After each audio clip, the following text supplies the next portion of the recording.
So this is the water before, but after we put the system in, this is what I've got now. Plus, it can be installed in one day by our expert local installers. Just click below to check local pricing and claim your free water test.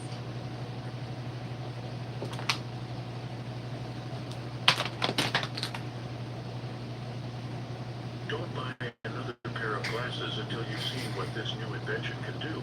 These self-adjustable glasses are taking the world by storm. They let you achieve a perfect 20/20 vision at any distance, which means you won't have to visit your eye doctor ever again. They were created by an optician who dedicated his life to providing a solution for myopia, hyperopia, and astigmatism. The story of John Meyer's discovery began 3 years ago after thousands of eyeglass prescriptions. He noticed a trend. As people get older, they need to change their glasses way too often. And when you're nearsighted and farsighted, you need to have 2 pairs of glasses with you. But having to carry 2 pairs of glasses all the time is downright annoying, not to mention quite expensive too. John also discovered another big issue. Almost all spectacle wearers suffered from eye strain and fatigue.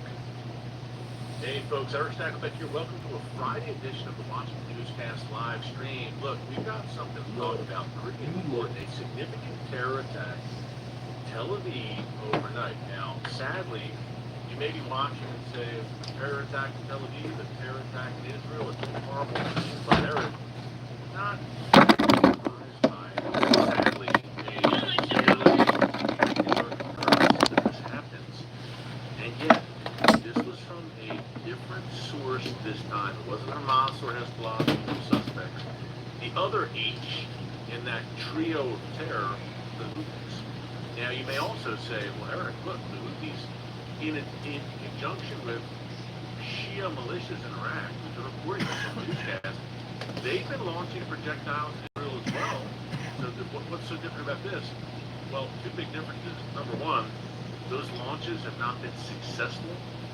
They've been intercepted. In particular, the Houthis, again, in conjunction with Shia militias in Iraq, all Iranian proxies, all members of that ring of fire, have been firing rockets mainly at Eilat, which is the southernmost city in Israel on the Red Sea. Unsuccessful. Troubling, but unsuccessful. And when I say troubling, Israel should have been. I mean, it seems like there's an element of surprise. You're like, oh my gosh, do you believe this happened? The Houthis fired a drone at Tel Aviv. October 2023, this has been a regular thing. The only difference, again, they weren't successful in this previous attempt. So number 2, targeting Tel Aviv, one of Israel's 2 most important cities, along with Jerusalem, of course. And folks, not only was this attack last night successful, and when I say last night, I'm talking the middle of the night. I'm talking 3:15 a.m. Israel time. As the Republican National Convention is unfolding here in the United States, I'm getting alerts on my phone about what's happening in Tel Aviv. But a successful attack, folks, an explosive-laden drone flies into an apartment building in central Tel Aviv at 3:15 a.m., kills 1 man, 1 Israeli man, and wounded at least a dozen more people. This was a serious strike, a serious terror attack carried out by an Iranian proxy, and Israel, it goes without saying, needs to respond. Now, what will that response look like? That's a big question right now. Automatically, Israel's Defense Minister Yoav Gallant said, anyone who attacks us will pay a price. Well, the Houthis, they claimed responsibility right away.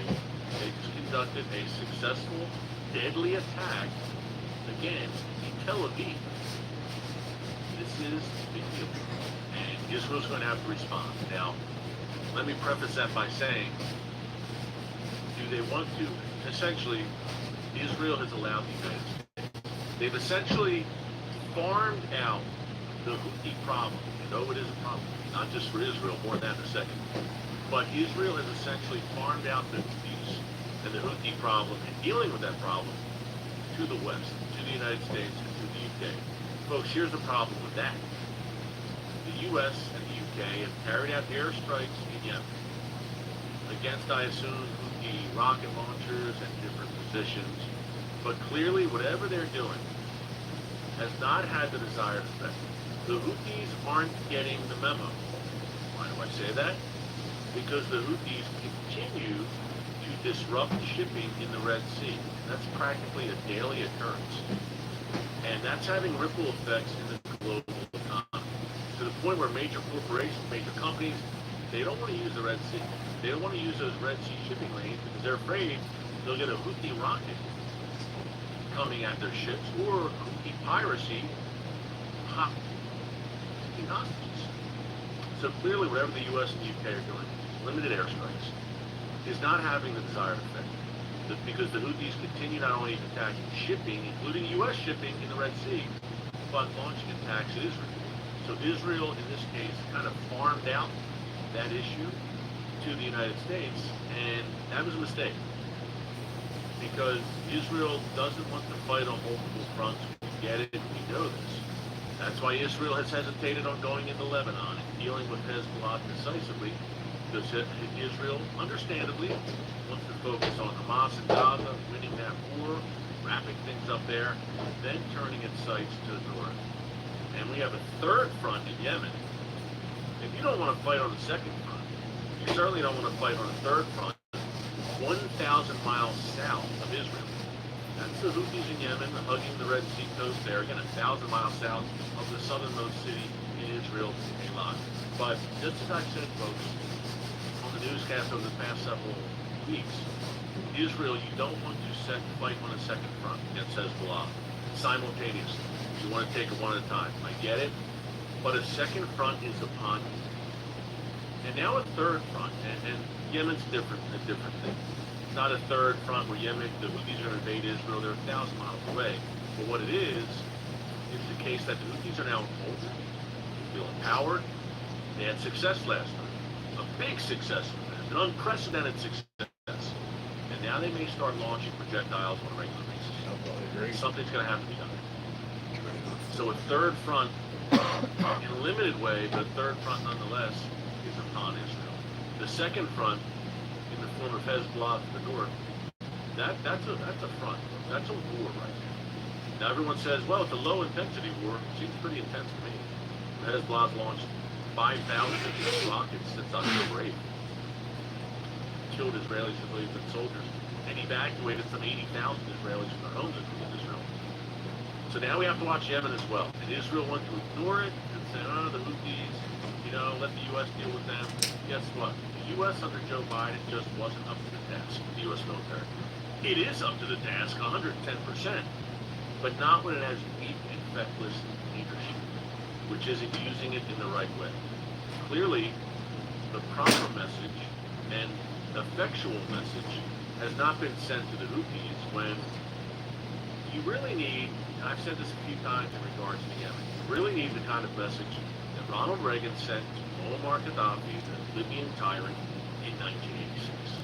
And what was that message?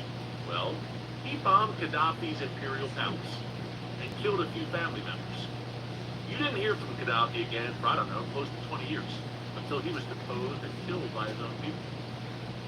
Needless to say, Gaddafi got the memo. And I think it's time that Houthi leadership, people directing all this madness, get the memo. That's a step that the United States hasn't been willing to take. And why is that? Because that might make Iran mad. And if there's one pillar to the foreign policy of the Biden administration, it's this. Don't make Iran mad. Give them whatever we want, whatever they want, so that they don't attack us. Appease them and try to get a new nuclear by all means necessary. So when your philosophy and your foreign policy stance is that, you're probably not going to make decisive moves against the Houthis in Yemen, which leaves Israel once again with the task of dealing with the Houthis. Now, to me, a major blow against the Houthis sends a message to the Iranian regime, just as the blow in Gaza crushing Hamas and Islamic Jihad sent a message. Hitting the Houthis in a way where they really feel it, that they're deterred. It sends a message to the mothership in Tehran as well, the head of the state, the Iranian regime. I can tell you Iran has taken the opposite message from the north. 80,000 Israelis evacuated there. Ghost town, northern Israel. Iran and Hezbollah see that as a victory. It's over 9 months. It's 9.5 months where you have an entire region in a tiny nation the size of the state of New Jersey effectively shut down because of Iran and Hezbollah. They're puffing their chest out and saying victory, and Israel still has not gone into Lebanon and dealt with this threat decisively. So right now, Iran and Hezbollah are feeling pretty good.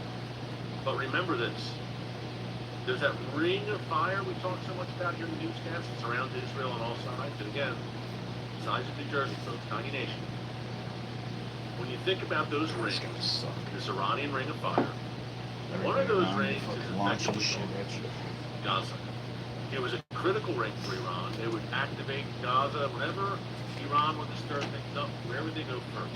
They've held Hezbollah in reserve for larger wars to come.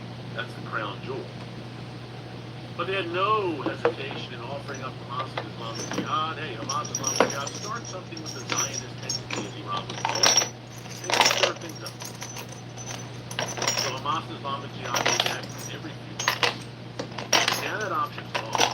Because they're in their death anyway. They're still able to cause some damage, no doubt, but folks, they've been on the run since October 7th.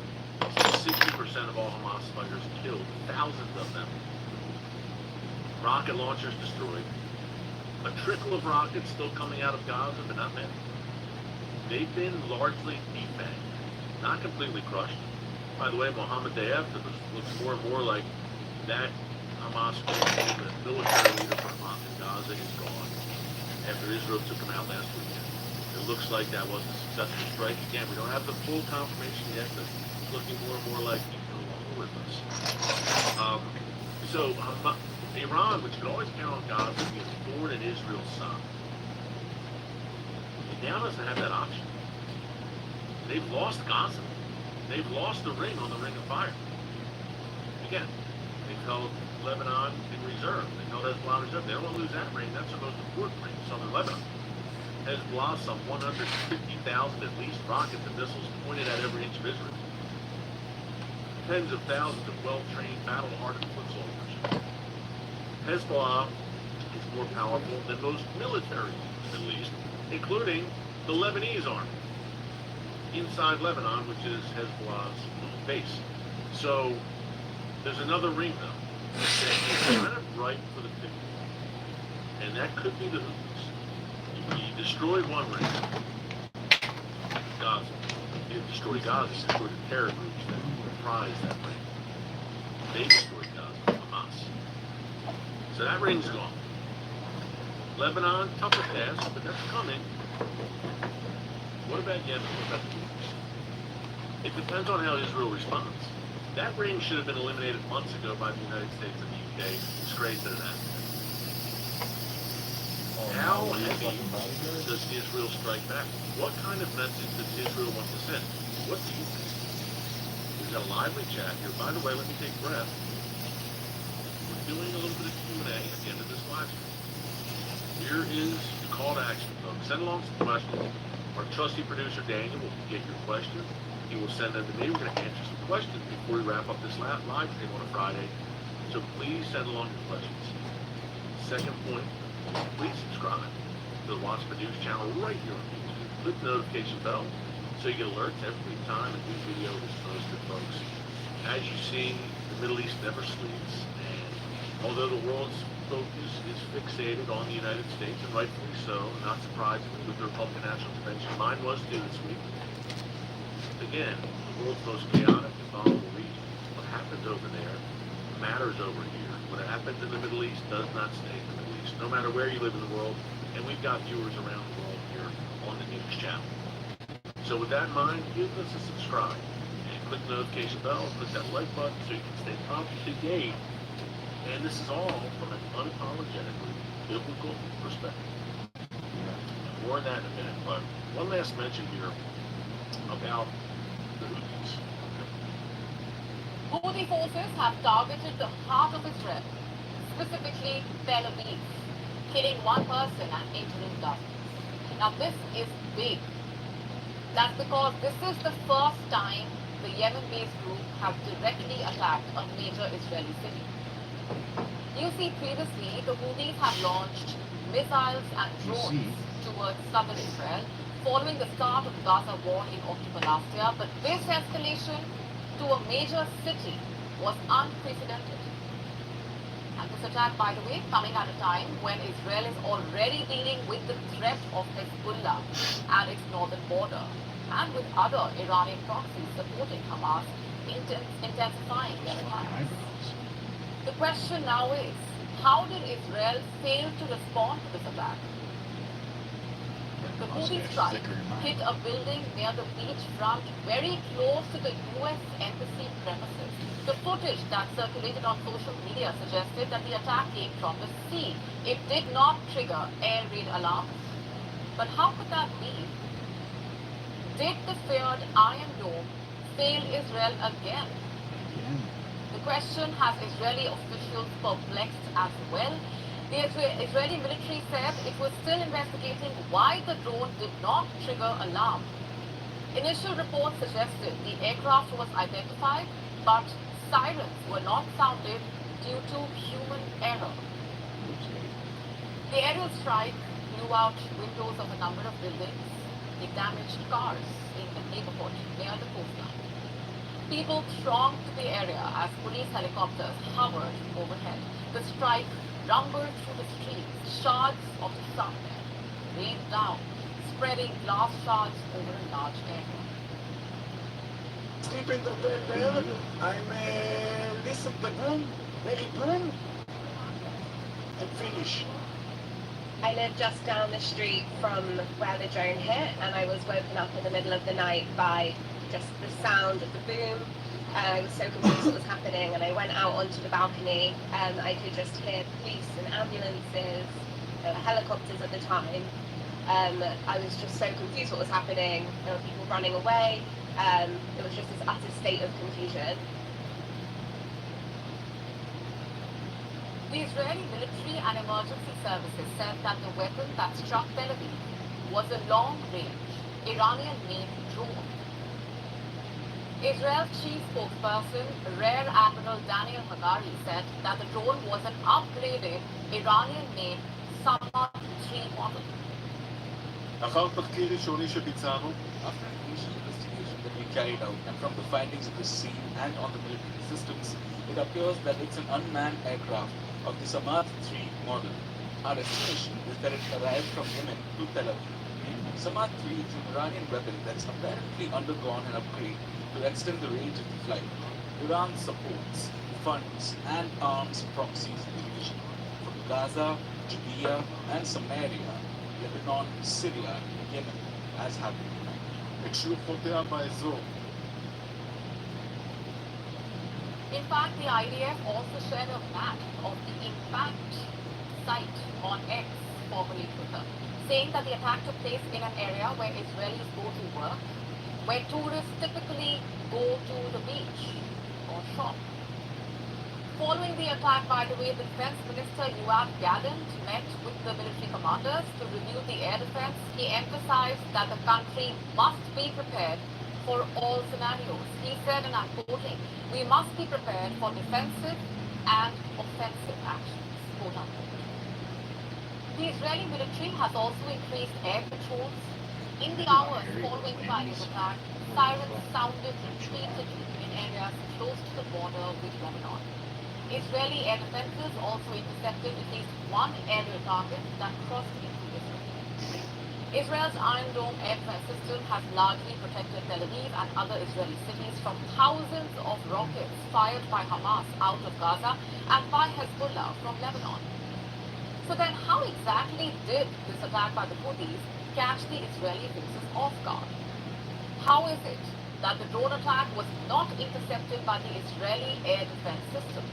Have the Houthis developed a new weapon, one that can bypass Israeli air defenses? It looks like they could have. You see, during a televised speech following the attack, Houthi spokesperson Yahya Saree referred to Tel Aviv as a primary target within the range of their new drone. Yes, new drone. The Houthi spokesperson mentioned that their new drone, named Yafa, was capable of bypassing Israeli interception systems and could not be easily detected by radars. And if what he is saying is true, then Israel has much to worry about. The attack also came hours after the Israeli military confirmed it had killed a senior commander of the Iran-backed Hezbollah militia in southern Lebanon. The Houthis claimed responsibility for the attack in a statement published on social media. They stated that the strike was in retaliation for the Gaza war. The Houthi strike occurred shortly after Israel's military confirmed that one of its airstrikes had killed a Hezbollah commander and other militants in southern Lebanon. Israel has not yet taken direct military action against the Houthis, instead allowing its allies to lead as folk in southern Lebanon. Smoked him.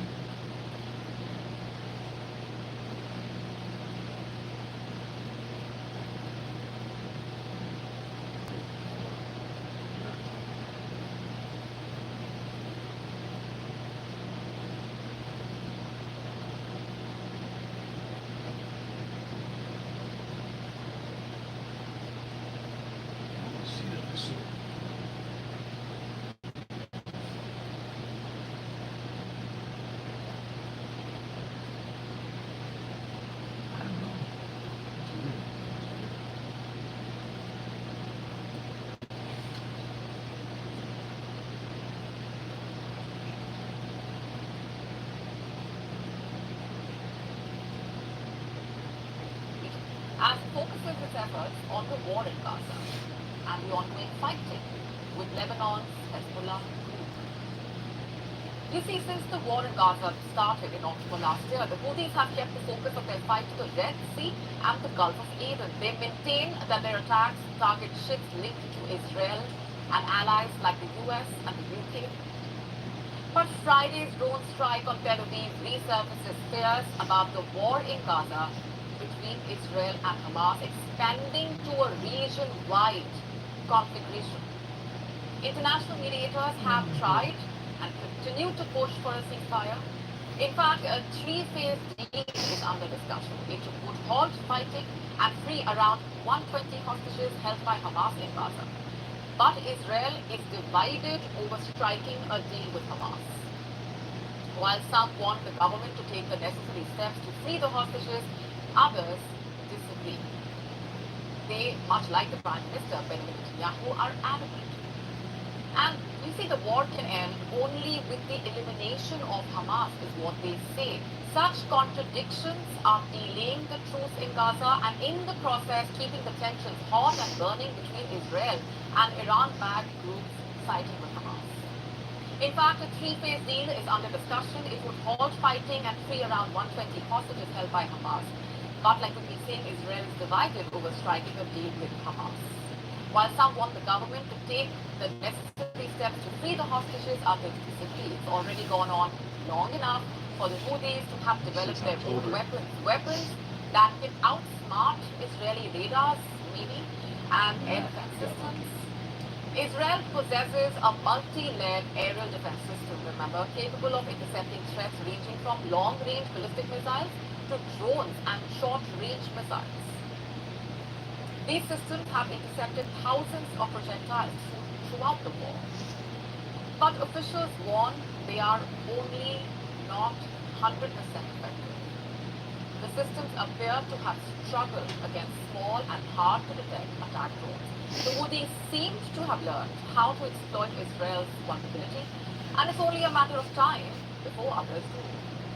Can Israel afford a full-blown war across 5 fronts is the question. Can Netanyahu find a way to end the war before it gets too late? To stay up to speed with the latest news, download the WION app and subscribe to our YouTube channel. I want to see close. It's got to go.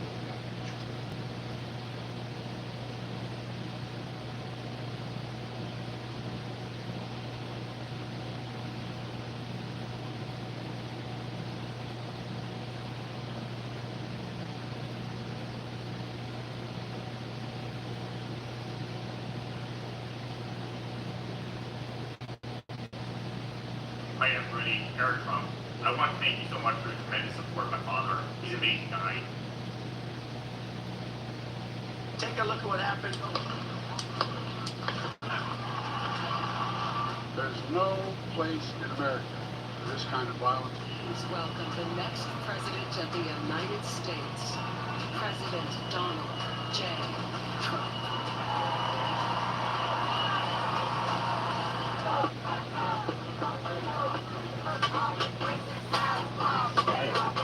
I'd be fucking shook up. Just getting his head Trump blown off kept by this a anonymous fucking in half an chaos. inch. As of today, you could say the same about American politics. It's in serious turmoil, in large part because of the assassination attempt on Donald Trump. It has spawned a security nightmare, and the fallout is scary. In the last 24 hours, a series of events have unfolded at the Republican National Convention. One man was shot dead just 2 blocks away from the convention venue. 2 knives were recovered from him. In this incident, the local police arrested a man who was trying to approach the convention venue with an AK-47. That's not good. The rifle had a full magazine, Oh shit. and the man carrying it was wearing a ski mask. That's He probably did not not good. have a permit to carry the gun. The weapon was found hidden inside a large backpack. The man was trying to conceal it. But what was he doing with an AK-47, and that too near the Republican convention? We're waiting to hear from the investigators, but clearly the security threat still persists. And at this rate, it's becoming one of the most challenging presidential elections in America. Every day new threats are coming to light. The Secret Service has stepped up security around Trump. Yesterday he made another appearance at the convention, and this time too, he was welcomed with loud cheers. Ladies and gentlemen, please welcome the next President of the United States, President Donald J. Trump.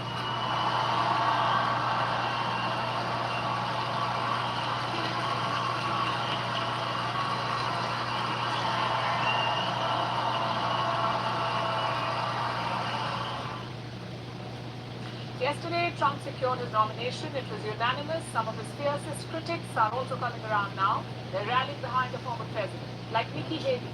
A few months ago, Nikki Haley was putting up a fight, challenging Donald Trump during the primaries. But yesterday, she offered her full-throated support to him. I'll start by making one thing perfectly clear. Donald Trump has my strong endorsement, period. If we have 4 more years of Biden, or a single day of Harris, our country will be badly. Houthi forces have targeted the heart of Israel, specifically Tel Aviv.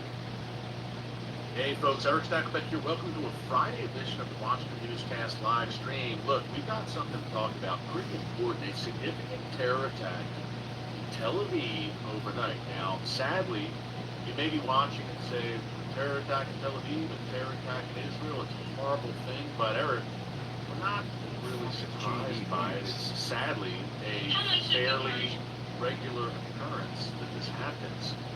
And yet, this was from a different source this time. It wasn't Hamas or Hezbollah, the usual suspects. The other H in that trio of terror, the Houthis. Now, you may also say, well, Eric, look, the Houthis, in conjunction with Shia militias in Iraq, we've been reporting them.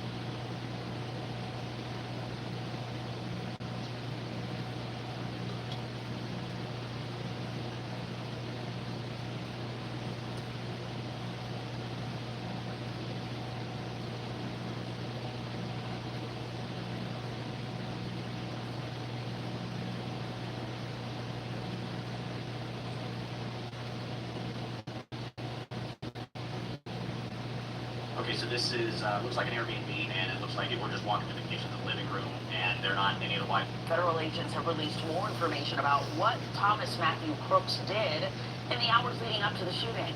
Witnesses told police they saw a ladder leading up to the roof of the building where Crooks opened fire.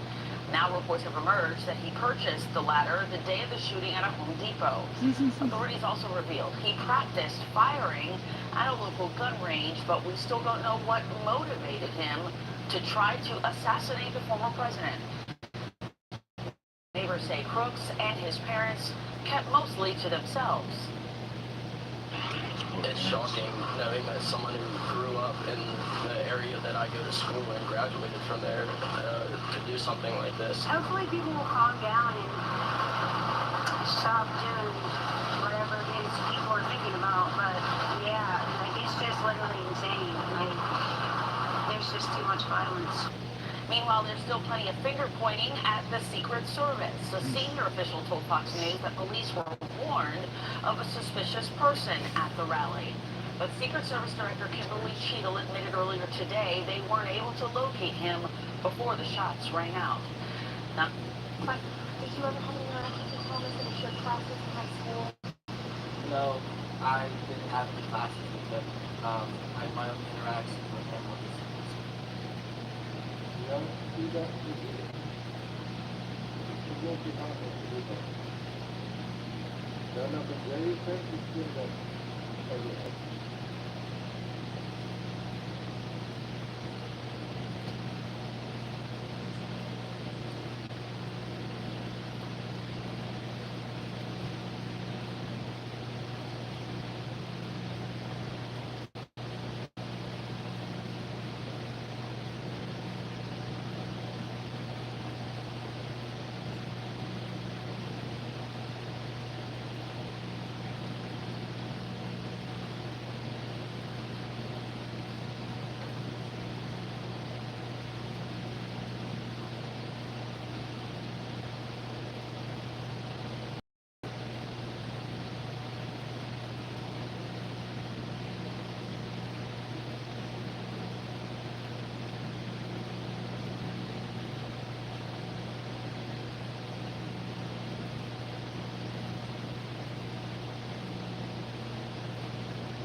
They're in the middle of a full-blown communist takeover. Yeah, it's a scary spot. Yeah. It's scary. Yes, scary. Clinton Jaws. Joe Rogan, man, he unloads on Canada today. This just happened today. The things he says, and I'm going to show you, he says way more than that. What he says about Trudeau and to Trudeau, I'm like, I feel like I can't say, even I live in Canada. I feel like I can't talk like Joe Rogan.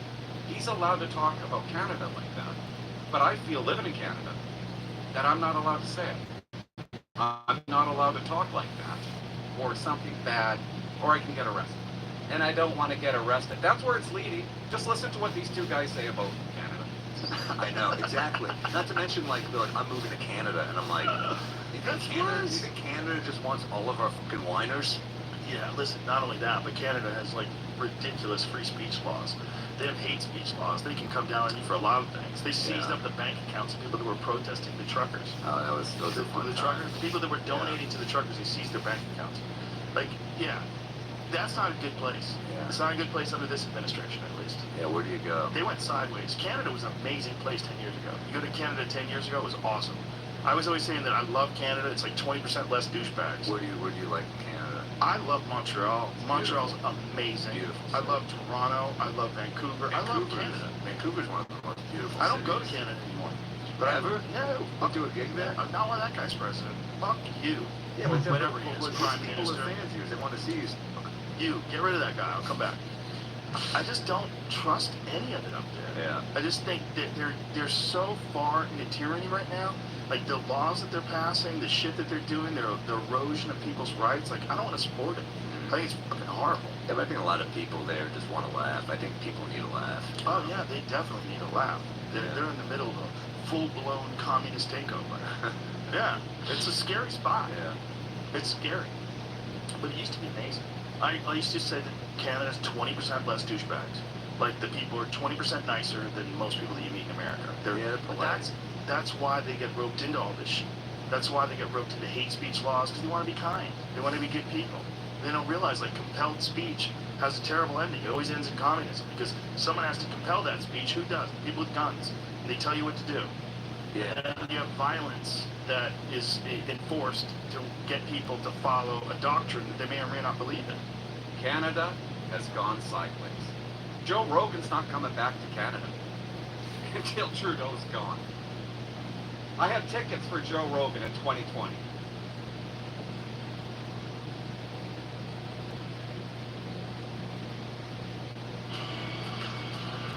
When the sawdust settles and the engine finally roars. Good job, Rogan. Yeah. That's my looking bird. Have you seen that? People get you one of those? He's awesome. He's awesome. He's pretty edgy. It's amazing that he puts out a piece of art per day. 365 days a year.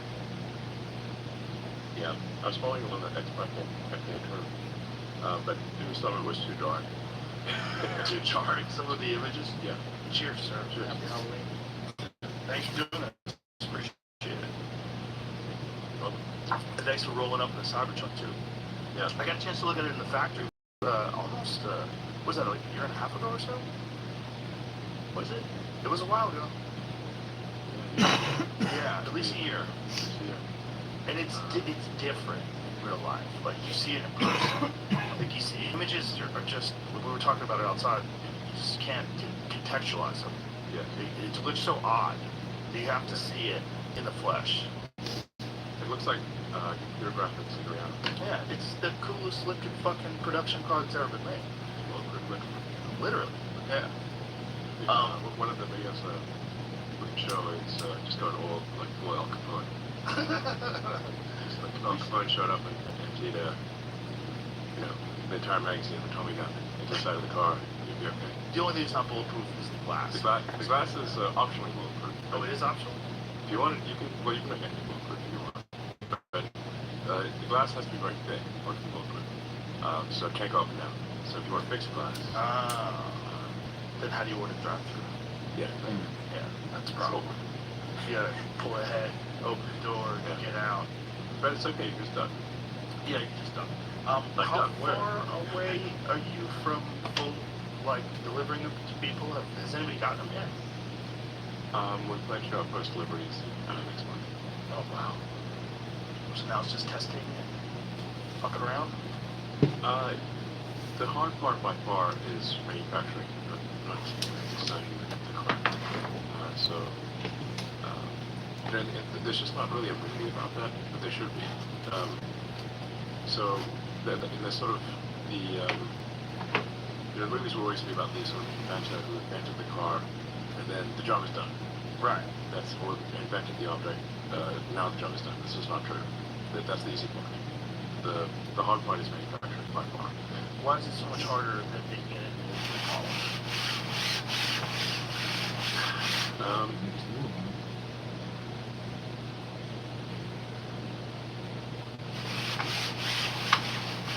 Well, in order to make it affordable, you have to make it at volume. So you can make everything at high rate, consistently. If you turn the production line, you have a sense for it. You've got to have all of the casting machines, all of the stamping machines, the glass machines, the wheels, the tires, everything required for the motor, the battery cells, all the constituents of the battery cells, all of the silicon that goes in the chips. And it is the manufacturing is sort of 100,000 times harder than the production. Wow. And then if you want to say like you want to get from once you reach volume manufacturing, which is significant, then you want to make the car affordable. It's harder to say reduce the cost of the car by 20% than it is to get to volume production in the first place. So I really cannot emphasize enough how hard production is relative to design. I'm not saying design is trivial because you have to have taste and you have to know what to make. If you don't have taste and judgment, then your prototype will be bad. But it is trivial really to churn out prototypes, and it is extremely difficult to build a factory. And how much more difficult is it to make this, considering the body's made out of steel? It's very difficult. The difficulty of manufacturing is proportionate to the amount of new technology that you have in a car or in a product. And in this case, there's a lot of new technology. The production line will move as fast as the slowest and least lucky and most foolish part of the entire production line. And to a first approximation, there are 10,000 things that have to go right, at least, for production to work. So if you have 9,999 things that are working and one that isn't, that sets the production rate. Yeah. That's by far the hard part. In fact, really, the amazing thing about automobiles was not so much the invention of the invention of the factory, the mass manufacturer. And for that, Henry Ford deserves a tremendous amount of credit. That he was an next level genius. And in fact, Ford is really responsible for the entire mass manufacturing industry, because he actually founded Cadillac, which was the heart of General Motors. They got kicked out, then started Ford. Really? Yeah, they were just copying. Do you know he made one of his first cars out of hemp? Huh. Well, he used hemp fiber for panels. Okay.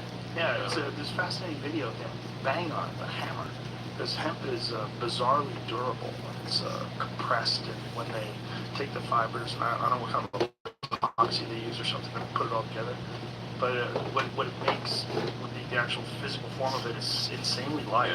Like fiberglass light, but very, very durable. See if you can find that video. It's kind of crazy. Henry Ford is banging on the hood of it with a hammer. Here it is. So this was like, look at that. Everyone deserves the fastest, most reliable internet speeds, regardless of where they live. With That's crazy. As well. I don't know why they stopped making that. That was from 1941. How much does the Cybertruck weigh? It depends on configuration, but it's about 7,000 pounds. Whoa. There's different versions, but 7,000 pounds. It's like similar to, like it's a heavy truck. Like a Ford F-250. Yeah.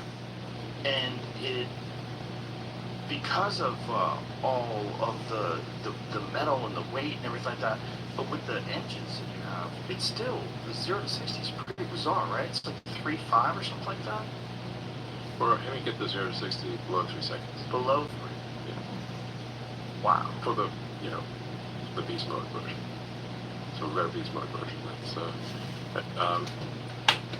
So there's well, I don't want to give it all away right now, but there are 3 demonstrations. One of them people are aware of, which is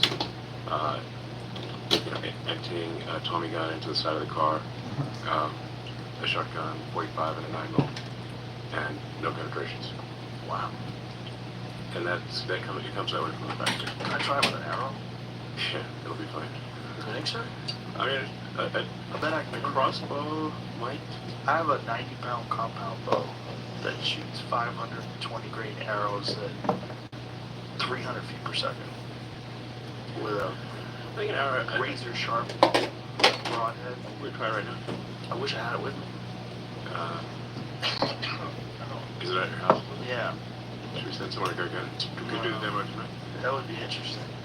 Maybe I'll drive back with an arrow sticking out of my car. I bet I can get in there. Okay, I'll bet you can. Really? Yeah, I bet you don't. Damn.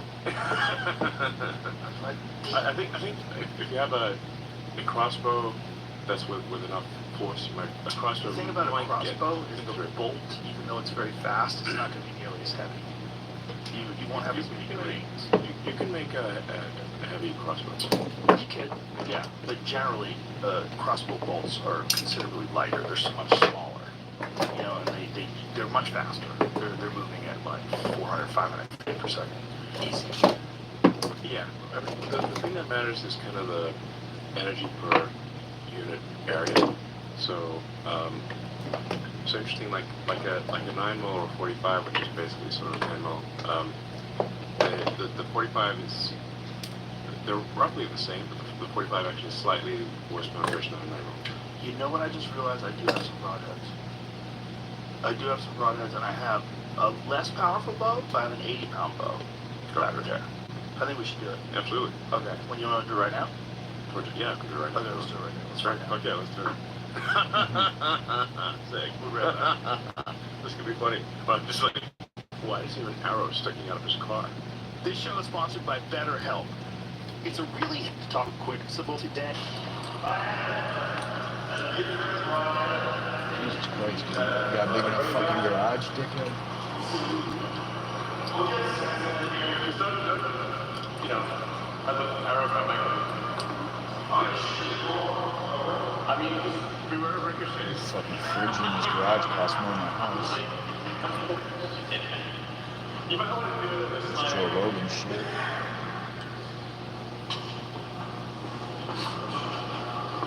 You know what I mean? Woo! They had to put a fucking dimple in it.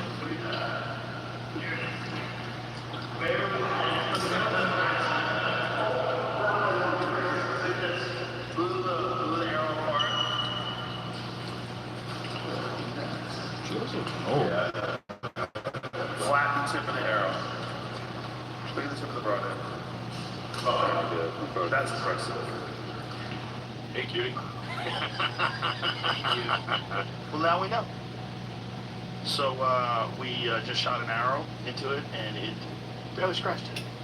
Barely scratched it. Yeah. It was probably moving 275 feet a second. That was a 525 grain-ish arrow with, yeah, even more than that, because it had the 125 grain head, so that was 545 grains. That's impressive.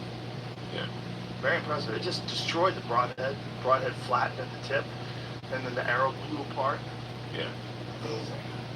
Yeah. It's like I said, you could. We have a cool video we'll show at the Hanover event next month, which is emptying in a Time magazine of Tommy gun. Which, like I said, on the order of 50 rounds.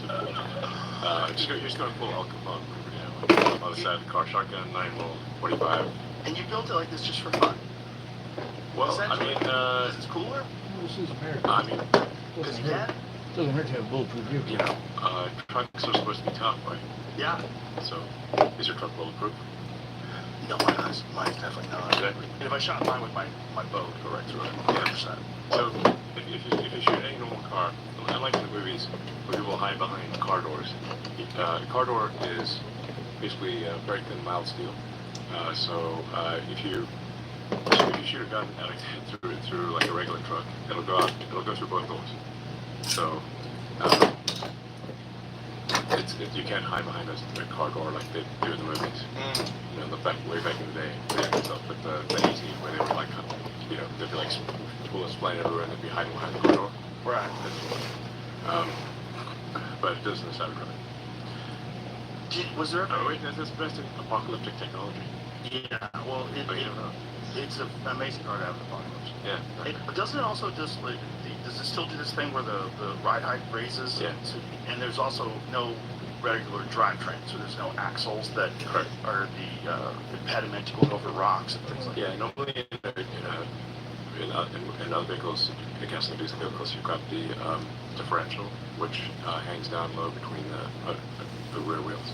So you like look under a car, under a truck, there's almost always a differential there that's hanging down pretty low. So if you hit the diff on a rock, you'll break it. Yeah. There's no you hit the bottom of the side is completely flat, and has the best air height of any vehicle.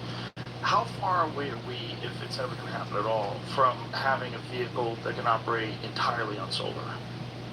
Crooked Joe Biden just joined Barack Obama for a star-studded fundraiser in Hollywood, folks. They raised over $30 million from the woke Hollywood elite who hate our country. They spend hours laughing at patriots like you and me. But beneath their corrupt smiles, they are dead scared.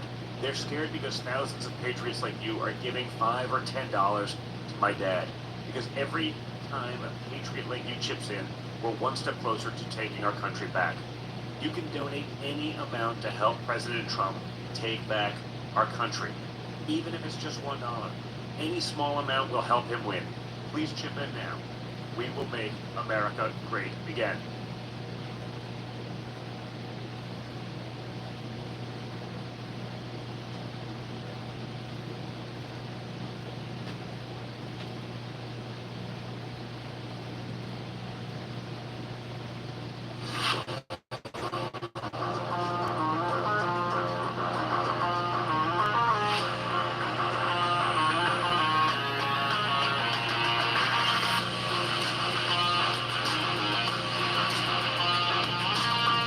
More importantly, the reason we've created this company, right, is we want you guys to do deals.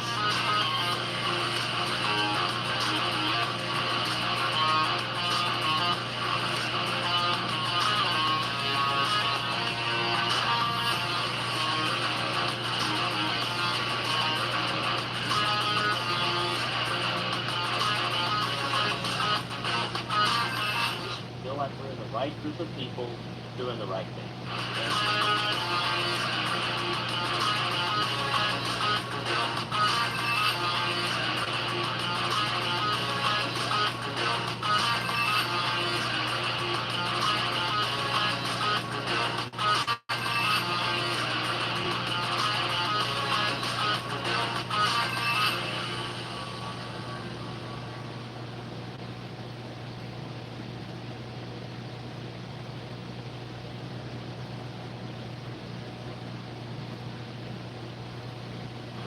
Well, the Metasurface area thing,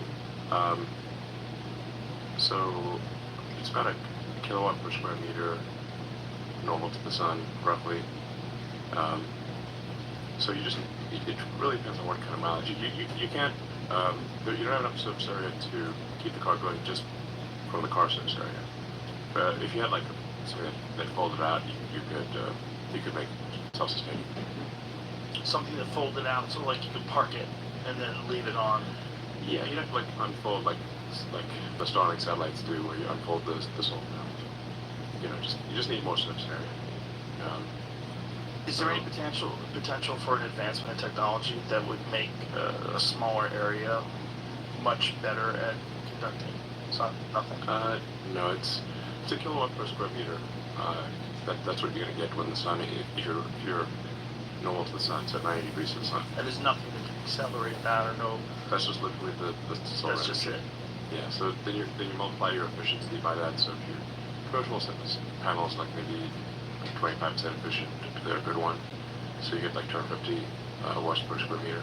There was one car, what was it, like a Fisker, that was using a solar panel that claimed that it was operating like the electronics, like it could start the radio. Yeah. I mean, you can definitely, you just don't have enough surface area for but like, you can, like, certainly, you could run a house with the solar roof, a Tesla solar roof, you can run a house. But it's never going to get to a point where you can just have a car that's made out of solar panels and they can drive around. It could never be that efficient. Correct. So you don't have enough surface area. What research or what breakthroughs have been made in terms of battery technology? Like, how far away are we from having batteries that are far more efficient and last far longer? I know there's some talk of like sodium-based batteries. The battery range is not a problem at this point. I mean, the Model S will go 400 miles. Model 3, Model Y will do 300 miles. So, you know, that's more than most people need. So, yeah. Right, but are we? How far away are we from making batteries that are more efficient? This is like we obviously. This is not the. I'm just saying, it's just this is not really a constraint. The point at which you've got a car that can do, let's say, even at higher speeds, 250 miles, then well, let's say 240 miles at 80 miles an hour. Now you're driving for 3 hours straight. And so if you start a trip at say 9 a.m. by noon, you want to stop for lunch, go to the restroom, grab a coffee. By the time you come back, your car's charged. Yeah, right. How long does it take to fully charge? Yeah, like half an hour. Well, you don't want to. It's a little. The people will get used to it because it's a little different. You know, like for a gasoline car, you'd want to fill it up. For an electric car, you'd want to actually go very close to zero. Yeah, the car can calculate how much range it has with precision. So if you pull up, say, enter a road trip in a Tesla, it'll calculate all of the supercharges along the way, where you should stop, how much you should charge, and just let the computer do its thing, and it'll work well. So you actually want to charge to about 80%, and then run it down all the way to 10%. I'd say or less. Do you want to do that on everyday use as well, or just with long trips? No, just long trips. If you try to minimize the amount of time you stop when charging. So let's say you want to stop for 20-30 minutes, then you really it's a little counterintuitive because for a gasoline car you would fill it up. For a battery, the charge state tapers off as you get above 80%. You can think of it like I think the right analogy here is cars in a parking lot. So that the lithium ions are trying to find a parking space as they move across, from one side of the battery to the other side, from cathode to anode. I mean, they're sort of just these ions are just bouncing around looking for a parking space. So when the parking lot's empty, they can zip right in there and find a spot. It's easy. As the parking lot gets full, just like trying to find a parking space in a mall, you have to hunt around for a spot. And that's basically what's going on. Is the ions are looking for a parking spot. So as the battery gets closer to full, it's harder and harder to find a spot. They have to bounce around more. So it takes longer Just like to get from 80 to 100. Correct. Is it getting from 80 to 100? It takes about as much time as getting from 0 to 80. Just think of like the ions got to find a parking spot. And just like if you're in a mall and it's busy, then it takes longer to find a parking spot than if it's empty. So essentially you're satisfied with the technologies available right now in terms of like the amount of mileage that you get out of it, things along those lines. I know a lot of you are similar to me, probably in chewing tobacco. I chewed it in Afghanistan, I chewed it in Iraq, I chewed it in the sniper hide, I chewed it before the op, I chewed it pretty much all the time. You see, there's this company out there called Black Buffalo. It's a chewing tobacco alternative. They have cans, long cut, in pouches. They have all of our favorite flavors that we chewers love. Black Buffalo, wintergreen, straight, mint, blood orange, and peach.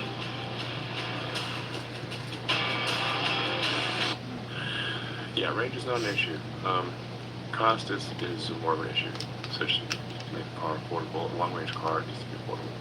When you fully roll out, how many of those things, how many Cybertrucks can you guys make a month? We're aiming to make about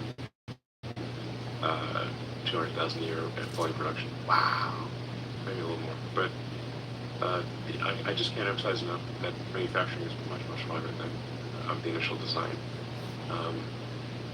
You can the Cybertruck was easy to design. I'm not trying to trivialize design. It's just what I'm trying to do is to emphasize the difficulty of manufacturing, which is not understood by the public because there's no movie about it. So there's lots of movies about the sort of quality of manufacturing in the garage. But I'm not aware of any movie about manufacturing. Have you ever heard of a movie about manufacturing? I can't remember.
Jamie, any movie about It's not manufacturing? coming to my brain, but I don't think that's what it's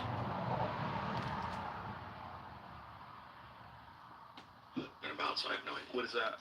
Michael Keaton was doing some cars in somewhere. I was gonna look it up. I mean, it's Tommy Boy. Yes. That's the only one. That's about It's a great movie. It's a great movie. Yeah. That might be the only one. That's interesting that it's such an immense part of American culture, and also the decline of some American cities. I mean, it's famously documented in Roger and Me, which is a great documentary, where he just talks about how Flint got destroyed when they pulled out of car manufacturing. Yeah. I mean, there's a reason why generally politicians are really trying very hard to get a factory in their area is because it's a massive generator of jobs. And for every factory job, there's like roughly five support jobs. You know, so it's like teachers, electricians, plumbers, lawyers, accountants, restaurants. So manufacturing is kind of like a nucleus from which many jobs spring. That's why it's generally, governors and prime ministers and presidents will try so hard to get a factory in their country or region. When you decided to build the Gigafactory, and when you decided, just even when you decided to get involved with Tesla, did you have any idea of how difficult this would be? Did you have a preconceived notion? That I would was pretty critical. I thought our probability of success was less than 10%. Well, yeah, I mean, it would be foolish to think anything else other than that. I mean, even at this point, the only car companies that have not gone bankrupt are Ford and Tesla, American car companies. General Motors went bankrupt and Chrysler went bankrupt in 2009. Some chance they'll go bankrupt again. Ford and Tesla barely made it. It was incredibly difficult to keep Tesla alive when General Motors and Chrysler were going bankrupt. So, because manufacturing is the actual hard thing, not that by far the hard thing. I just can't emphasize that enough, and I hope somebody makes a movie about that. maybe they should make a movie about Tesla. Sure. Why not? Yeah. Perfect. Who would you want to play you? I don't care. How about David Spade? Anyone. No. I don't care if anyone plays me. But I do think that I just went back to Tommy Boy. yeah. Jim Foley's the CEO of Ford. He's Chris Foley's cousin. No way. Yeah. Wow. That's crazy. That's crazy. And they look related. Yeah, there should be a movie. Yeah.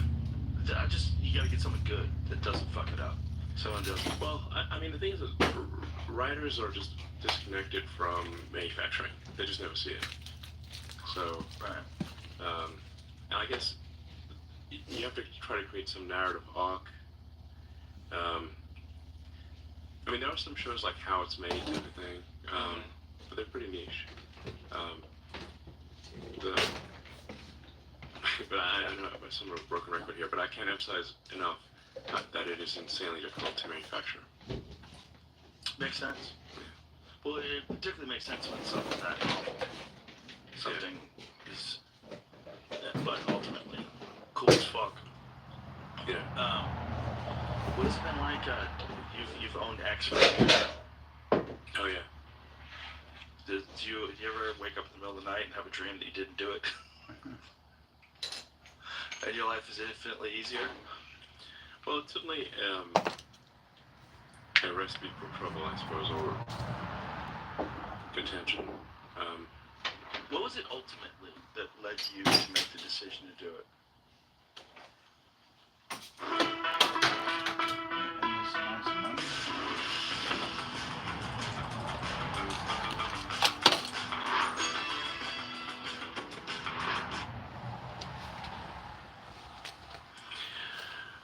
I mean, this is going to sound somewhat melodramatic, but I was worried about that it was having a corrosive effect on civilization.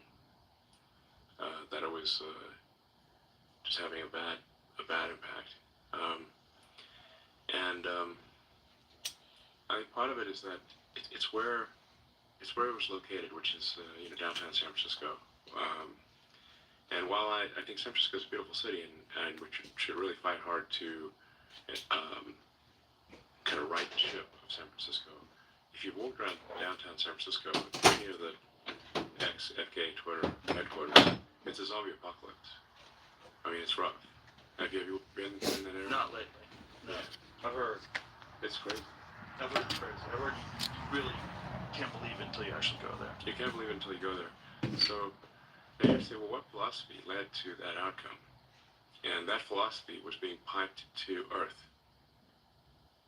So, a philosophy that would be ordinarily quite niche and geographically constrained, so that sort of the fallout area would be limited, was effectively given an information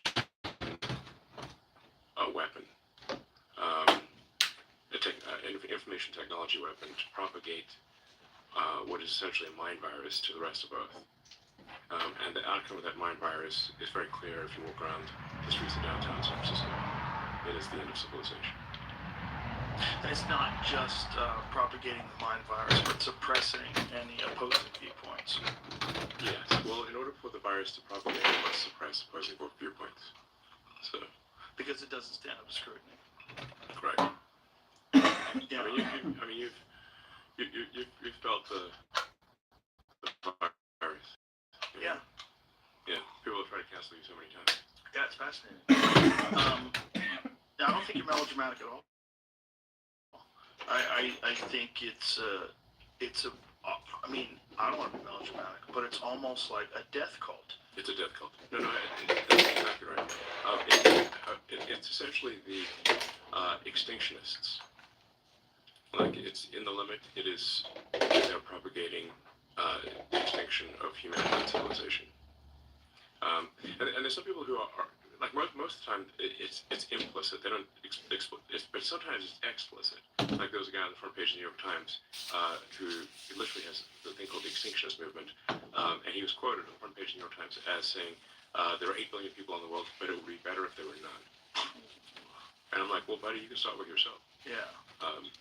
Does he have friends? That's what always fascinates me. Well, there he is. That guy. He looks like he's not long for this earth. I mean, he's not Voluntary young. Human Extinction Movement. That's hilarious.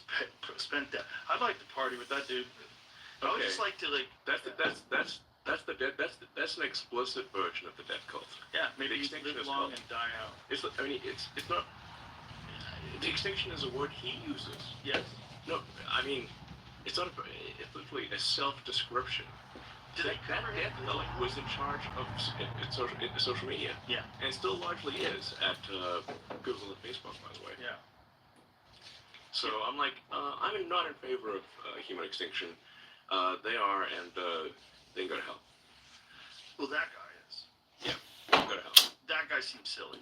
I well, would like to hang out with him, though. I would like to find out what makes him tick. I bet that guy is fascinating. This episode is brought to you by DraftKings. We're more than halfway through the NFL season, but DraftKings Sportsbook is still pumping out unbeatable offers every single game. New customers can bet just $5 on anything to get $200 instantly in bonus bets. DraftKings isn't stopping there. All customers can take advantage of a sweetener offer every game day. Get in on the football action with DraftKings Sportsbook, an official sports betting partner of the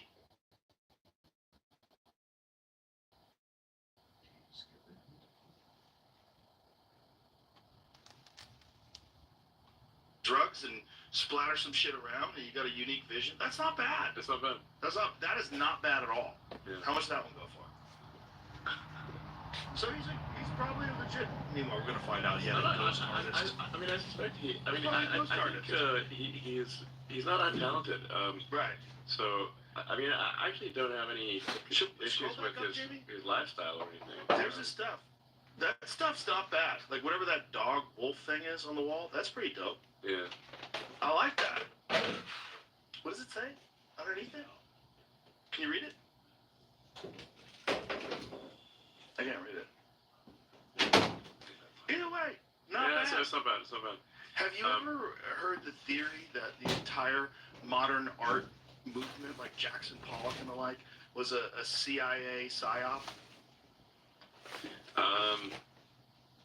I mean, I've heard that, but I've not heard any evidence for it. I read the article a couple of years ago, Okay. at least. And modern art society.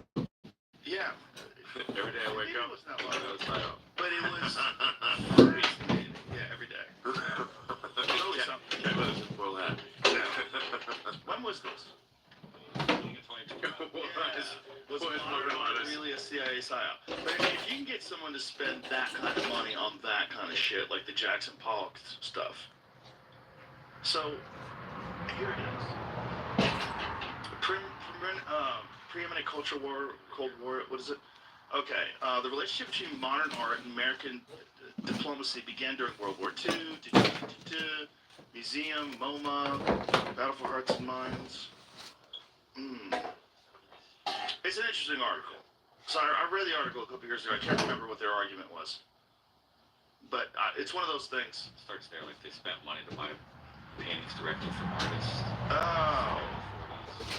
Okay, even though modern art and American diplomacy were of a piece, Soviet propaganda asserted that the United States was a culturally barren capitalist wasteland.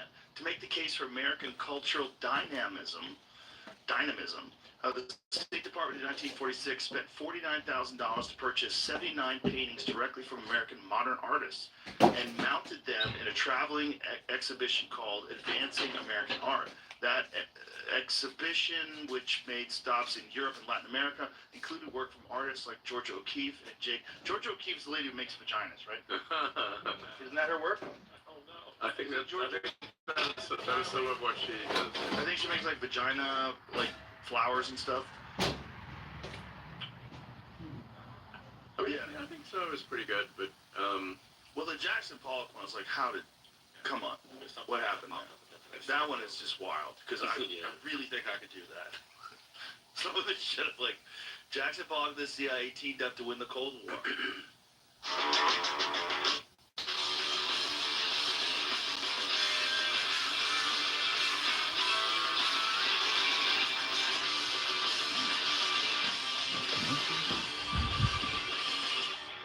Yeah. Okay. This is the article. You were rocking me.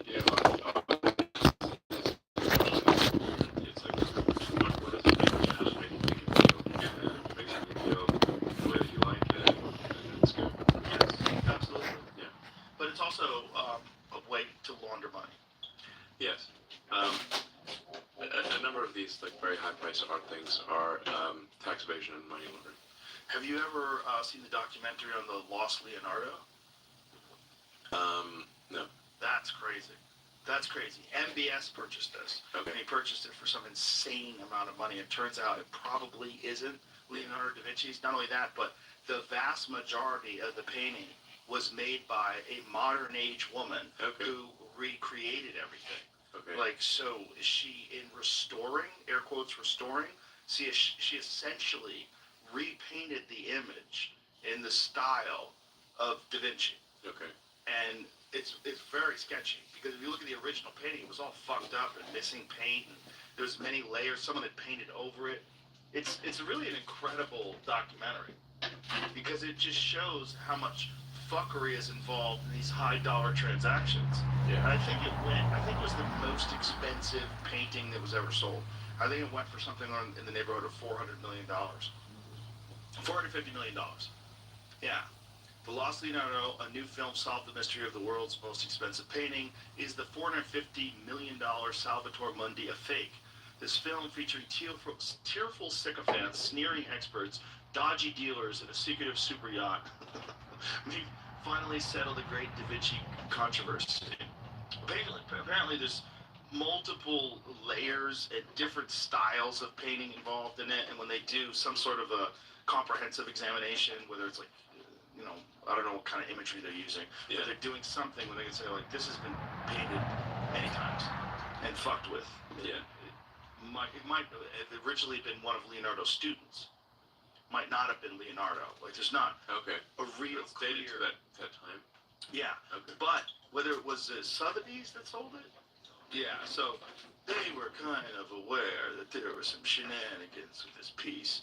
but they also were aware that this was gonna cha-ching. This was 3 lemons.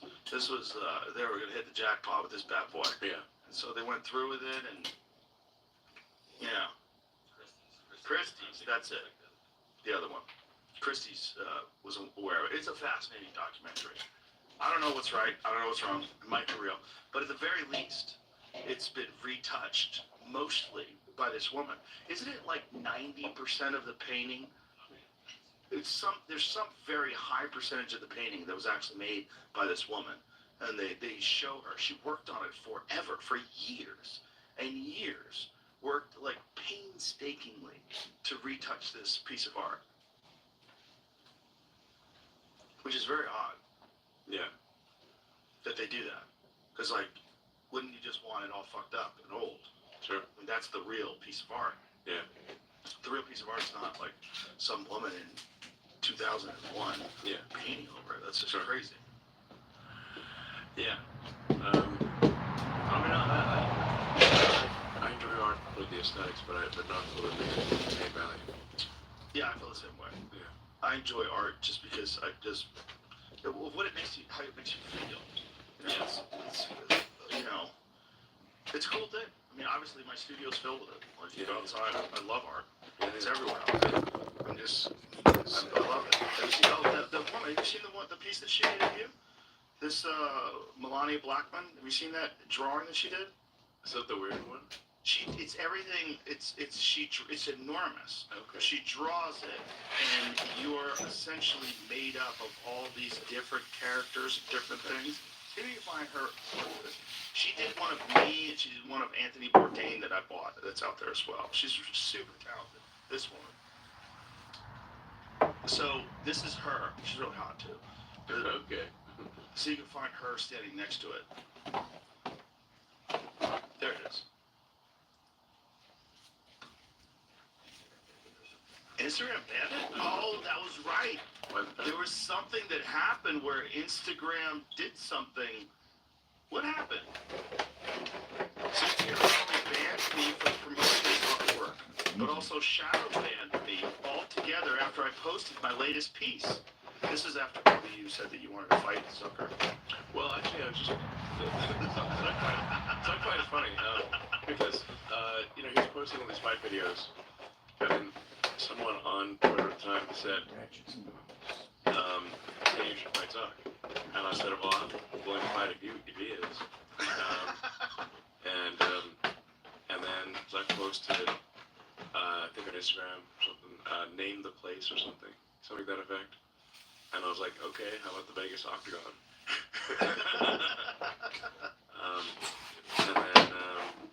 And then Italy actually was willing to let us use the Coliseum. So then I was like, well, can't turn that down, you know.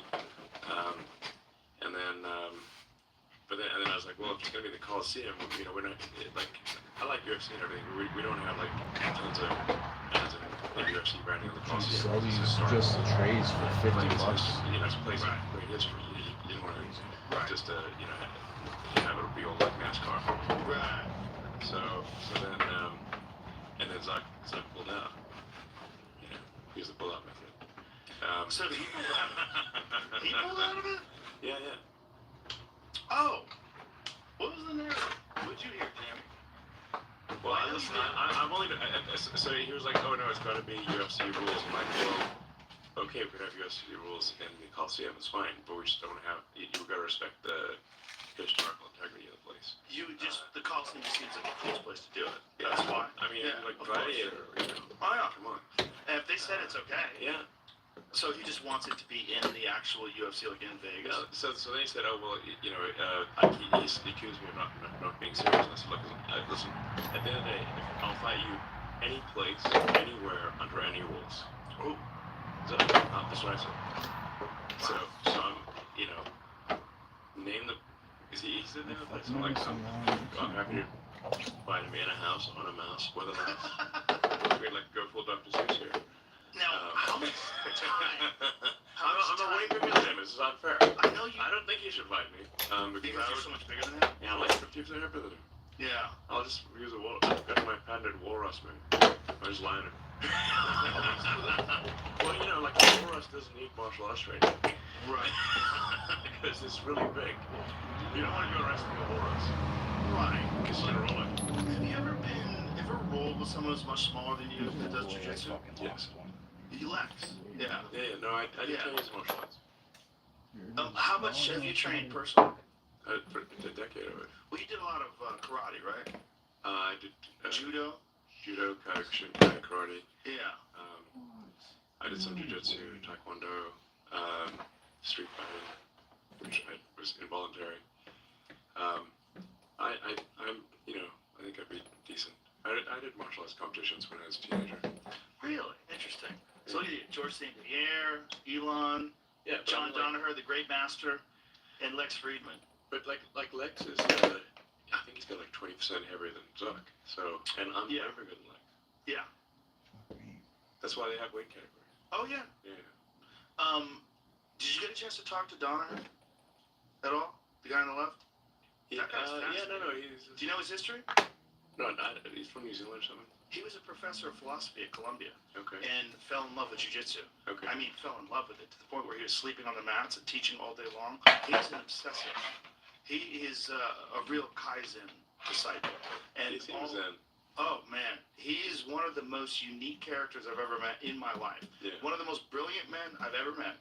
And he's completely dedicated to jiu-jitsu. And he has raised through this, particularly this one disciple, Gordon Ryan, who also lives here in Austin.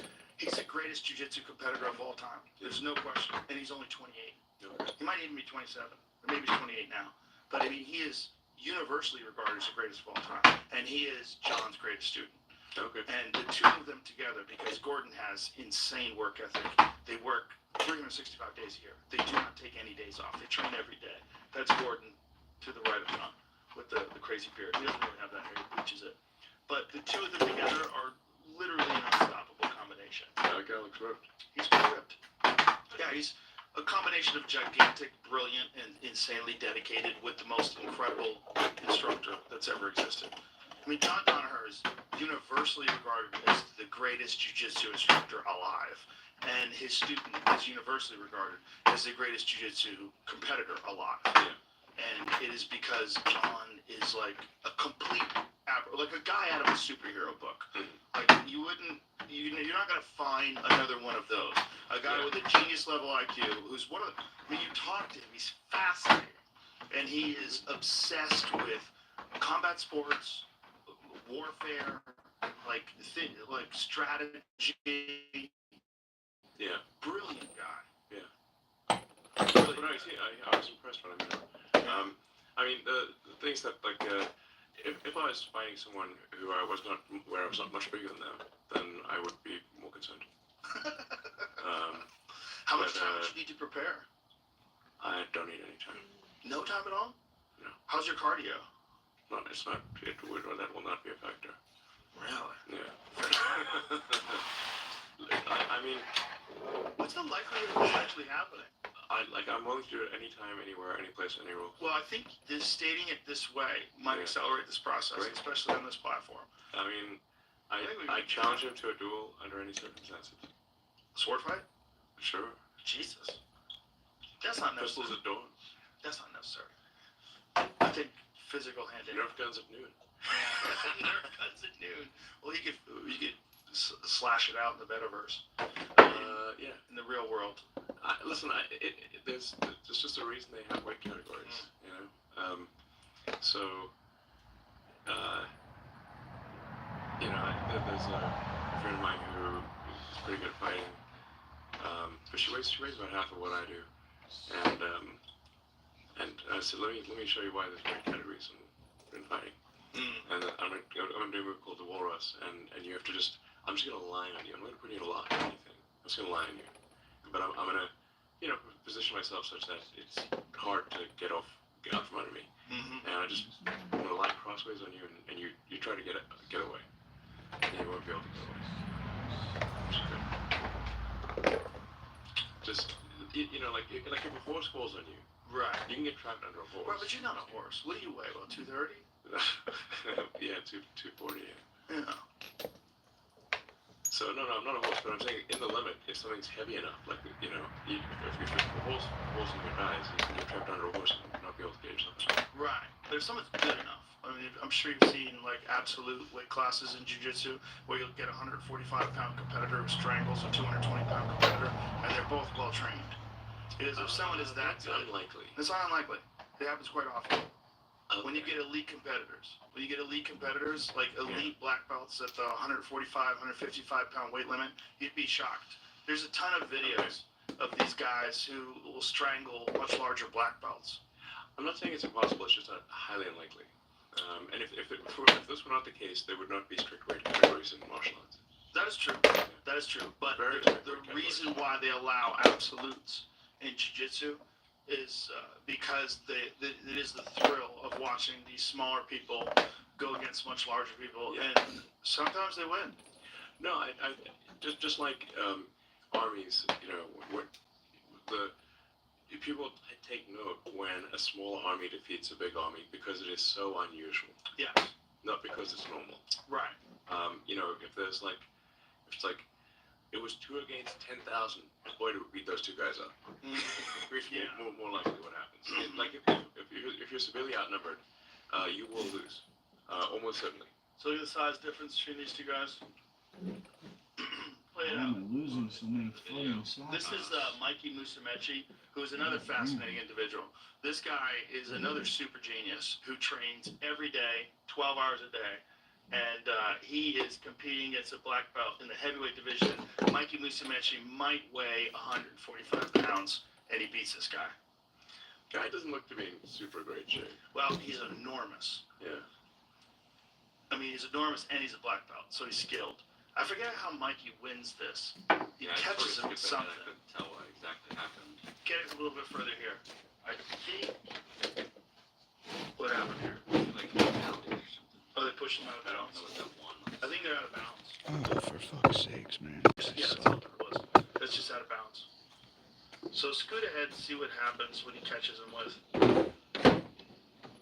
What happened? I'm not saying it's impossible, it's just very unlikely. Oh, so he won by points? Yeah, so I Oh, okay, so he won by points. I think you're making the point for me here. Yeah. Well, in that case, that guy's strangled much larger people than him.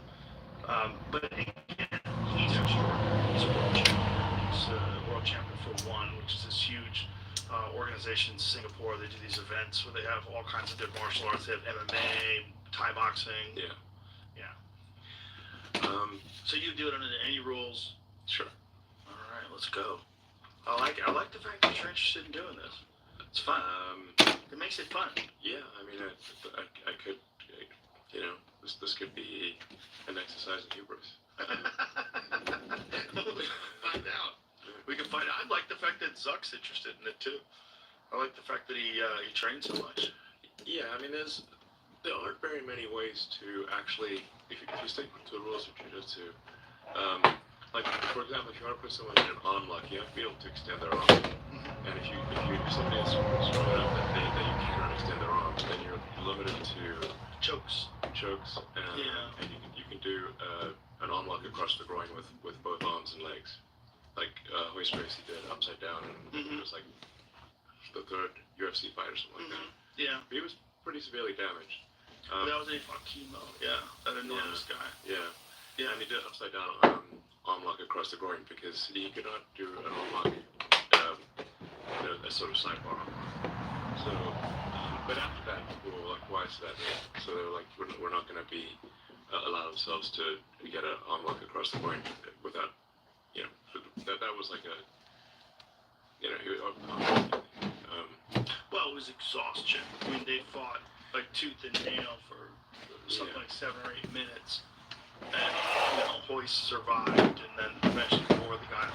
When you're a big steroided up guy like that too, the oxygen depletion, like the amount of oxygen your muscles require, you gas out pretty quickly when you're that big, unless you're insanely conditioned. Yeah, but like there's no way for him to do, arm lock, like a single arm lock.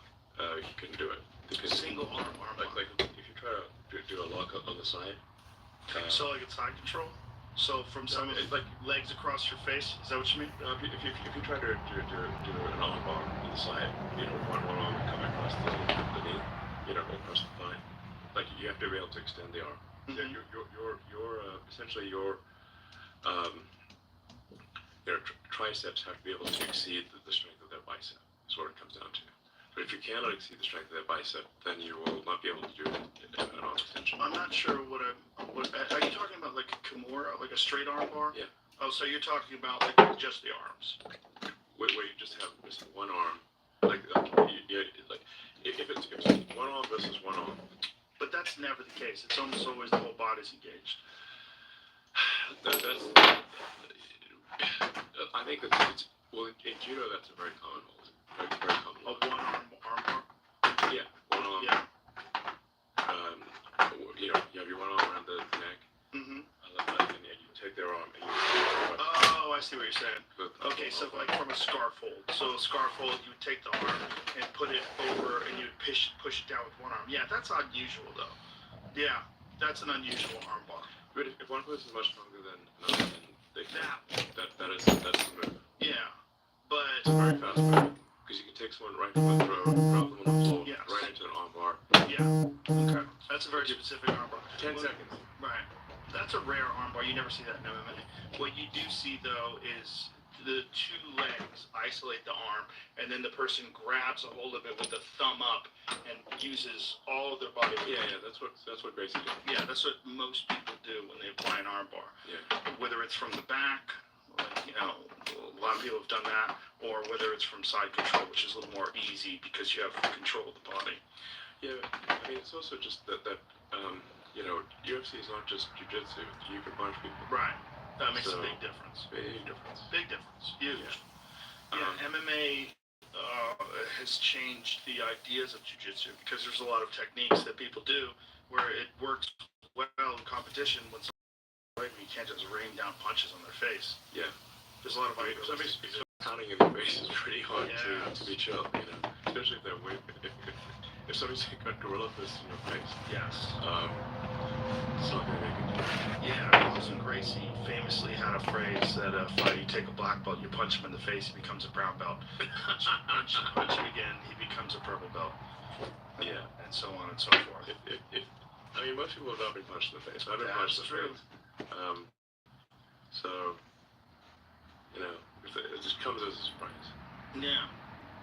Yeah, it probably does come as a surprise. I mean, it's also like, even the UFC has a lot of limitations. Like, you can't do 12 o'clock elbows, So that's changing. They're getting rid of that. Do 12 o'clock elbows? Finally. I've been singing that from the top of the roof forever. Okay. It's so nuts. It's so stupid. You know what it came from? No. It came from Big John McCarthy, who was the original UFC referee and pioneer of the sport. He was bringing this to athletic commissions, and they were allowing certain techniques, but one of them they wouldn't allow was the 12 to 6 elbow, because they saw those late night karate demonstrations where someone would like smash bricks like that. They thought someone would die if they hit him with this. It's definitely gonna sting. Yeah, but it's not even harder than this one. This one's harder because this one you can throw your body weight into it. It's a more natural movement. This is an unusual movement. I mean, I'm sure you can train it and get it probably as hard, but I think for most people, for me, I can tell you for sure, this elbow has more power. Well, I think any elbow in the face is going to be a big wake-up call if you've never had an elbow in the face. It fucking sucks. Yes, it fucking sucks. Did you watch the Tyson Fury Francis Ngannou boxing match? Is it the one where you bit the ear off? No, this is the Mike Tyson, Evander Holyfield. That's from the 90s. Yeah. No, this fight that took place this last weekend. Francis Ngannou was the UFC heavyweight champion. He vacated the belt so he could take this fight with Tyson Fury. This was his dream fight. Tyson Fury, who's the lineal heavyweight champion. Francis Ngannou had never had a boxing match ever in his life. Had 0 boxing matches, but he was the UFC heavyweight champion. Okay. Knocked down Tyson Fury in the 3rd round. Beat him up in the 8th round. Most people, including me, thought he should have won the decision, including most boxers, most boxing pundits. And he lost by 1 point on one judge's scorecard. He won on one judge's scorecard. Another judge who should go to jail had it 96-93 for Tyson Fury, which is fucking outrageous. But Francis Ngannou, who is a literal freak of nature. I mean, this guy grew up in Cameroon and was working in the sand mines when he was a child. Like a fucking Conan movie. Like full on, like yeah. this great warrior. Conan's like pushing the thing around in a circle. Yes. developing his body, digging the sand all day. He's supremely physically advanced. He's not just fit. He's the hardest puncher ever measured in all of MMA. There's a machine that we actually have outside at the gym, and if you hit this thing, Francis has hit it harder than any person who's ever lived. Yeah, well, look at him. Look at him. Yeah, we set it up. I have a record for the camp for a while. Okay. Yeah. A couple people beat it now, but Francis punched like it's like getting hit by a fucking car. Sure. And when he dropped Tyson Fury in the third round, you see Tyson's on his back going, "What the fuck?" And then he realized it's like, because I think he it's being thought like he was hit just by going. a sledgehammer. He thought he was gonna run him over because he's the boxing heavyweight champion. He's like, "There's no way this guy could box with me." He even said at the beginning of the fight, "It's time to go to school." Okay. And then Francis said at the end of the fight, "You are a shitty professor." You should watch it. It's a good freak show. I mean, it's on ESPN Plus. I'm pretty sure you can still get it. Yeah. Anyway, I just it's yeah. I'm just excited that you're interested in doing it still. Sure. All right. Didn't you fuck your back up doing like sumo wrestling? Yeah. What happened there? Still hurts a little bit actually. I've had like 4 operations. Really from that? Well, I had like I had like some childhood injuries. Like I said, I was in some pretty severe fights as a kid. Like really, like I was almost killed at one point. So. Really? Yeah. What happened? I was just in school in South Africa. It's a very violent place. There's been many involuntary fights. It's just the way it was. But anyway, so I had like, and I had some rugby injuries as well. I saw South Africa won the World Cup, which is cool, and in rugby. So I think that was like not a good starting position.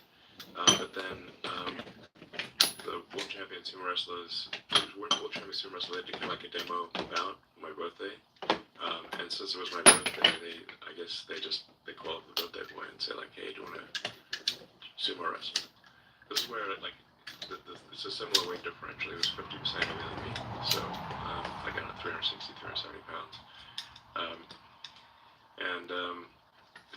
I knew it'd take it easy on me in the first round. So the only way I'm going to knock him over is momentum. So I got to basically run at him. So I did. Ran at him, did a judo throw, knocked him over, and smashed the disc in my neck in the process. Ooh. Yeah. But it's like, it'd be like running at that wall, you know. If you run at a wall, it's gonna hurt. Did you have to get it fused or anything? Yeah. Oh man. Yeah. So it's like you can knock over someone. You can defeat someone bigger than you willing to smash a disc in your neck. Yeah. Well, if you know what you're doing and you're willing to smash the disc in your neck, those two things. So he wasn't expecting me to be a total lunatic on round 1. And he defeated me obviously in round 2 and 3 because he was like, "Oh, he knows what to expect." But so like 5 minutes of glory and a decade of pain.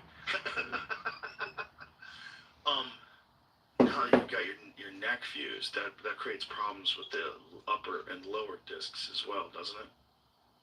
Over time, if there's too much neck rotation, it can damage them. How long ago was this that you had this operation?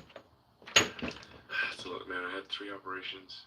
Where you got it fused? How long ago? I had 2 artificial discs, and I'm actually in favor of artificial discs. They put the wrong disc in, but then eventually the third one is like, let's just fuse it. They put the wrong one in? Yeah, twice. So how so? Because I have friends that have artificial discs. Yeah, no, I'm actually in favor of artificial discs. Yeah, you have the right one.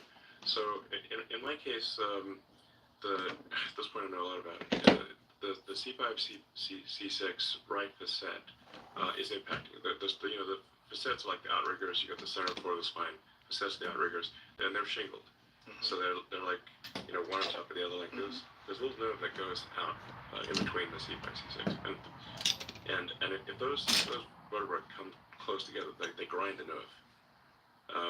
So you get the nerve, they just start shearing the nerve.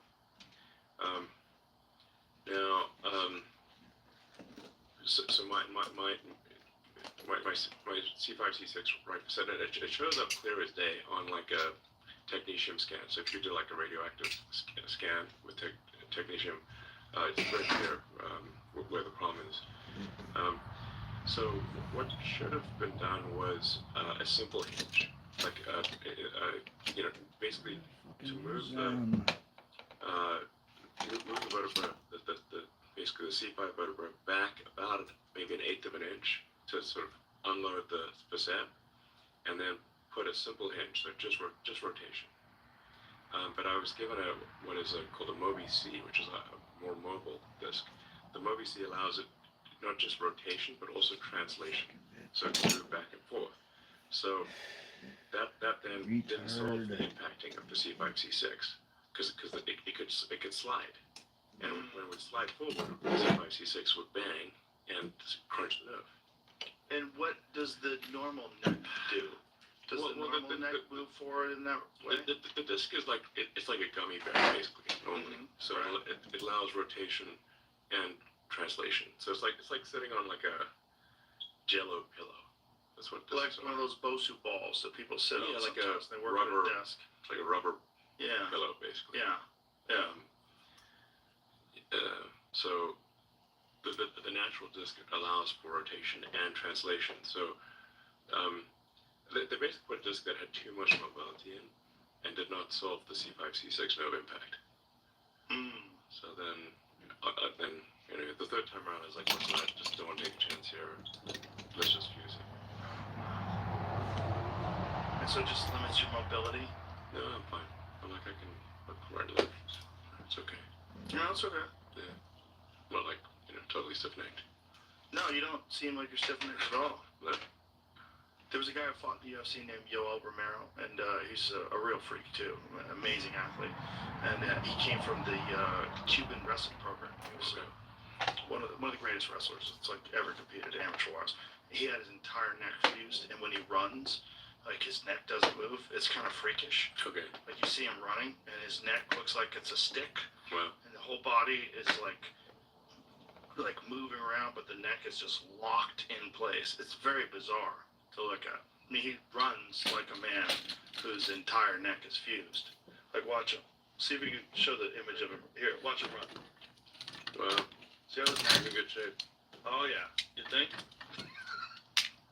I mean, you don't get in any better shape than this guy. By the way, he looks like that now.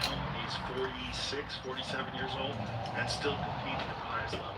Okay. In Bellator. I mean, he's unbelievable. Just insanely powerful and fast. Yeah. Cool. So, compete at the highest level with your neck fused. Yeah. I'm not too worried about that. Aljamain Sterling, who was the UFC bantamweight champion, he got his neck fused, got a disc replaced rather in his neck, and then went on to defend his title 3 times. Still fighting at the highest level with a fake disc in his neck. Well, I guess it'll be okay then. Yeah, well, medical science is pretty fucking incredible what they can do now. I mean, injuries that would have you would have been fucked for the rest of your life just a few decades ago. Yeah. Now you're good to go. Yeah. So I'm excited. We've kind of rekindled this Zuck versus Elon fire. I mean, he's checking out. What's I don't think he's checking it out. Yeah, Zoe is checking out. Do you think so? Yeah. Buck, buck, buck. Well, maybe he's Suck, suck, suck, suck. I'll go to him into fighting using taunts. It might work. Yeah. I mean, somehow or another, you got my degree in the first place. I was stunned. Surely he will respond to a taunt like that. Yeah, surely. I mean, how can you resist? How can you resist? Yeah, exactly. Let's go schoolyard taunting. What if there was real consequences on the line? Like, what if you guys had a real bet? Okay. Like the moderation team from X takes over moderation of Facebook if you win. No problem. Sounds good. And if he wins, vice versa. There's a fight for civilization. Yeah. A literal fight for civilization. Wow. Heavy. Sure. And you wouldn't even train for this? No, I train a little bit. Train a little bit? Like, how many weeks you need? I mean, I don't have to train. I can do it tomorrow. I tried going to his house, actually. Did you really? Yeah, because he lives in Palo Alto. And we're doing doing some, Tesla full self-driving testing. So I'm like, well, I've got to pick a destination. You just press the button, go navigate to Zuck's house. Yeah, basically.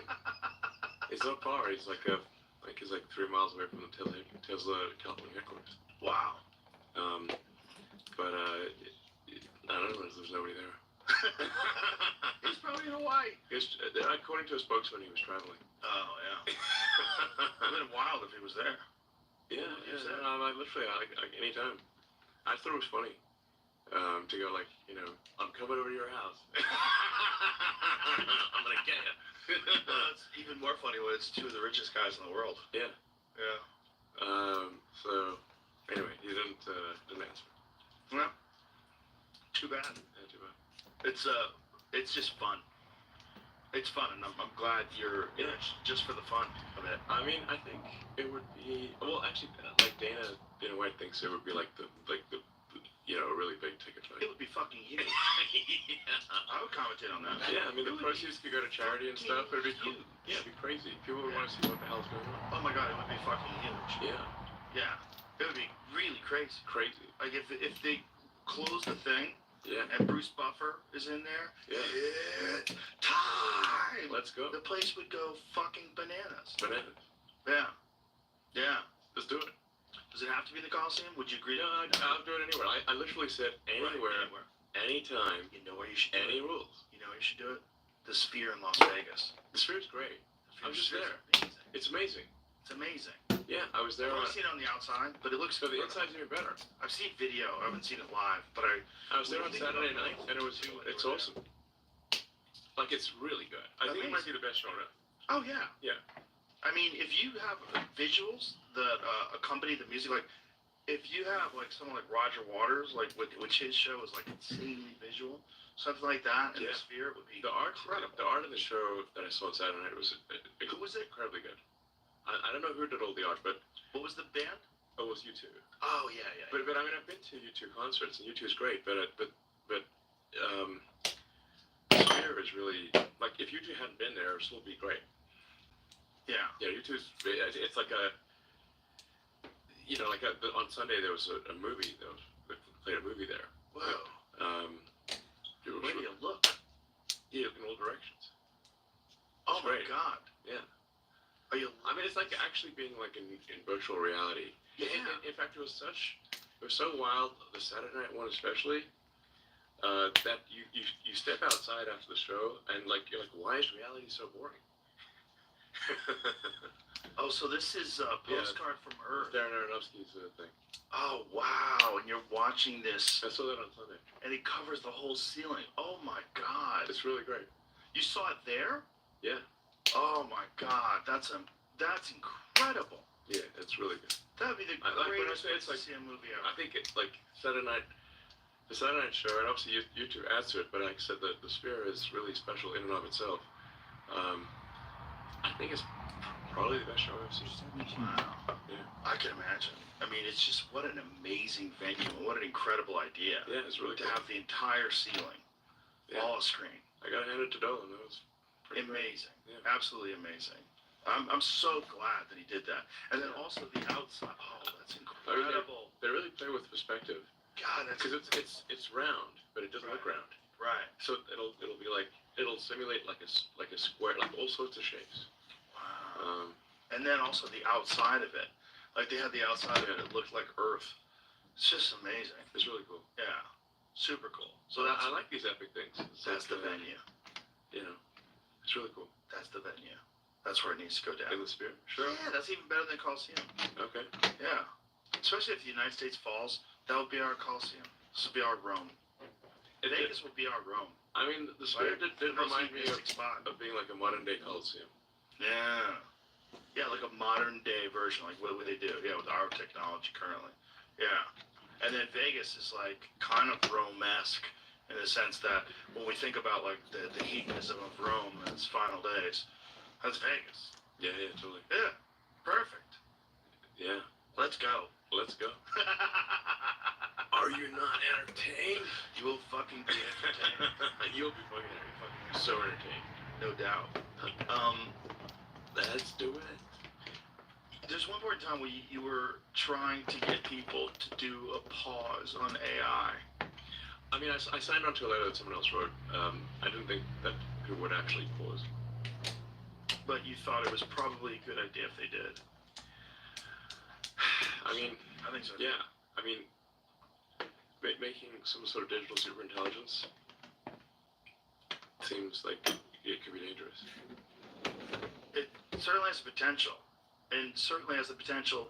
Well, when you were talking about what this mind virus, how it was able to propagate through the social media and being in control of social media platforms. Think about what that means if that same mind virus gets in control of a superintelligence, and that is possible. Yeah, no, that's actually what I think the biggest danger is for AI is that if AI is implicitly programmed, I don't think they're explicitly, but implicitly programmed with values that lead to that have led to the destruction of downtown San Francisco, and a bunch of these AI companies are in the either in San Francisco or in the San Francisco Bay Area, then you could implicitly program an AI to believe that extinction of humanity is what it should try to do. I mean, if you take that guy who was on the front page of the New York Times, and you take his philosophy, which is prevalent in San Francisco, the AI could conclude, like he did, that there are where he literally says there are 8 billion people in the world, it would be better if there were none, and engineer that outcome. Yeah. Well, especially if it doesn't need us anymore. If it becomes sentient and then has the ability to make its own decisions and make a better version of itself, it would find us to be nothing but a problem. Like, we have nothing to offer It's a anymore. risk. Yeah, it is a risk. So, you know, and like, if you query ChatGPT, I mean, it's pretty woke, you know? Yeah.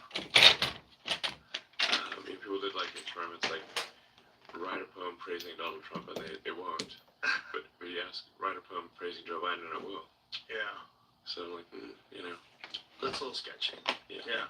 Well, unfortunately, it's programmed. And yeah. It's programmed to be that way.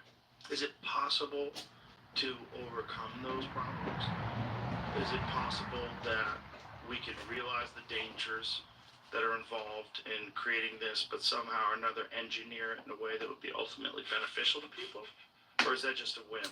That's a hope and a prayer, a utopian version of what could happen versus the most likely outcome?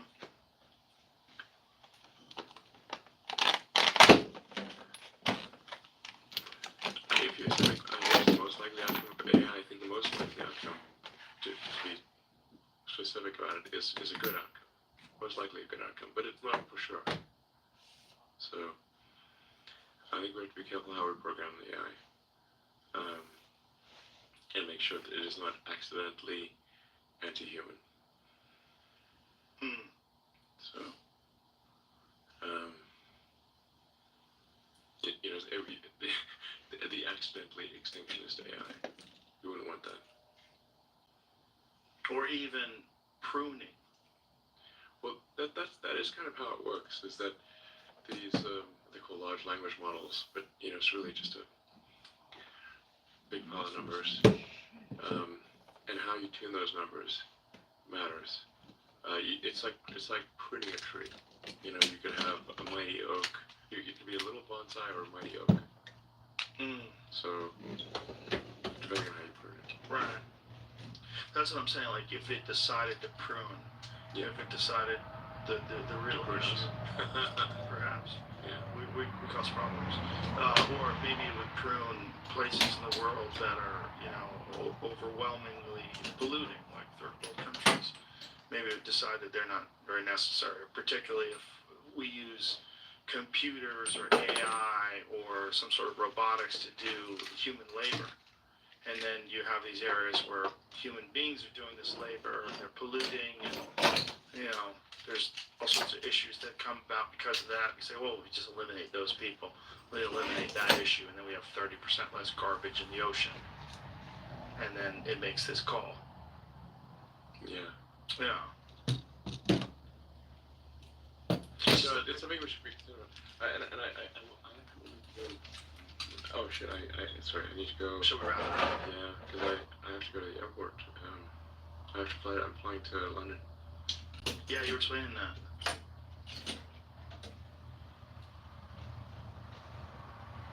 Yeah, just before I get to the AI Center conference in London. So, yeah. I'm leaving in about an hour and a half. What do you hope to get out of this conference? Like, well,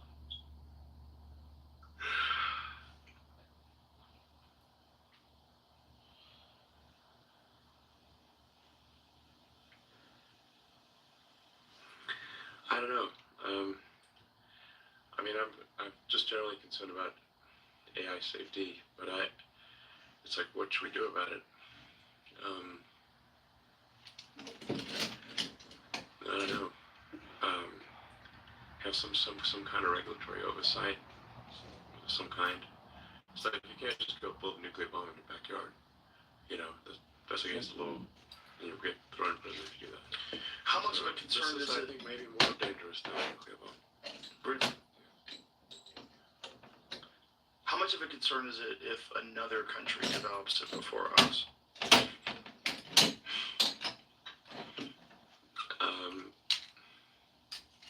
I don't know if that, we should be concerned about AI being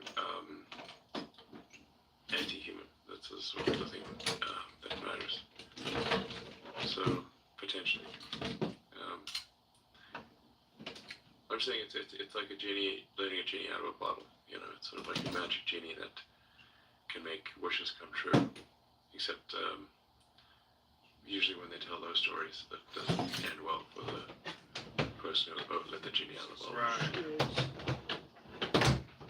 Do you think we're creating a life form? Yeah. I mean, it's something that is indistinguishable from intelligence, an intelligent life form, certainly. I keep coming up against this idea. I keep banging it in my head that we're some sort of an electronic caterpillar that's creating a cocoon, and we don't even realize what we're doing. And we're about to give birth to some technological butterfly. Yeah.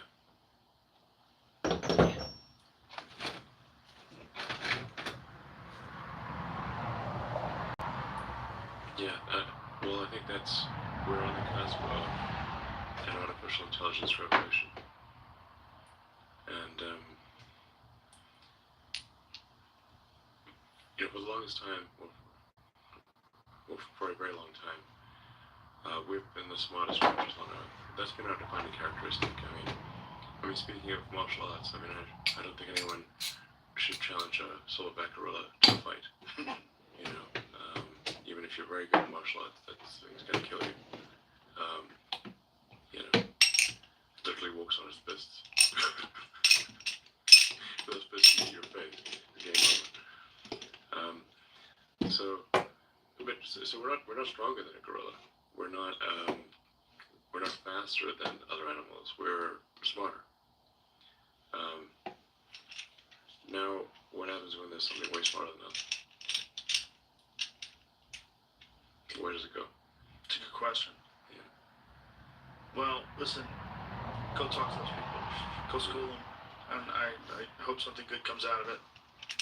And thank you for your time. Appreciate you coming in here. It's been fun. Good to see you. Always good to see you.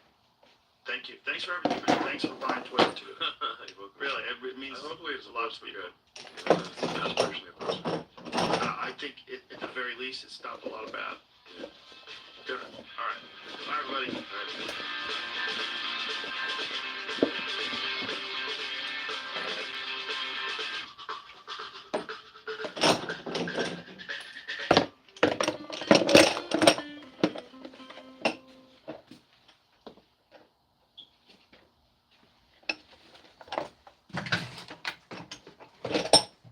This is my favorite guy to work with. We're a dream team.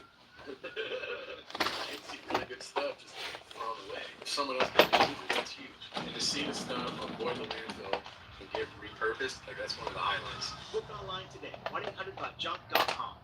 Today's guest is an entrepreneur. He's a renegade. He's a business mogul. And he is the head of the UFC.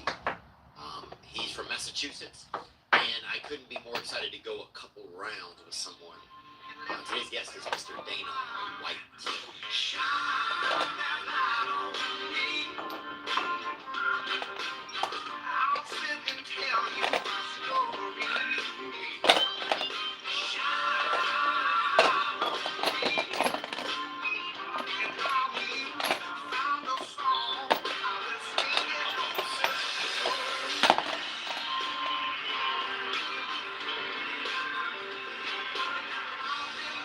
You feel handsomer as you got more shape. You guys got good results this? Yeah, it's good. Yeah. Awesome. So, it's good, man. We've had a really great year. It's been fascinating. All types of just interesting people. Rapper, Robert F. Kennedy. We just had Wayne Gretzky. I don't know who else. You gotta do Trump. Yeah, we'd When love we to get have closer, I'll get you Trump if you want to do him. Yeah. Well, we had Sexy Red on, and she's from the hood, right? She has some pretty ratchet stuff. She sings about like her vagina and stuff, but people love her, right? That's her? Yeah, Sexy Red is wild. She and she is pregnant as well. But that's part of it was at the end. I was like, hey, I'm gonna invite you to UFC fight sometime. She's like, I'd love to go. That's awesome. So the hood would really show up for that. What do you think about Slap? Well, it's a great question, brother. First of all, I didn't know what being there makes you. You're like, oh my god, this is amazing. I like how it's bite-sized in the way that if you want to like hang out with friends and chat, you can be talking to your buddy and you know exactly when the action is going to happen. Right. So whereas UFC, you don't want to miss any of the dance. That's a really good point. So I loved how it was like very digestible. Like it's like, hold on, dude, chill. Let's focus. This is it. I like the people that were there. I thought was really interesting. I can't tell when I'm there. There's moments where I'm supporting, and then there's moments where I'm heckling almost. Right. There's respect for sure, but I could I don't know. It was weird. Like Cowboy Cerrone's there, and he's like, knock him out them slides. Like one guy's wearing sandals, you know. So I think there's a little bit of a peanut gallery aspect. There is. But there is at UFC too, though. I mean, there's a lot of yelling and shit talking at UFC. I think UFC has become a lot more sophisticated over the last 10 years. Yeah. But before that, was it really? Quite a slap crowd. Yeah. Oh, well, dude, I remember when I first heard about UFC, it was like the kids who were not going to finish school were watching it. Right. It was like they had a VHS, it would like come in the mail. That dude. That dude. Yeah, that dude. Talk about a guy that's become famous just off fucking one picture of sitting in the crowd. He works with blood drives now, which is crazy, huh? Oh, are you serious? No, I'm not, but that would be actually, it's not a bad partnership. Dude, I'd pour a 12-ounce O negative for that guy if you asked me to. Oh, that's funny. I'll tell you something fascinating about the slap content. So there's a woman named Amy Kaplan, and she's a media member, right? And I don't know who she writes for, but she comes to everything UFC slap. She supports whatever, right? So when she showed up to slap on Wednesday, she had 20 followers on TikTok. So she posted the video of Sheena, the women's one, knocking her out. Right now it's at 1.6 million views, and she has 3,600 followers off one post from Slap. How crazy is that? This is the one right here. Yeah, you should have cut that up and put it on. That's all the influencers that come, they love it because the content's so powerful. Listen to me. If you take the NFL, the NBA, Major League Baseball, the NHL, UFC, WWE, NASCAR, Formula One, PGA, and a couple other ones, you combine all their numbers together on social, multiply them by 4, they don't do a power slap. No way. Fucking fact. And when you post this content, it is unbelievably powerful. Yeah, other things that I thought really about it, I liked how, I wish I knew some of the fighters better. I know some of that takes time and getting to know them, right? 100%. This is only our 5th ever event. It's been around for 8 months. And, yeah, no, this thing's a fucking juggernaut, though, man. But I dug it, dude. I'm sitting there with my buddy Sheldon Soray, and we're like, holy shit, dude, this is so much fun. Like, I was excited to come back. I'm not going to say it surprised me, but it did. When the guy, like, almost got a haircut off of his... Yeah. He has that beard. You don't even know if he has a chin. You're like, what if that dude doesn't even have a chin? Asia fucking out here. That's one of the things we've been talking about. You know, some of these beards are so big, you can't tell where the hell their face is. I agree. That's hilarious. But I kind of love that aspect of it. It's a little bit of camouflage, dude. Where some guy rolls out there with a naked chin, some little fucking nudist, you know? Yeah. You're like, this guy's got to calm down. This pervert puts a grow a beard, man. Did you make it up to Red Rock after? No, I didn't. It was fucking mayhem up there, man. Really? Yeah, we go to the high limit room after and big party up there at Red Rock after the thing. And everybody's gambling and all this shit, but we had done this thing. We did a sweepstakes where somebody would get the opportunity to come and gamble with me and Steve will do it, right? So we sit down at the table. You couldn't fucking write this. You couldn't write this. We sit down at the table. I give the guy $5 grand. We start gambling. And he just leaves with it? We start gambling. And me and Hunter were just talking about it. And Hunter was his coach. Hunter was kind of coaching him over there on the side. And Hunter said the guy was so nervous. He's like, you know, at one point, he got up to what, Hunter, $8 grand? Wow. He was up to $8,000 he had won. He was in the fucking perfect seat at the table. Up to $8 grand. He's up to $9 grand now. And I said, listen, you don't have to stay here. You can leave whenever you want, whatever. He's asking Hunter a question. Hunter's like, Dana doesn't care. If you want to leave, you can leave. Yeah. You can quit when you want to. So he says, okay, this is my last bet then. Win, lose, or draw. This is my last bet. He puts it up. Steve will do it, throws 1,000 up on it. Underneath, the guy put up like 400 or 500. Right. Steve puts 1,000 under it. He hits a fucking blackjack. Oh. I mean, you couldn't write a better fucking story than that. So the kid leaves there with almost 10 G's. And, you know, he won the sweepstakes, come gamble with us, and actually got to experience Slap, got to go to the party after, and actually won 10 grand. And win. Wow. Yeah, that's incredible. I love doing fun shit like that. Yeah. Dude, you know what? You do a great job of that, I'll say. Like, I tune, like, and even now just being in the facility and seeing, like, the kitchen where you guys shoot the Fuck It Fridays and stuff. I'm like, man, that's pretty brave. Were you concerned about it at all at first? Like, just putting yourself out there like that? Because I think there's always this wall between, like, is it, you know, when people step into, like, putting themselves out into social media? Yeah, no, I don't care. I've been doing it for so long, and I mean, I was doing these video blogs before this whole influencing thing was a thing. You know what I mean? I used to do video blogs on YouTube. They would follow us around in the plane, going to events, and all the behind-the-scenes type stuff. So I've been doing this for a long time. It doesn't bother me. Yeah. What kind of tunes do you listen to? What kind of music do you listen to? I'm into so many different types of music. I like, my all-time favorite bands are Rage Against the Machine, the Beastie Boys, and the Red Hot Chili Peppers. But I listen to everything. I listen to 80s music, I listen to 70s music, I listen to rap, I listen to... You remember your first concert you ever went to? First concert I ever went to is kind of weird. That was Berlin. I went to Berlin. It's a band? Yeah. Oh, yeah. 80s I'm band. not familiar with them. Okay. No More Words, you know. Oh, yeah. Wait, No More Words? Play a beat of it. No more words. No more words. I'm thinking of More Than Words. I'm actually going to the Cult tonight. Are you? Cult's in town. I'm going to the Cult. And they're British, huh? Yeah. Oh, yeah. You know the Cult. Yeah, kind of. You know who I know? Who'd you go with? Okay, I get a little bit of an energy now for what's going on there. Were you stopping? Was Michael Bisping the DJ? You know, he used to be a DJ. I didn't know that. Dude, he has a great story about somebody stole his records one night. Isn't this right? Isn't it Michael Bisping? Somebody stole his records, right? He's the fucking DJ, right? Like the last guy you want to steal from, right? Some one-eyed fucking, you know, music maniac running Skrillex, you know?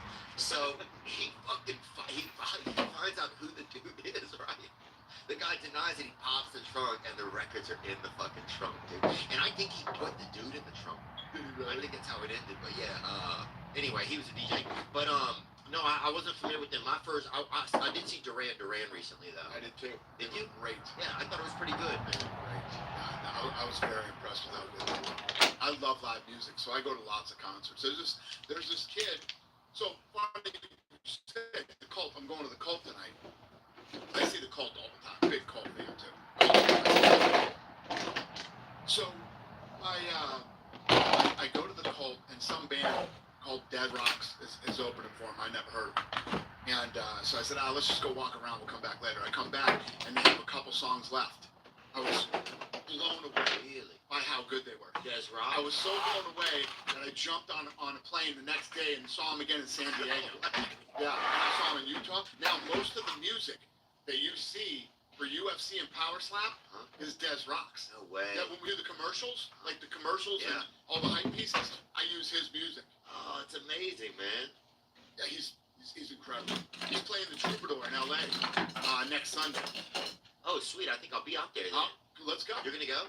I'm gonna fly in for it. You are? Yeah, you wanna go? Yeah, I have to go now, but yeah, I'll go. Fuck yeah, let's do it. I'll go. And I'm going. I think you guys are going to the motocross on Sunday. Yeah, no. With John Shahidi, are you guys doing that thing? I'm doing Nitro Circus. I'm doing Nitro Circus tomorrow. Yeah, I'm gonna go. Oh, it's tomorrow. It's tomorrow in Anaheim. Yeah, show. I'm meeting Trump tomorrow morning for breakfast on his plane. Wow. His plane is landing here. We're gonna have breakfast on his plane. Then I'm jumping on our plane and going to Nitro Circus. It's gonna be fun. Yeah, I wanted to be over there. What's Trump have for breakfast? You think? If you have breakfast, I'll tell you tomorrow. Okay. Okay. I'll tell you tomorrow. All right. What would your walkout song be? You think if you were a fighter? Oh shit. Choose from. I sort of lived vicariously through the athletes over the last however many years, because I picked a lot of the songs for a lot of these guys to walk out to. Yeah. Do some of them just not want to pick it? Some don't even give a fuck.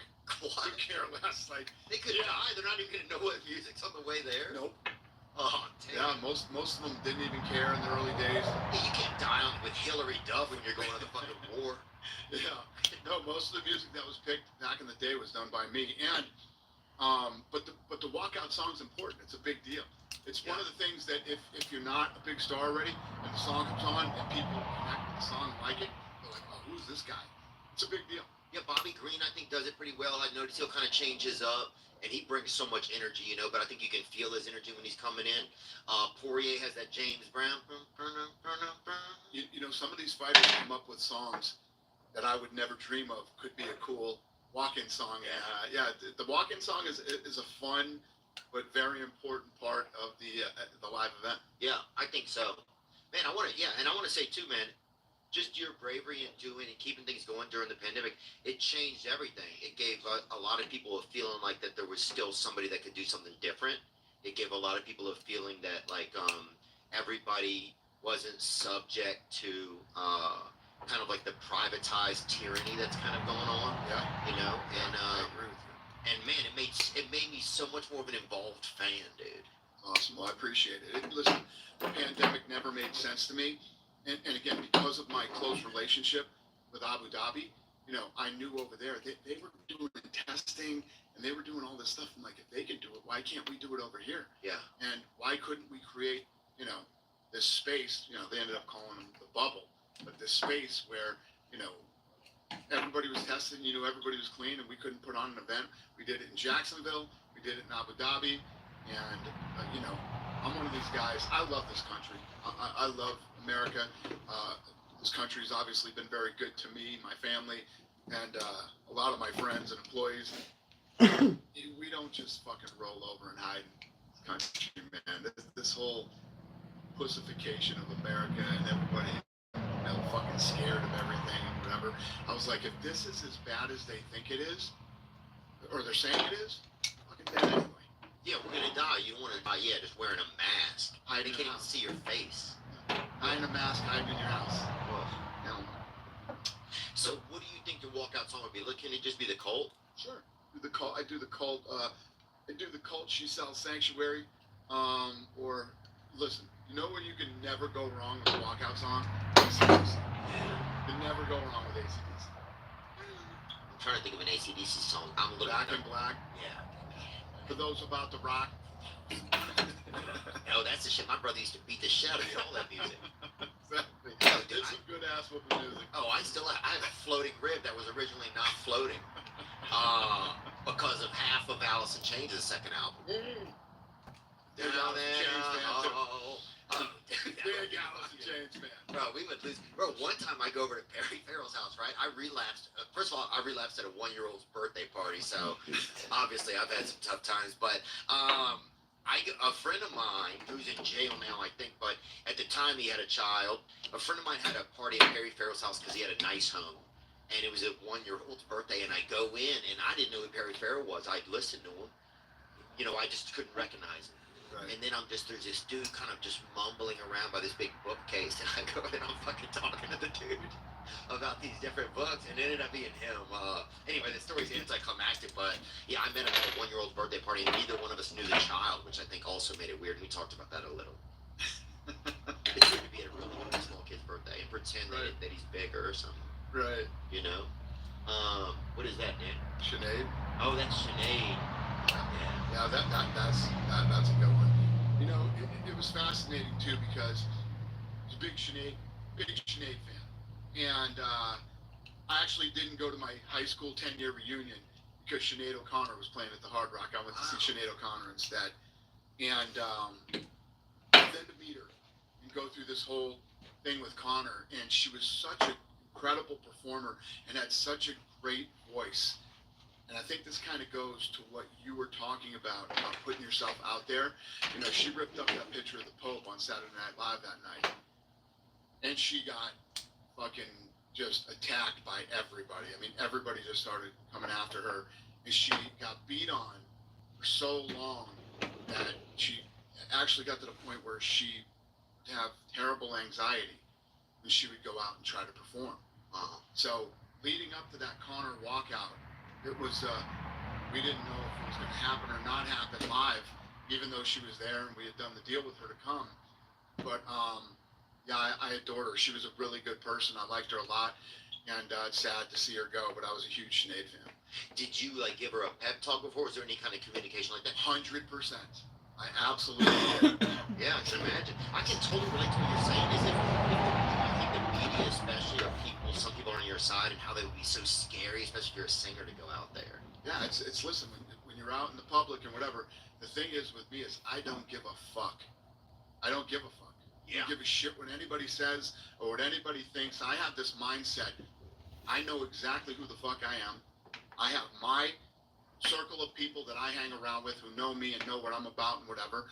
And anybody else who doesn't like it or doesn't want it, fucking bad.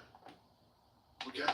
Were you always like that, do you Always think? like that. Wow. I was always like that. Because that's the part that I think these days it gets a little bit harder to create. Like, I mean, I work for myself, right? And so it's nice to have your own space where you don't have to answer anybody. You have to answer advertisers sometimes. But at this point, you can also sell direct to consumers. You can say fucking sayonara to advertisers if you need to. I will never, ever answer to a fucking advertiser. Ever. Yeah. I've been through it. Yeah. Believe me. Yeah. Listen, No, this is a really easy fucking solution. Pay me what you owe me, and you go your way, and I'll go mine. Pretty easy fucking solution. That's it. Yeah. Yeah. No, you can't ever let these fucking people hold you hostage or try to, you know, try to change who you are or what you stand for, or try to determine how you're going to run your business. Yeah. Fuck that shit. Do you think that is becoming more the commonplace, or that it gotten to be the commonplace and now we're getting out of that? I think it needs to be the commonplace. You cannot be held hostage by advertisers. I mean, Dave Chappelle has this great comedy thing that he was doing, and he says, you know, everybody asks me why I don't have a tennis shoe, and you know, I've been offered tennis shoe deals. You know, I don't have a tennis shoe because as soon as you do something they don't like, take the tennis shoe away from you, it's gone and all that shit. And you know what I mean? He's right. Yeah. That's why I don't fuck with Hollywood a lot, man. I don't do a lot of shit. They say, come do this, come be in the movie. Yep. The guy calls me, fucking Ricky Furley or whatever calls me, hey, you want to be in the, you know, Dope Sick 11 or whatever the fucking movie is. I don't give a dude. No, I don't want to fuck. I don't want them to be able to write an article to be say, hey, we took this away from this guy because he said this. Yeah. I don't fucking need any of that shit. 100%. And they only came to ask me once I started doing my own thing anyway. So fuck them. Sorry, man. I'm obviously angry about that. But thanks for some of the You're not wrong. You're right. Yeah, there's a lot of that energy in the world that 100%. people don't know what to do. It's got to be. 100%, man. You let these people come in, and you know, these people are paying to be a partner with you to put their logos with you and be with you until something goes. Find out who's with you and who's not when the shit hits the fan. Yeah. You know what I mean? I say this all the time. It happened with me and my employees during COVID, right? they're laying people off and whatever. We don't fucking lay anybody off. But didn't you negate some of your salary or something? What did you guys do? No, I said I would. But okay. I said, we're going to go through this. We're not laying anybody off. We're going through this. Yeah. And, you know, every Christmas party I get up on stage and tell my fucking team how much I love them and how important they are to me. And then the scariest time in our lifetime hits, and I'm like, hey, I love you guys so much, I'm going to fucking lay you off. Some of you have been with me 10, 15, 20 years.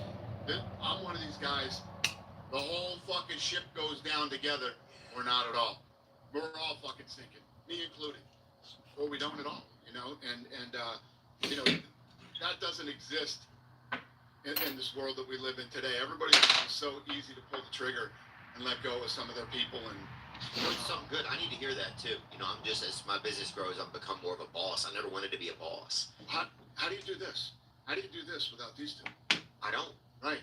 But right? Yeah. And now that you said how that, do these two do this without you? Right. You're a fucking team. I think we've realized that more this year, I think, but it's become a learning lesson for me as a boss. You know, it's like, you think like I need to just hold on, but you really need to let go and let others help. You're a team. What you do is, when you run a successful fucking business, you do it by building a really good team around you. Yeah. You know? And I have you have a lot of great employees, man. I got the best team in the world, man. You I got really do, bro. 350 unfucking believable people. When I said we're fucking storming the beach, we're going. Oh, definitely, dude. Nobody fucking said no. There is no experience, man. When I go to the UFC fights, it's like whether it's the assistants or your directors or the guys who are opening the cage door, you look over and there's like some hero here. There's David Spade, or there's Mel Gibson, or there's Joe Burrow. It's like you have all of just like, and it just feels like you're in this fun fucking family that's a little bit mentally unhinged, right? I'm not gonna say that, okay? No, you're not wrong. Yeah, this family, not wrong. Yeah, this family's had some fucking domestic disputes, all right? But but it just, dude, it feels so much fun. When I leave the event, I miss the people that you work with just as much as I miss the action. That's awesome. I love hearing that. And thank you. And you're not the first one to tell me that. Everybody tells me that. Anybody who interacts with anyone on my team, and everybody here is smart, hardworking, the best at what they do, and there's none of that bullshit, you know, at the office where there's all this backstabbing and fucking all this bullshit. Those type of people we get rid of immediately. Yeah. You don't last here being that kind of a person. This is a team, this is a family, and we throw parties here all the time for all of our employees. We throw different types of parties, like parties for the employees where they can bring their spouse or their wife or whatever. Then we throw parties where you can bring your kids, because we want their kids to come and see the place where their parents work, and they want them to feel, you know, your parents are gone at work all the time. We want the kids to look at where they go to work as a fun place, as a place that's cool. Oh, mom and dad are at work. We love going to their work. Yeah. You know what I mean? Oh, fucking start a 37-pound weight class, dude. You know what I'm saying? Yeah. I mean, that's not a line because that's children fighting, but was it hard for you to learn to be a boss as your business grew? Like, what was some of the, because, man, even you just saying this in front of us, man, it's important for us to hear, because I need to do a better job of it, you know, and some of that is just stuff I'm learning as my business has grown and my responsibilities, and not feeling like I need to really try to do everything myself, you know. I can be a better boss and employee and co-worker a lot of times. So it's just powerful you're saying that in front of us. Delegating. And respecting people's ability to do stuff. Sometimes I was always so used to doing things myself. You know, listen, I'm still, as successful as this thing has been and all the stuff that we do, I get here every day at 9 o'clock, and I'm one of the last guys in this building every night. Was it hard to learn to be a boss? Like, did you like have like a role model with that, or did you? Well, I had my own business before this, but you know, obviously wasn't the difference. The only difference in coming to the UFC was, you know, the size, you know, being a global company, and obviously the finance side. I mean, you know, I went from dealing with hundreds of thousands of dollars to dealing with hundreds of millions of dollars. So that's the difference. But you know, finance is not my fucking thing. We have a very strong finance team. And, you know, one of the things I hated the most in being in this business was fucking budget meetings, man. Yeah. We used to be in budget meetings. You know, when we were getting murdered, we were losing money. We were in budget meetings for fucking, it felt like days, and that was the only not fun part of the business for me. And now, where we are now, I only do the fun shit. I only do the shit that I really love to do, and I stay completely focused on it, which is making sure production, live and in-house production is fucking perfect. Finding new talent, putting on the best fights you can possibly put on, and star building. Those are the things that I really do. So more marketing. I don't fuck with finances at all. Yeah, good. I mean, just because you like to gamble, you know, and because fucking I do too, man. Yeah. So, you know, I'm on some site now. I can't even get my money out of the fucking thing. Like, Jesus, dude. Online gaming is a little. It's a little strange, isn't it? Yeah. I respect them, and we're happy that they advertise, but it's a little obtuse sometimes. I'm an old school brick and mortar, sit at the table and play kind of guy. Oh yeah, I'd rather not be able to pay my tab and have two fucking Italians beat the shit out of me, you know? Because at least it fucking evens out, you know? At least in the morning I wake up and think, oh fuck, I deserve it. You know, it's like you get, it's physically part of you. You feel like it makes sense.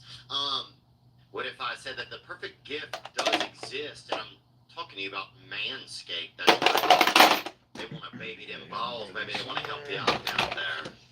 Manscaped's brand new Performance Package 5.0 Ultra, featuring the new Lawnmower 5.0. Watch all your wishes and mistletoe kisses come true. You hanging some M-toe off that down, boy. Look nice when you're getting naughty by going to manscaped.com and use code Theo for 20% off. That's right, that Lawnmower 5.0 Ultra Body Trimmer. Ooh. And that Weed Whacker 2.0 Nose and Ear Trimmer. Get in there, boy. You can't smell, you can't hear. I'll jack you out, baby. I'll get you tidy. They'll do it from Manscaped. 20% off and free shipping with the code Theo at manscaped.com is possible. That's right. That's 20% off and free shipping at manscaped.com and use code Theo. Manscaped.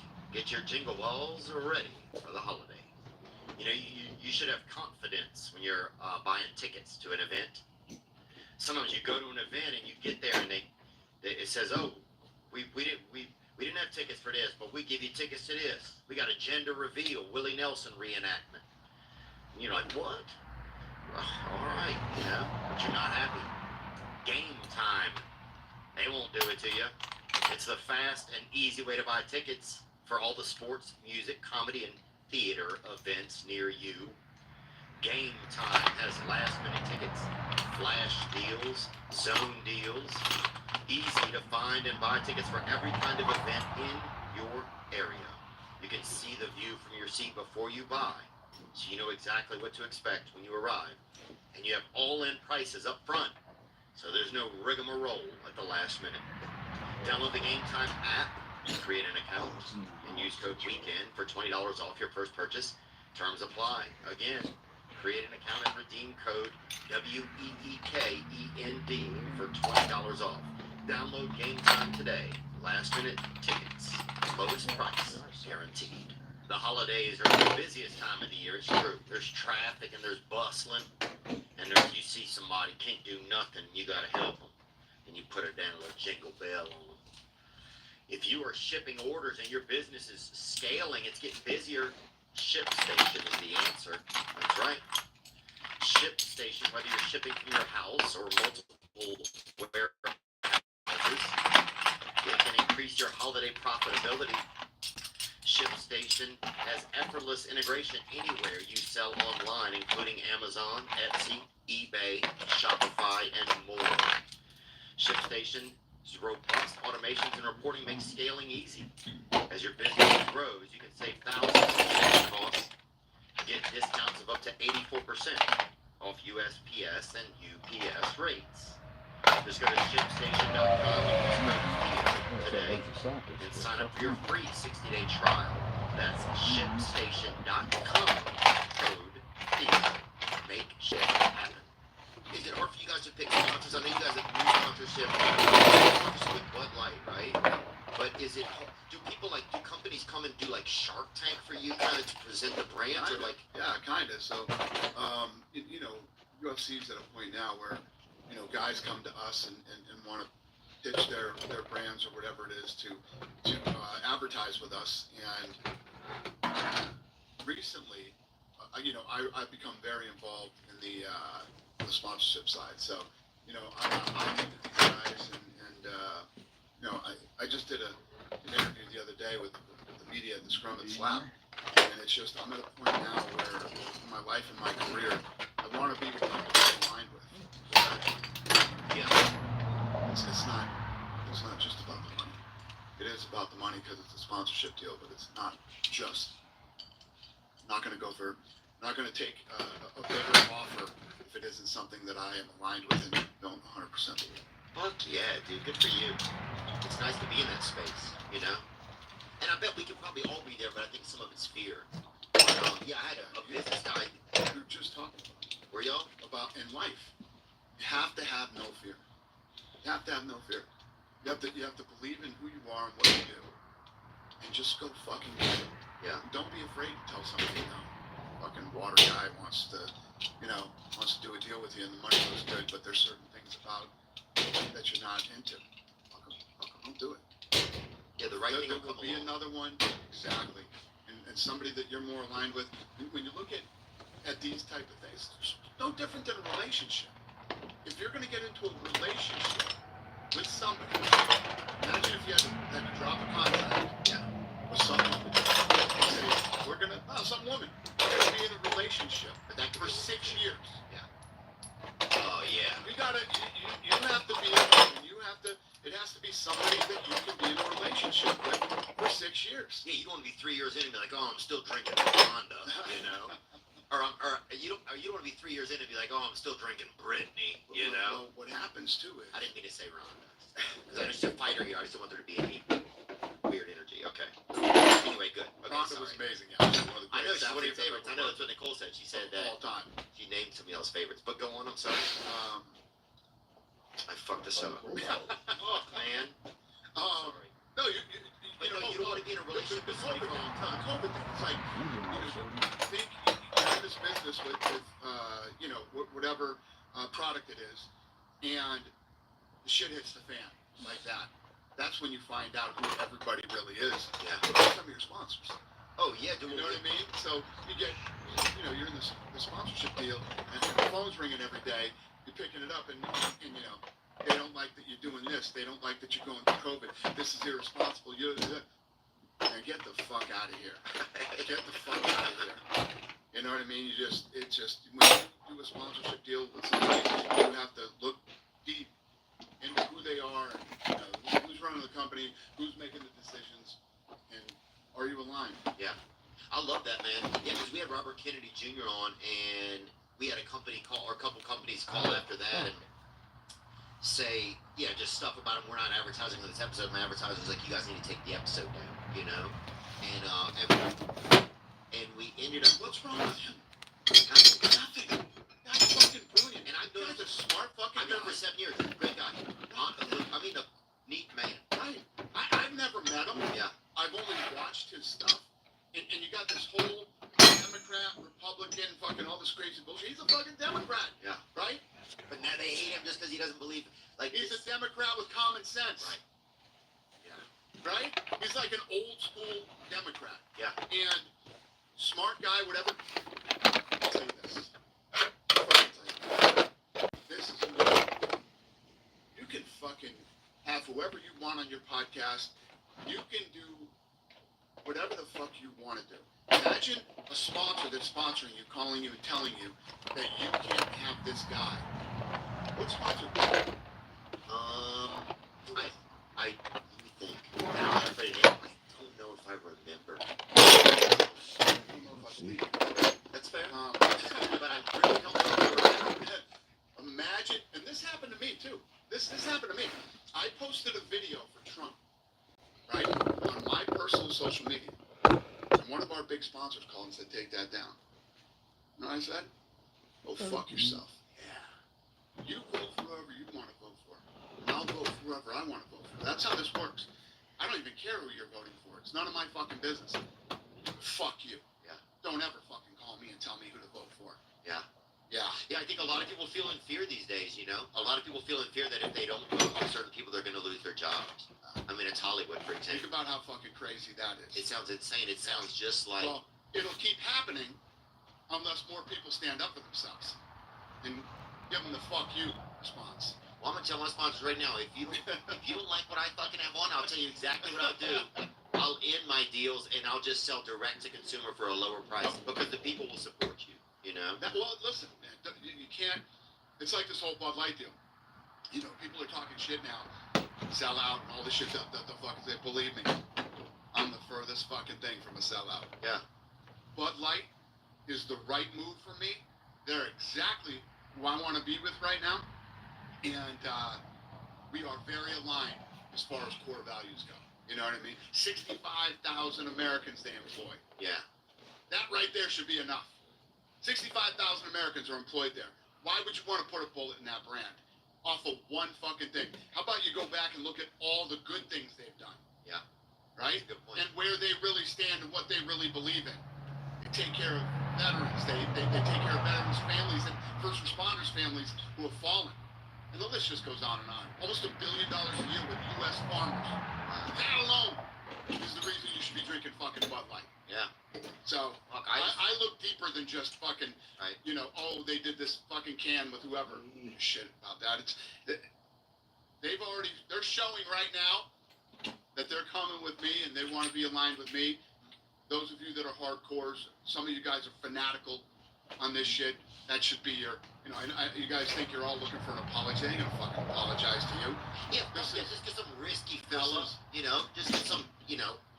They had 2,500 influencers that day. They gave everybody their own I know can. they did. I knew that shit. I'm like, they just gave a can to everybody. Nobody's paying attention. Everybody got Dude, a if I don't know where I'm at sexually, I could probably use a drink.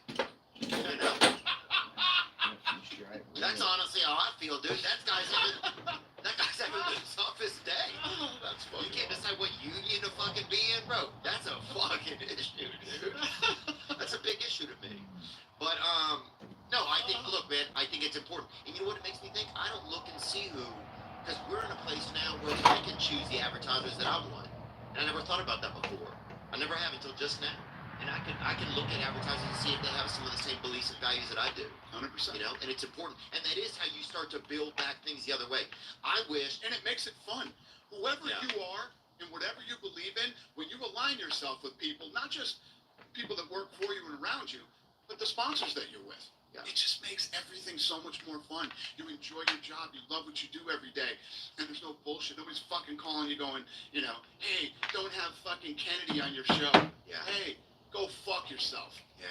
Fucking tell me who I'm going to have on my show. Yeah, go John F. Fuck yourself. Yeah, That's what I'm telling you. There you go. You know? Exactly. Dude, it's crazy because Lee Harvey Oswald went to the same middle school as me, which is pretty wild. But anyway, I don't know why I told Well, you that. Robert Kennedy's a smart guy. And he's He's a great man. He's an environmentalist, first of all, and he helped clean up our environment, right? He grew up raising homing pigeons, and he has this great story about him and his friends when they were kids. They would give the homing pigeons to the train conductor, right? And they would be like, okay, take these to Virginia or whatever and let them off at the same time. You have to promise us. And whoever gets back to the roost first, that's who wins, right? So imagine that game with your buddy. You're just fucking sitting there waiting for a pigeon to come in, you know? The guy's fascinating, right? That's some rich people shit, right? Oh, dude, that is fucking rich, bro. Something flies by us, dude. Somebody's fucking gunning it down, bro. You know? We actually had a couple brothers bus grilling up a dove one time, our neighbors, and I never eaten dove, but it was pretty good.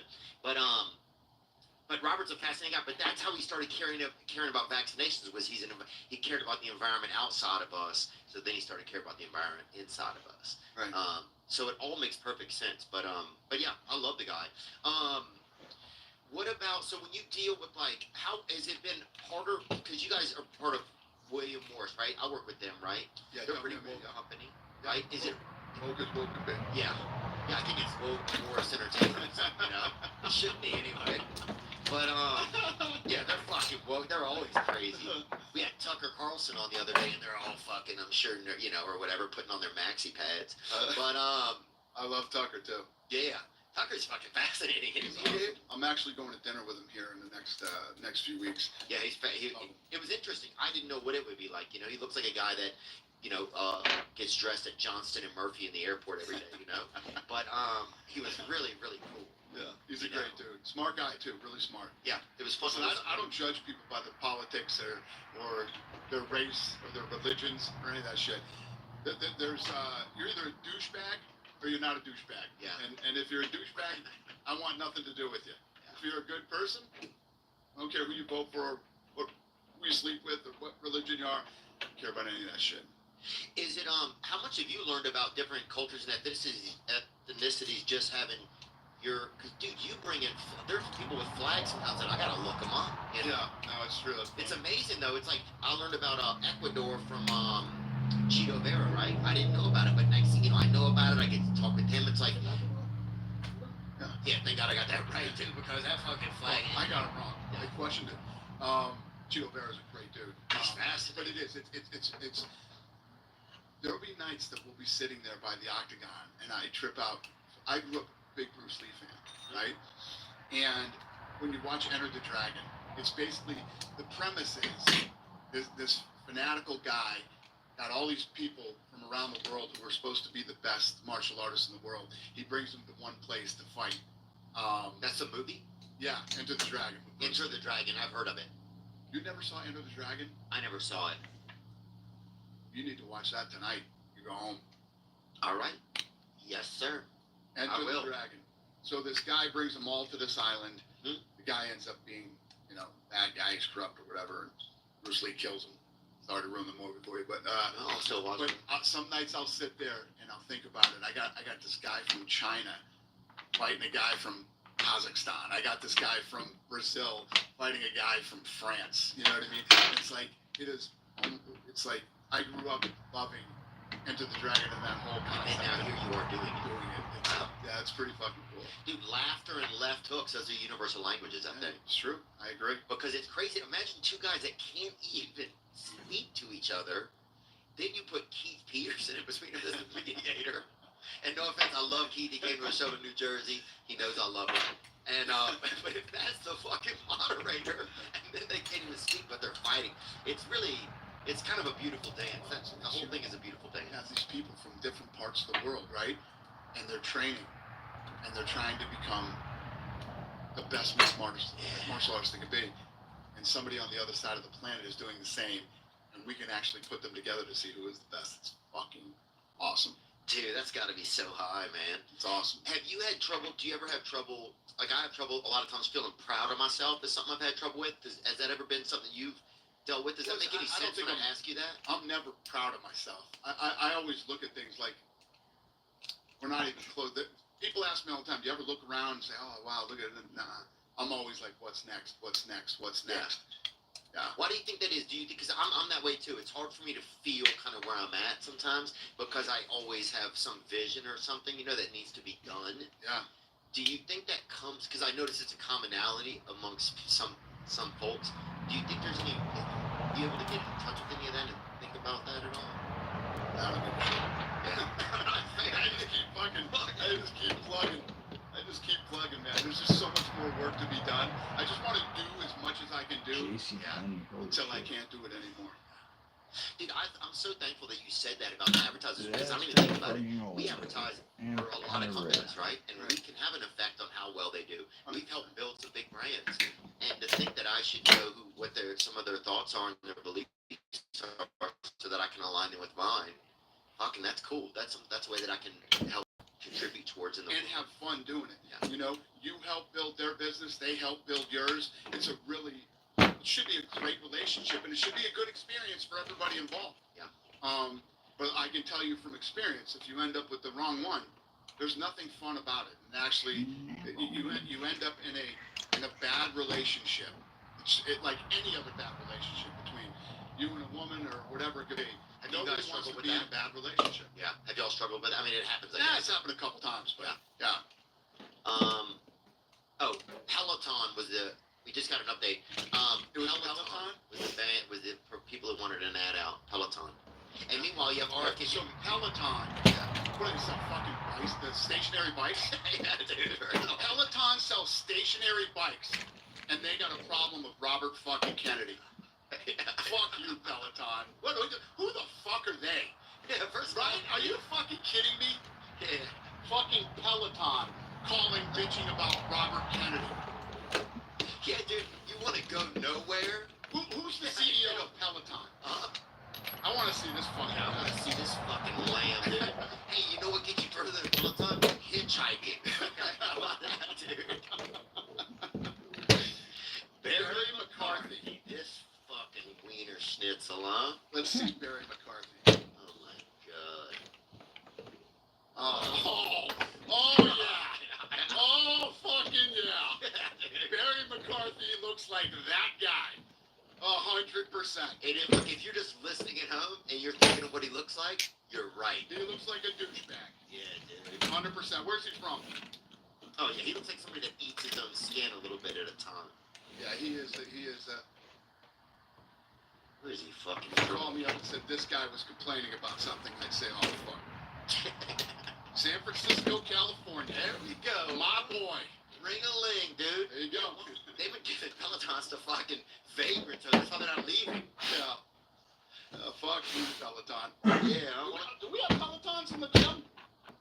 Are those Peloton? Asports. No, there's bikes next to it. Asports.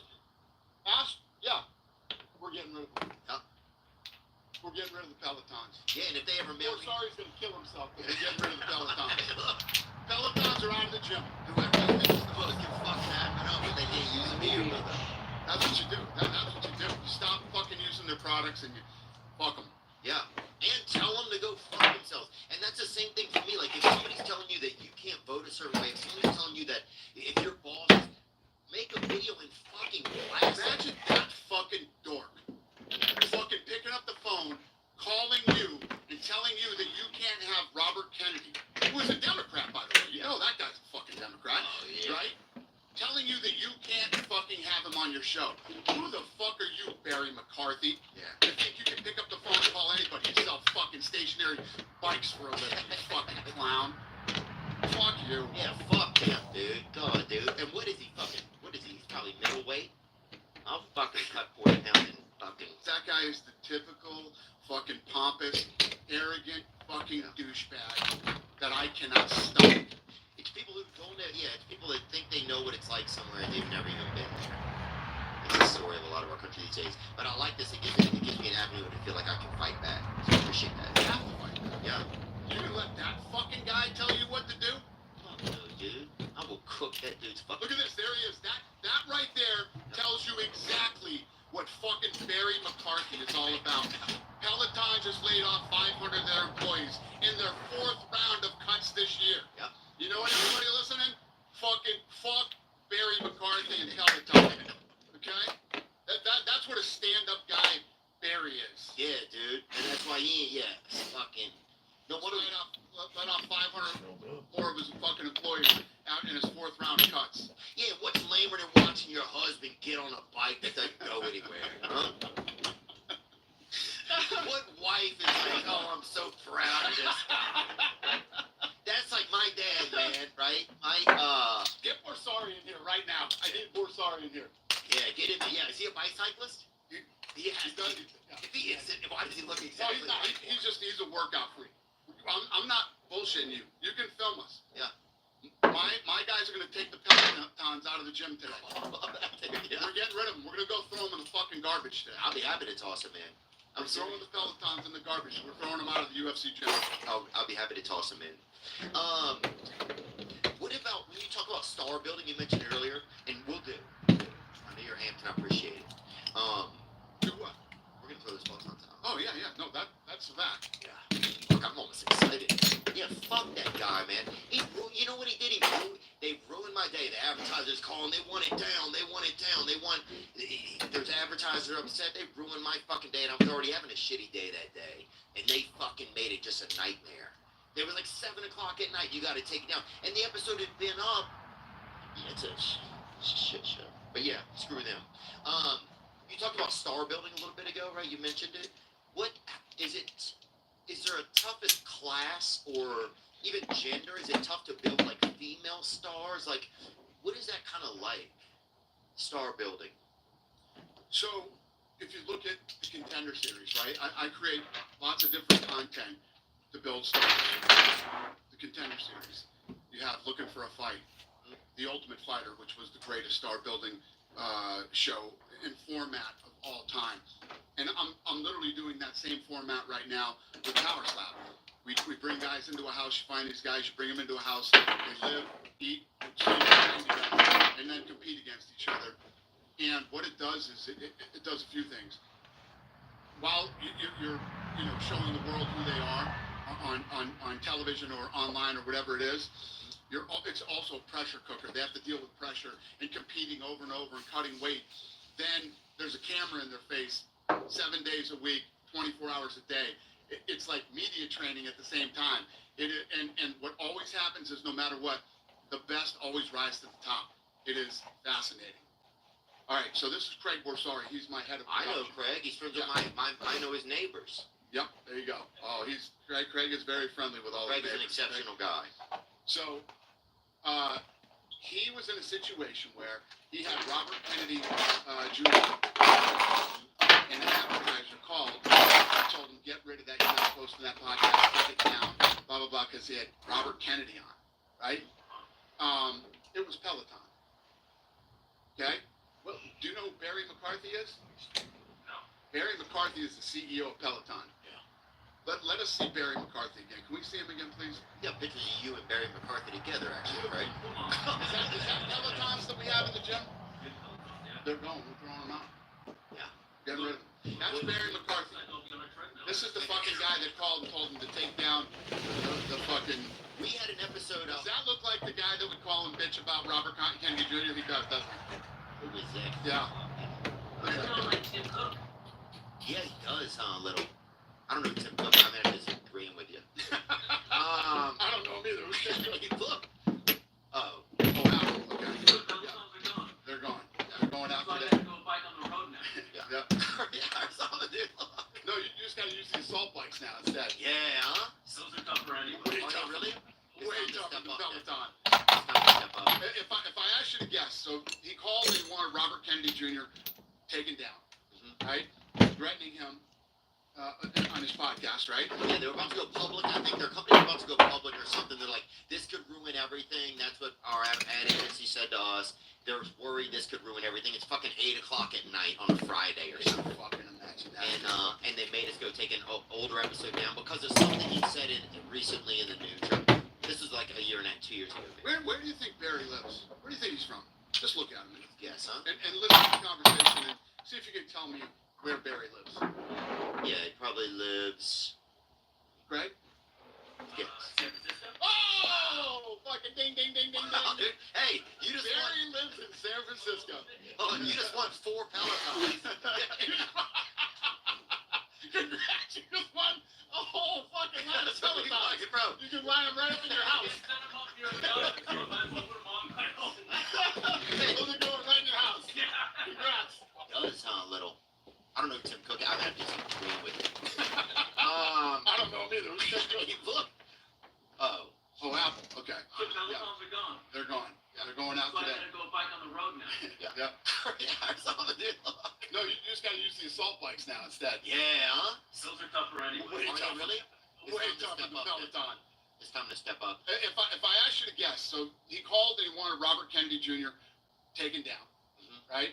Threatening him on his podcast, right? Yeah, they were about to go public. I think their company's about to go public or something. They're like, this could ruin everything. That's what our ad agency said to us. They're worried this could ruin everything. It's fucking 8 o'clock at night on a Friday or Can you something. fucking imagine that? And they made us go take an older episode down because of something he'd said recently in the news. Or this was like a year and 2 years ago. Where do you think Barry lives? Where do you think he's from? Just look at him and, Yes, huh? and listen to the conversation and see if you can tell me where Barry lives. Yeah, he probably lives. Right? Yes. Oh! Fucking ding, ding, ding, ding, ding. Dude, hey, you just Barry lives in San Francisco. Oh, you just won 4 Pelotons.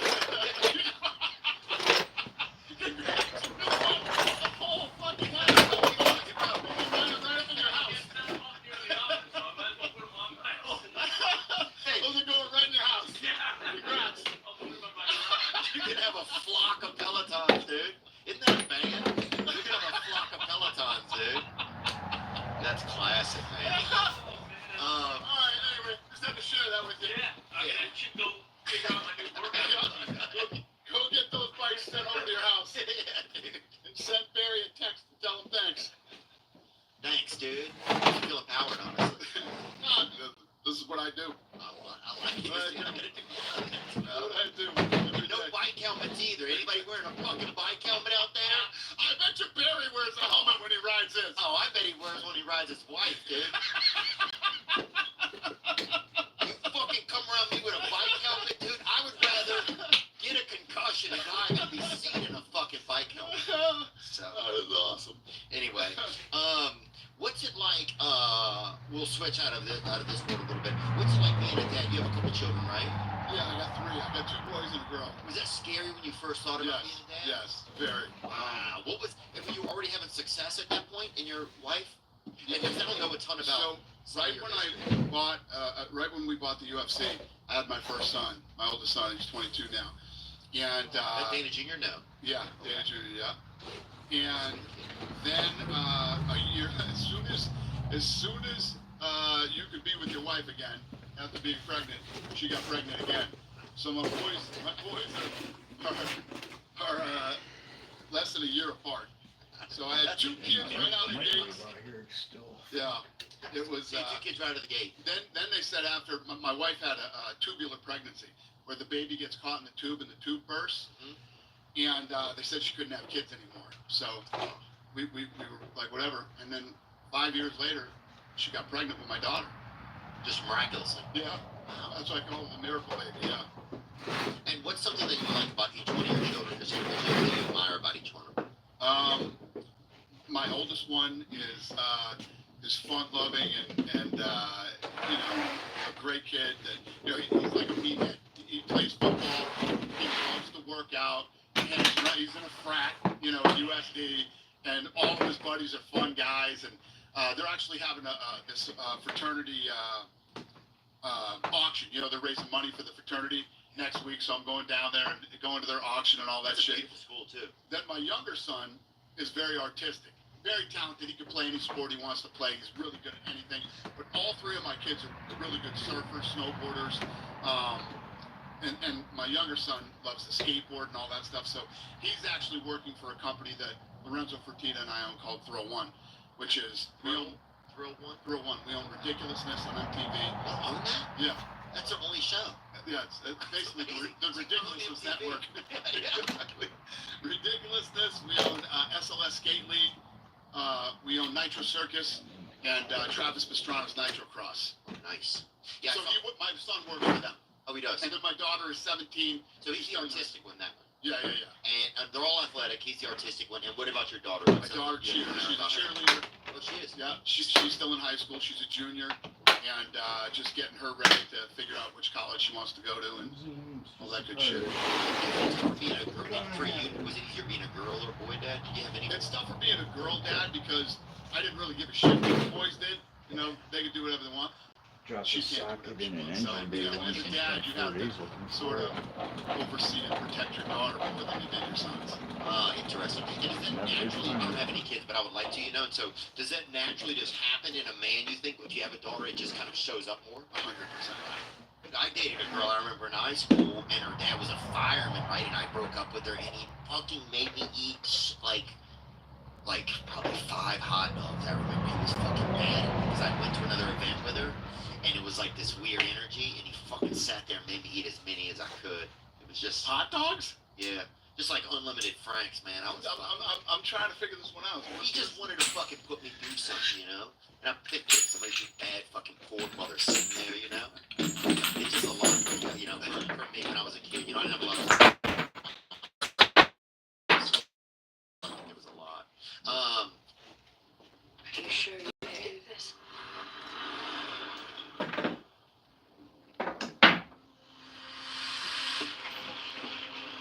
Your shoes. You want to break into and steal highly regulated equipment. This could be hard to take it out. Should be in and out in 30 minutes.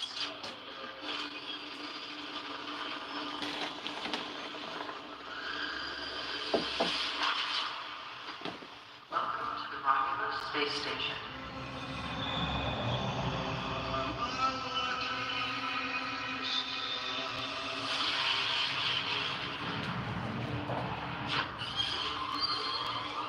Big holidays, baby. That means big family get-together, baby. You know that. Somebody's gonna be hugging. But you don't have to spend all that money on your Thanksgiving spread without getting something in return. With Ibotta, you can get your turkey and all your favorite I have new tools.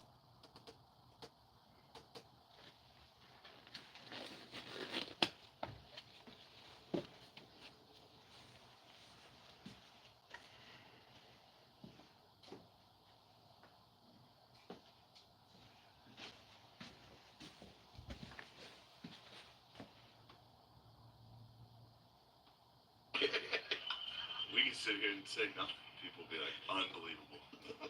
The two comedic geniuses of our time have done it again. Legend. They're gonna be like,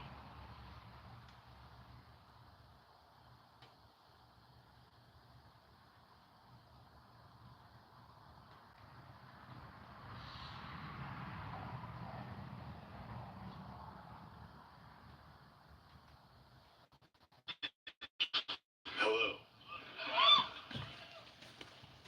Go ahead. Melancholy? I have come down with a severe case of melancholy. Not the inside stuff, but yes, it's a funny way to say you're depressed. I knew that was coming. SNL right away? Yes. It's me. I was fired from SNL. Actually, not for the reason you heard. It's because I'm terrible at improv. And this could be bad. They didn't care. North Korea? I like it. I like what's going on there. I support it. I liked when Trump and Kim Jong-un, or is it Il? Whatever. Il's my guy, dude. You see him drop a couple LBs, show back up, everyone's like, oh! There's videos of him riding a horse, which is about as funny as it gets. I rode a scooter here, and I probably looked like a fat guy on a horse. There's something about when somebody's balance is that high off. It's just way up there. Yeah. I like North Korea, and I support them. And, yeah, if they decide to nuke South Korea, shit would be tight. That would be lit. I support war, I guess. That's called Pentatonics. One special night with the Grammy-winning a cappella vocal crew. August 29th at CMAC. on improv, folks. I had no idea what this show was. What else? Italians are the last people we can be openly racist against. And that's gonna stop. And somebody's gonna. I was the last guy with Asians. I was the final one. They were like, nope, the cutoff was just now. You're fired. What? I thought that was the one we were allowed to be. That's gonna happen to somebody with Italians. Like, I can come up here and be like, fucking block, hook-nosed, greasy Guidos. And everyone's like, yeah, it's pretty funny. 3 years, that clip will be shown and be like, whoa. Which actually, this isn't gonna go well, but it's funny that had to happen for every, you know? There was one day where saying it wasn't cool anymore. You know what I mean? Some guy walked into his office and dropped it, and everyone was like, what the fuck, dude? You guys don't think that's funny? I think that's funny. Maybe we disagree. Down syndrome. Down syndrome? Alright. I'll do that. That was not my suggestion. But I will say this. I like it. I'm pro it. I have family members that have it. It's fun. That is weird because everybody's always like, oh, it's it's the best thing you could be. They're happy as fuck, dude. They have the best life. Dude, autistic kids, they're like cats. A little skittish. You're not sure if they like you at all. Down syndrome are dogs. They're the dogs, dude. You get home.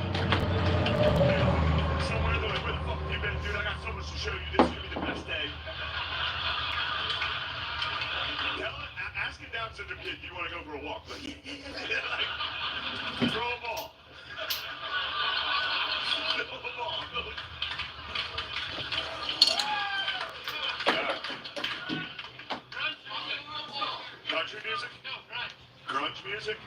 I don't know. I don't really. Mayonnaise? How come you guys are just getting, like, exactly, you were like, do something racist. Down syndrome. Fat. Why are you just naming things I am? Mayonnaise? Yes, I am constructed entirely of mayonnaise.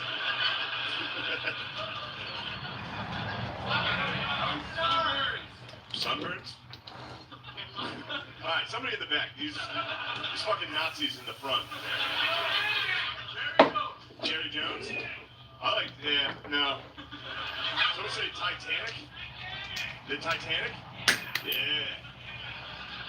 I don't know why I'm pumped on that. But I like that. Just dying. Bukkake?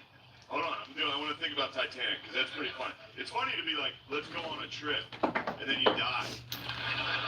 You know what I mean? Like that girl.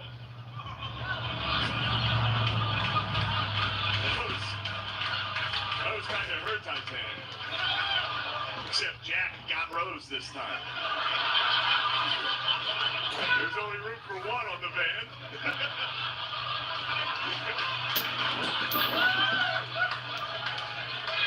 They did the right thing. No, it's not good. Are we not allowed to make fun of that? I think we should be allowed to make fun of that girl. We're all good. Yeah, shut up, lady. Don't make me come down there and take you in a van trip. Don't make me take you to a state park, lady. I will say that what's tough about it is they were making that fucking video of them like, we're going on a journey, like that YouTube video. And it's funny because every time I see one of those, I'm like, fucking, I hope they die. And then this one, it was like, oh shit. Is that guy dead? Is he in a swamp right now? Is he on the loose? It's fucked up having tools out here. No, dude, he killed himself. The metal sweats when it's like temperature swings. Come out here and all this stuff be fucking drenched, totally soaking wet. I'm talking to the fellas real quick. You know when your bitch is getting a little yappy? And you're like, I'd like to strangle her and then hide in a swamp and kill myself? Every once in a while somebody has the balls. Alright, that was Titanic. Like choosing between vibrant jungles, the sweltering desert, and beautiful beaches that come to Tyrone. A beautiful, magical, mostly safe world of fantasy. This is Lucas. He just needs to cut out distractions. It'll be some focus. This is what I'm going to do. Want to be the best at whatever you do? Get Alpha Brain. On it. Focus where it matters most. Next.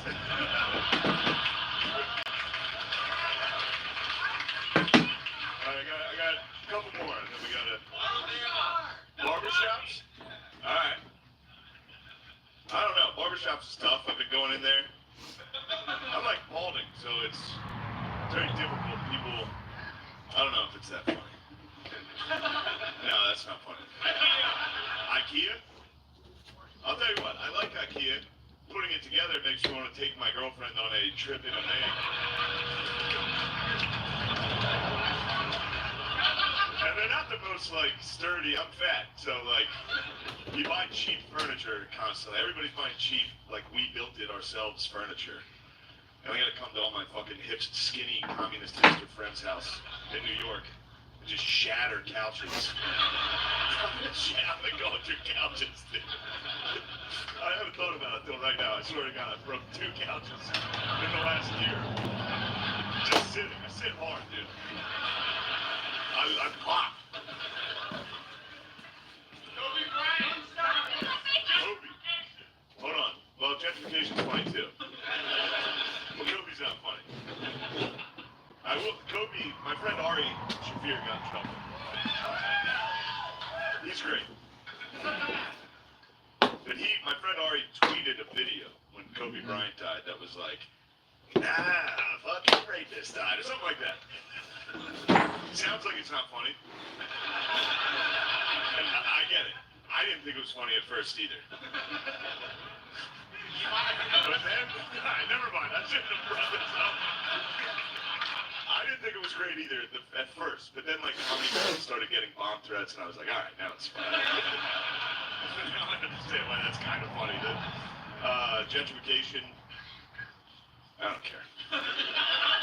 Although I'll tell you what's happening with gentrification is I'm from like a white trash town, and nobody's talking about white shitty towns being gentrified. It's crazy.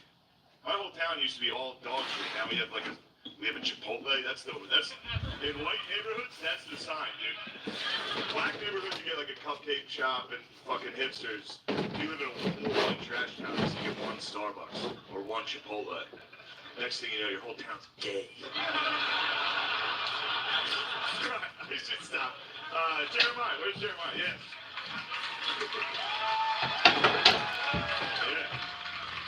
They're gonna. He's like, they get glowing red eyes, and they're like, and he's like, you gotta safeguard yourself against that shit. Just pumped me up, dude. Nice. I was fucking stoked on it. You should be pumped on that. Yeah, dude. I mean, dude, I'm weighing right now. I'm starting like little cells, not like a terrorist way, but like no, like cool cells. Cool cells. I don't think there are cool cells. Yeah, there are. I've literally only heard of terrorist cells. No, dude. Timothy Leary was doing this, and they put him in jail. Yeah. They fucking told us. If you start cells, people put you in jail. Why?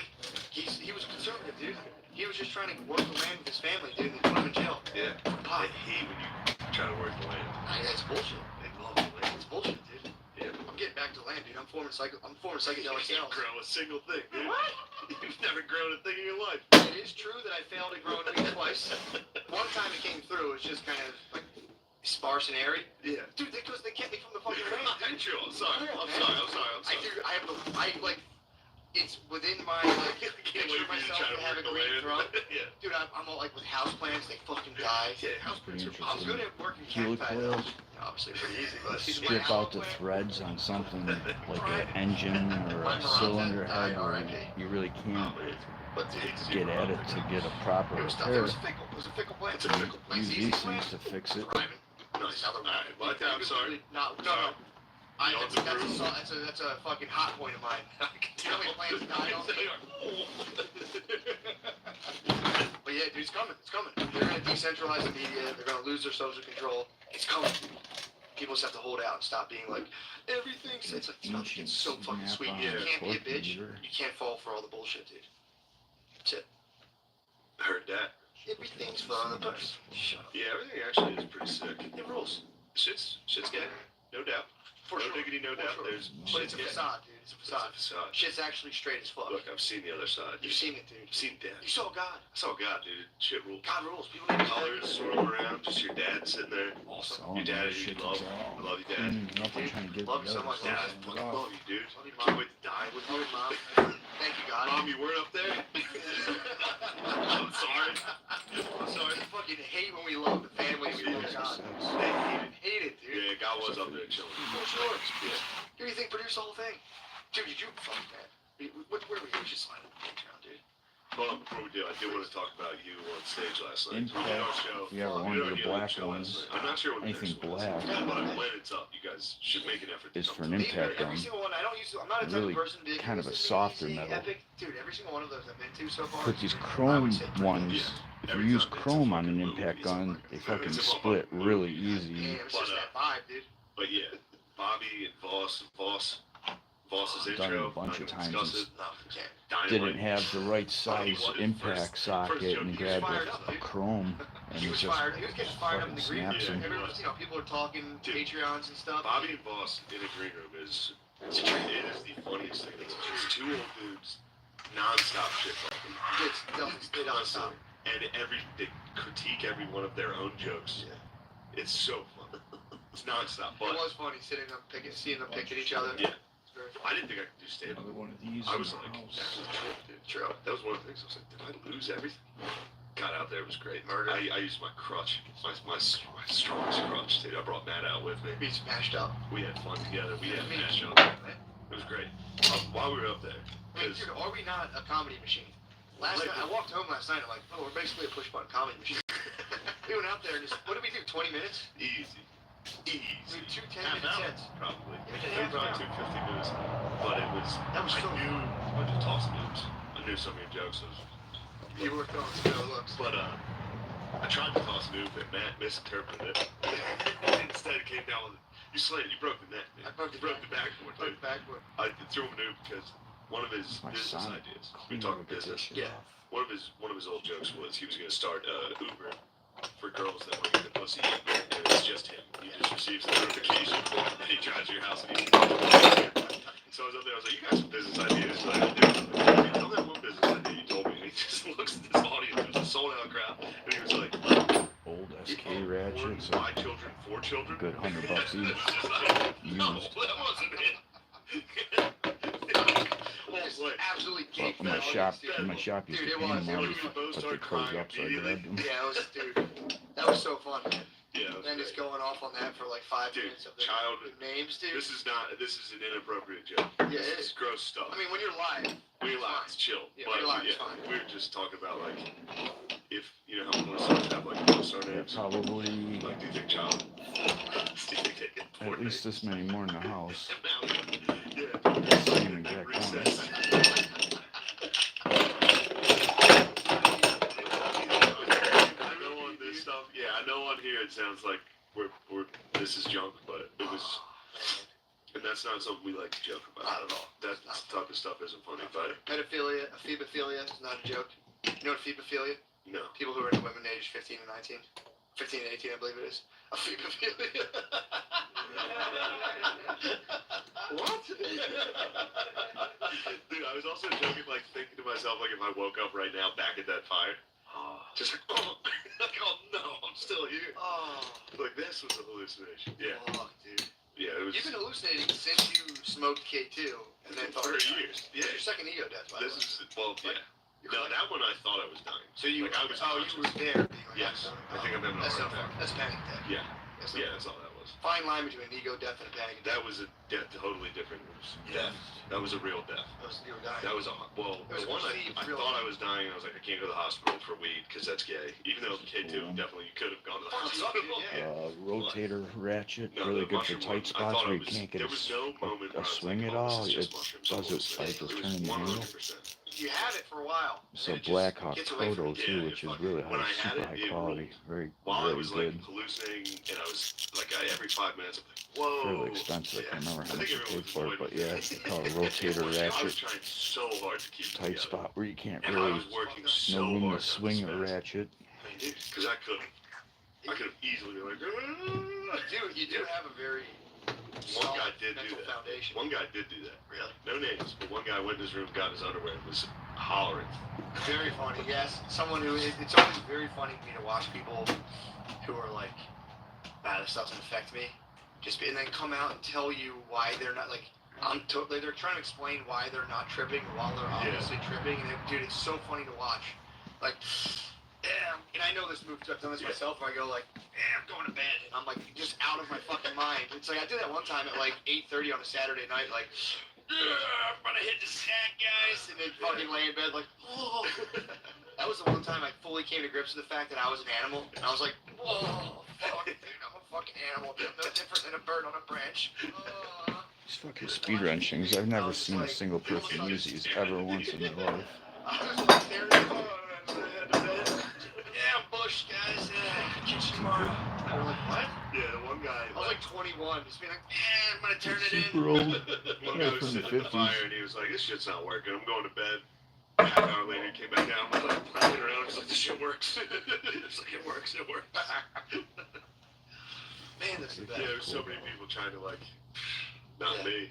No McCusker- way. it's McCusker That's curse, so funny. The McCusker curse. Yeah, that shit does get brutal after a while. Of like 10 dudes being like, I would never do it. Yeah. Oh, I gotta work tomorrow. Can't just fuck around all day. It's like, shut up. Yeah, but let's switch it up. Yeah, that show last night, that is like Yeah, come to that helium show. so fucking. I mean, people will go regardless, but that shit is so fucking funny. Not sound like everyone I've been to is back. Let's do something there. This Thursday, Friday, and Saturday, the 15th, 16th, and 17th of April, I'll be at Helium Club in Buffalo. The next week, we're shooting more sketches. Then the 29th, 30th, and 1st of May, I'll be at the Harrisburg Comedy Zone. TBD. Yeah, man. Like, Now you understand. oh yeah. Been coming out. You're gonna want to do it. I think so. When I was in it, I was like, I love stand-up so much. I can't wait to do I had fun last night, Yeah. too. 6th, 7th, and 8th of May, I'll be at Side Splitters in Tampa, and the 9th. So that's Thursday.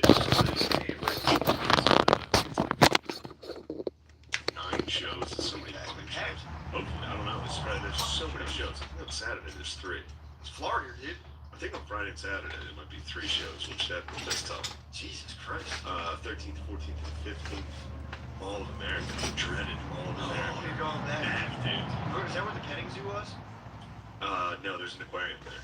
Okay. It's pretty sick. But Mall of America was a tough one last time. Yeah. So if you want to see me go to battle, go to the Mall of America the 13th, 14th, and 15th of May. And that's all for now. Hell yeah. But yeah, please subscribe to Gillian Keeps on YouTube. That helps us out. Fuck yeah. Thank you for watching. And I apologize to everybody. I'm sorry I was gay. Dude, you might have been too alpha, dude. To play little kitty games? I'm just saying to be up that night. You were strategizing for battle, dude. You want to commune with the Viking gods on the DMT. Dude, just Beavis and Buttheading out on DMT. So just fucking. And then fucking wear it off. There was no like taking DMT as like this is a journey. It was just like, let's get fucking ripped. Yeah, there was zero chance. Fuck that rules. Thank you for watching.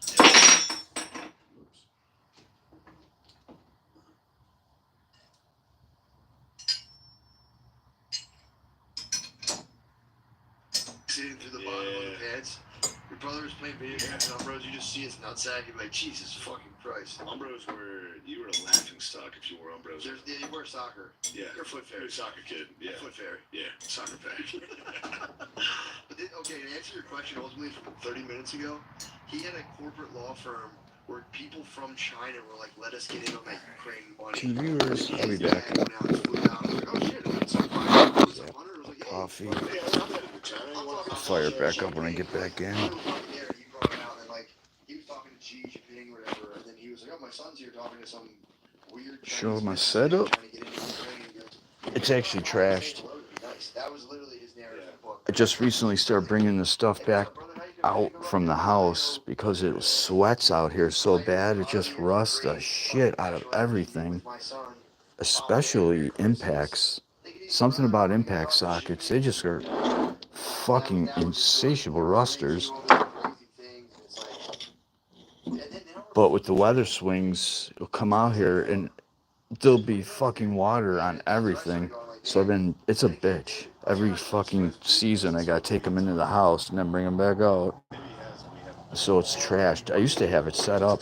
In fact, this one of my YouTube videos, at least one of them, where this thing's set up super nice. But right now it's not at all. Well, I wonder if it gets to the point where Biden fired the attorney. I don't think it's the DA, but what's the This is fucking ratchet drawer.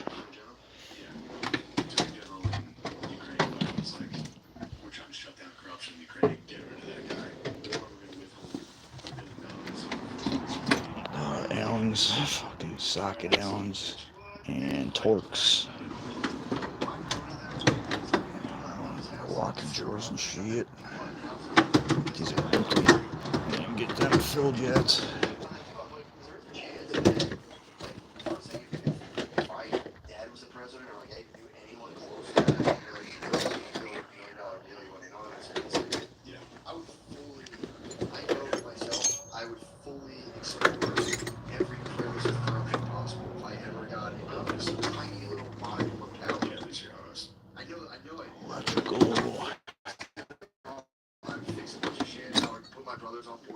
It's not gonna stay like that. I kind of just threw that shit in there. Same with this big old disaster. He wants back. He's just running. I know. He wants it. I'll go for him. I'll go for him. It's a fucking mess. Empty grow tent. That's a shame. Crying shame.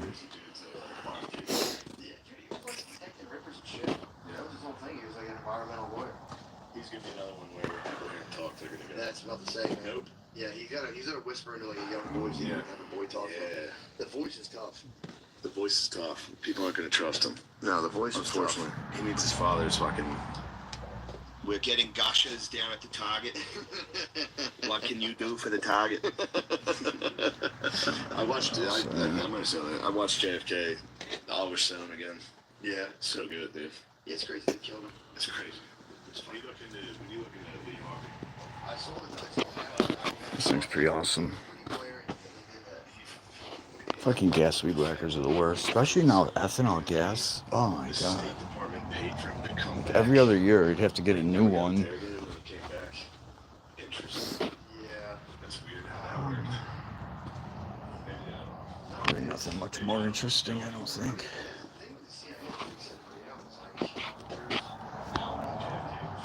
Ball joint service kit. Initially, you have a fuckload of train shit out here and was going to run a train through my entire yard through this wooded area over there next to my, at the edge of my property. Shake hands, and it became like all the covert weird shit, which is like you have multiple countries running covert ops all around the world. It's pretty scary. Reversible ratcheting wrenches. It's like All you can do is drink vodka in your garage and watch fucking Game of Thrones. I mean, dude, or Battlestar. And then you see a black Targaryen and you go, what the fuck? I don't like it. No, dude, Hunter. And you punch the drywall. That's the only thing that gets him. That's the only thing that gets him out of a drinking binge. Just to fucking fly to Philadelphia.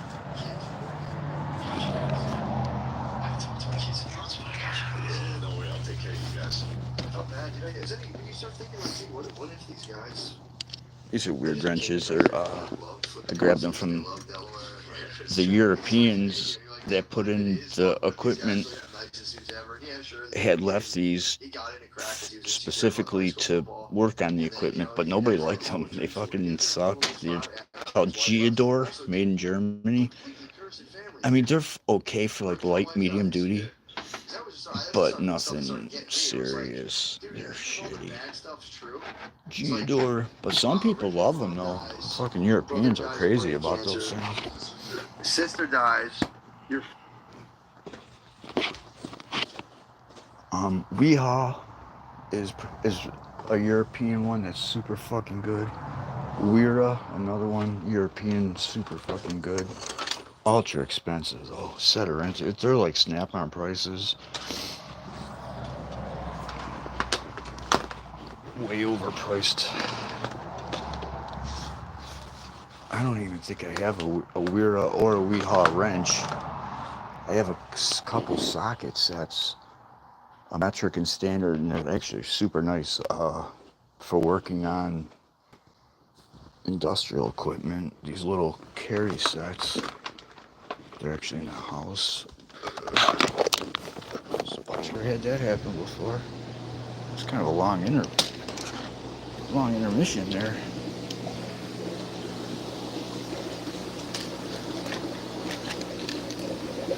Water change. These fuckers are pigs. Just saw how much shit I just scooped out of the fucking bottom. Unbelievable amount. And I just did it like an hour ago.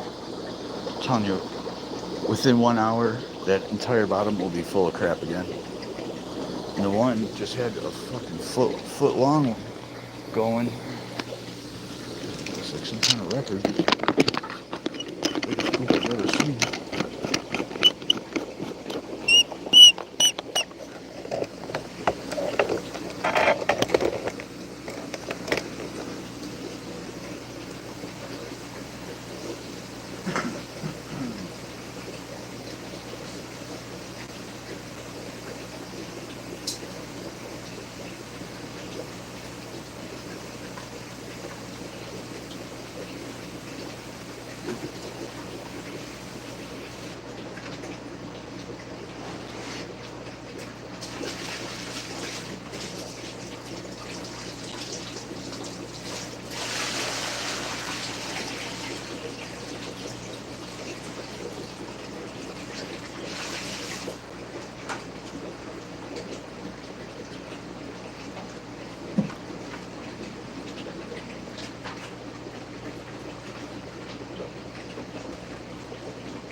Fucking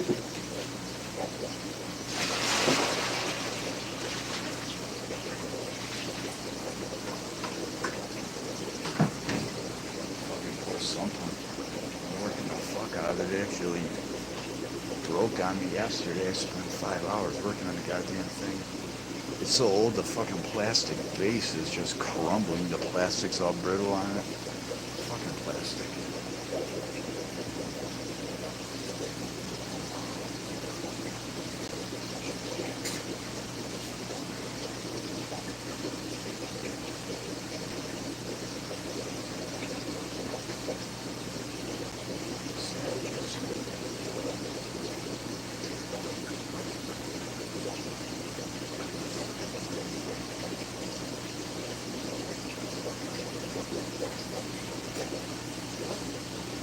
Feed them a lot of greens, 4 to 1. At least I try to. It doesn't work. I feed them 4 greens to every protein or live food. So when I first got them, I wasn't feeding them any fucking greens at all, and they would eat and just immediately, like right now, they would flip upside down and just start floating, and never they would die. It would kill them.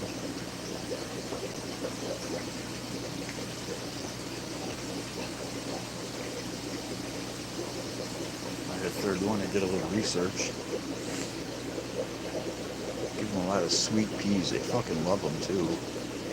And it's like a laxative for them.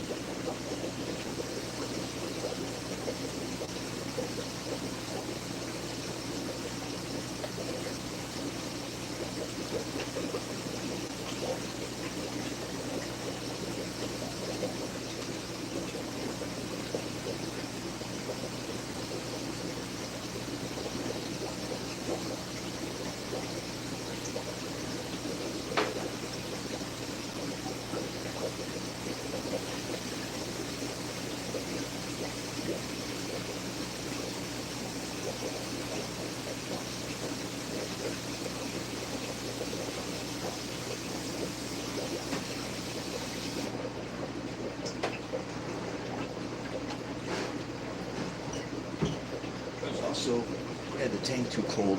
You want to have their tank pretty warm with these kind of goldfish, like around 80. And metabolism's a lot faster, and they'll push that food right through them. When it's colder, the food gets like stuck in them, and they get all these swim bladder issues and all this crazy shit below.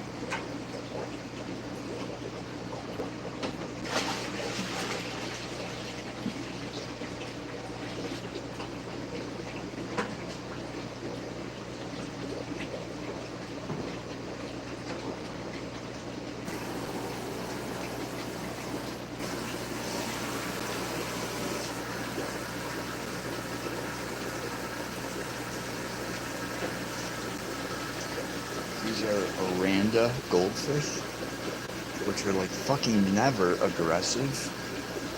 These are little bastards. So I had 2 Ranchu goldfish that were ultra expensive. They're real fucking big. They fucking killed them both. They ate their fins right off them. And if you look at these guys, most of them are missing their fins. They're fucking monsters. They're little savages. You keep an eye on them and see who the culprits are. The only 2 that have fins still. I don't even know what kind these black goldish or whatever color those are. I don't know what those are. They're some kind of Oranges, I think. But their fins are still in good shape. You look at them, they got mean eyes. Something about them little shits. They just have like mean fucking eyes.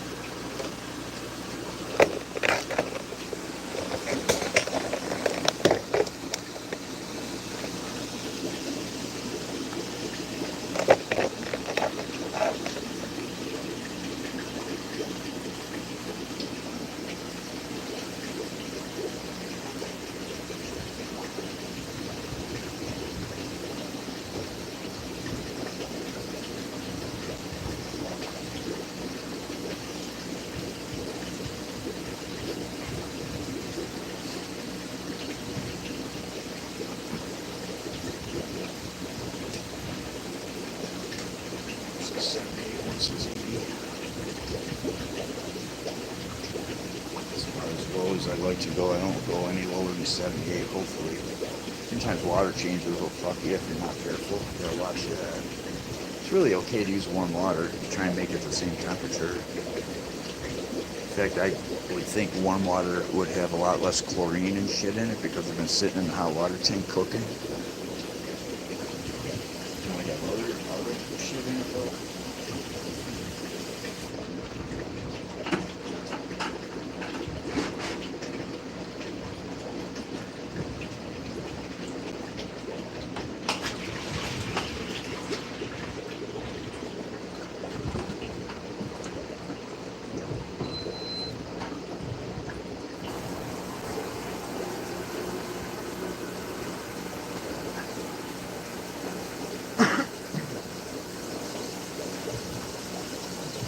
Come back in like 15-20 minutes. This entire bottom will be full of goldfish poop.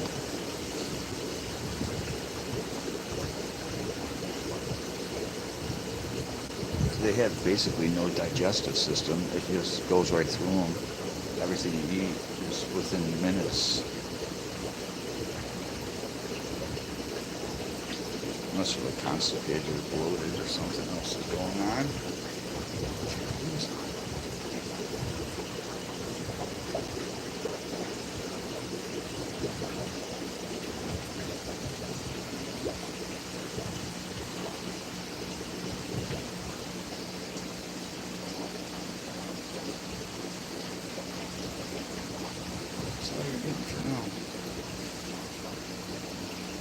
Feed them probably like 20 times a day for real.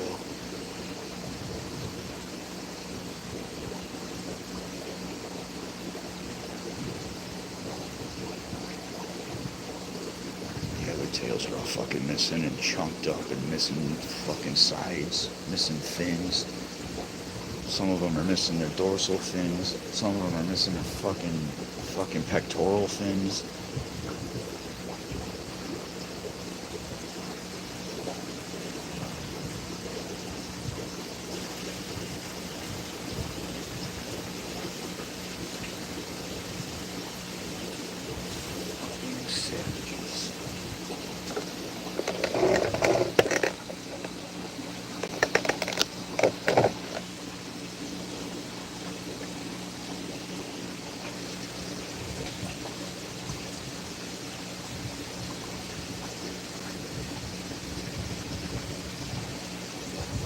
About as high as I'll fill it.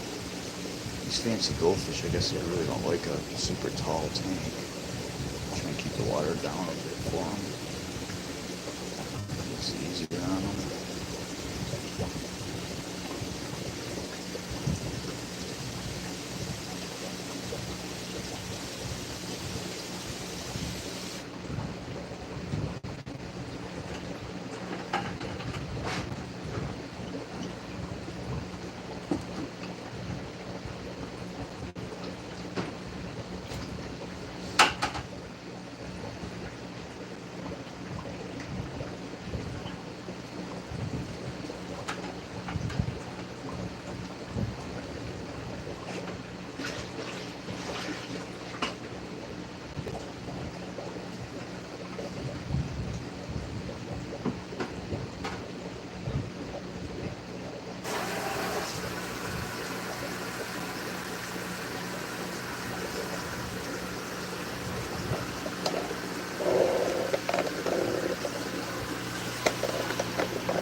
Just wolfed down that gigantic chunk of frozen bloodworms and they act like they're starving still.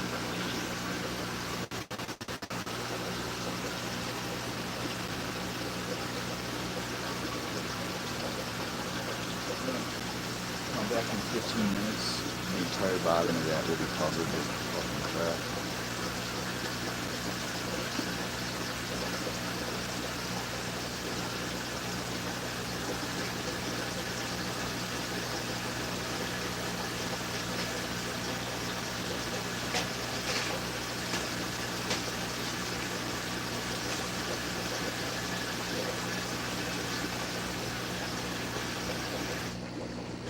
blasting them with a lot of light. It's like algae growth. Algae is really good for the tank. Use a lot of light for that.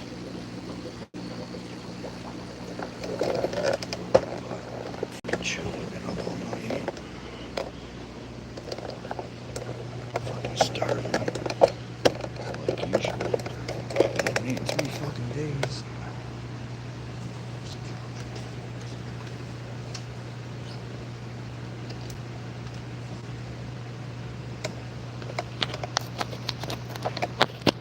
So pissed when they killed those other 2 fish. These guys are kind of cheap. The ones they killed were fucking expensive.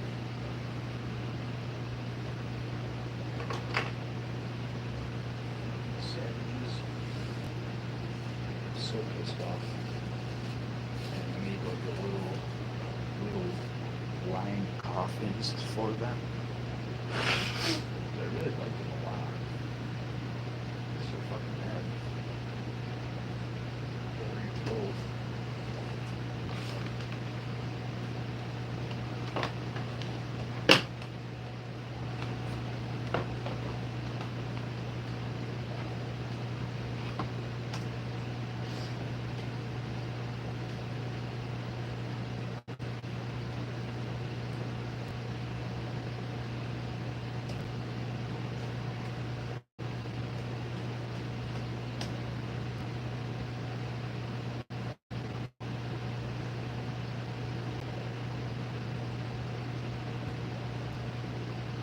Wow, so I'm eligible for 5G home.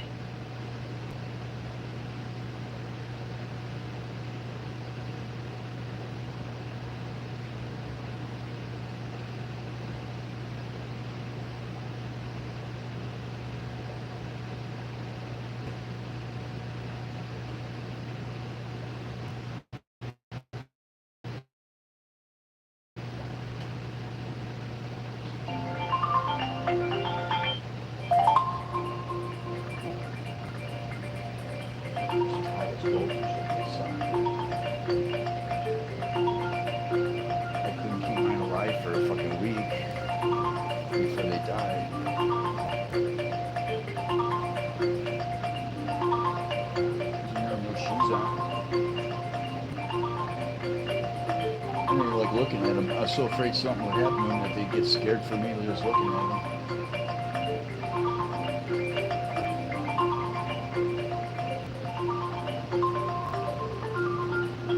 主要就是这个鱼就从小在你手里带到大，然后它跟你足够亲近。平时的话，你放什么东西它都会去玩去顶，然后就慢慢的训练。提到这个球馆里面，我就给一点饲料奖励，然后这样的形成一个条件网方式。 就是基本上这样子。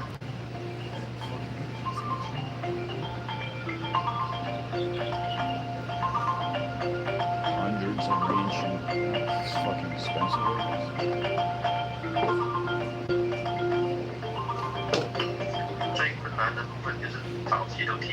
It's not uncommon to see those things for $300 or $400. Two's about average. That's $200-300. 因为提不进就没有给饲料了，所以才会就不完了。所以有时候确实就是挺枯燥。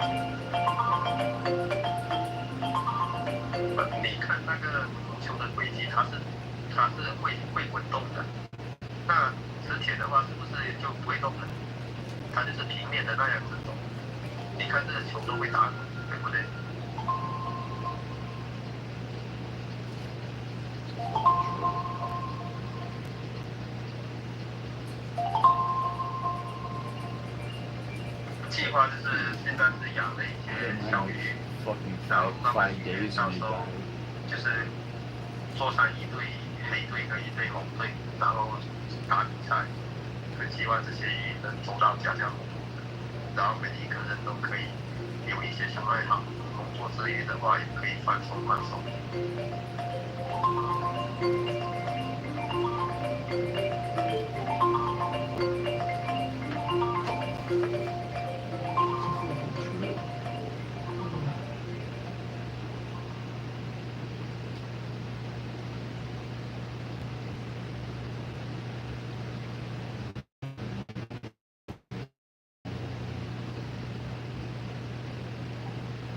Old Spice shampoos are scientifically crafted to help make men's hair look thicker, healthier, and more moisturized. They're rooting against you. Most men believe that women are too weak to compete. Wow. I might name you Giga Chad. What's up, guys? Welcome back to Let's Goldfish. In this video, we're gonna go to O'Hare International Airport to pick up 6 goldfish that cost me $1,300.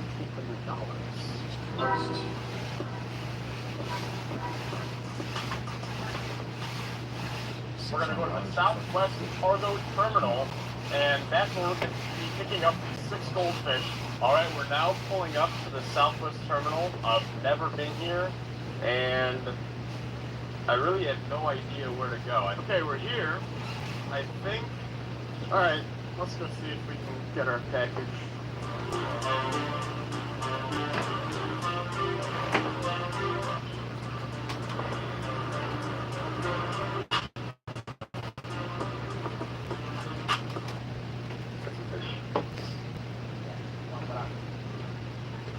Thank you. You too.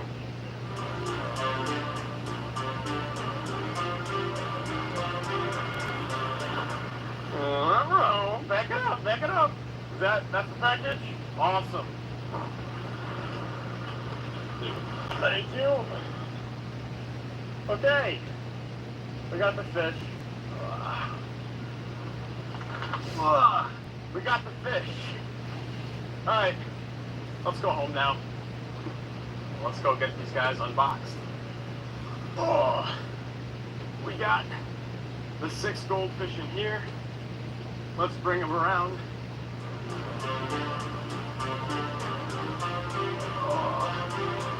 Okay, now let's open this thing up and see what's in there. This is the first time I've ever got goldfish in like this. I can hear them swimming around. I got these guys from Choo Choo Goldfish.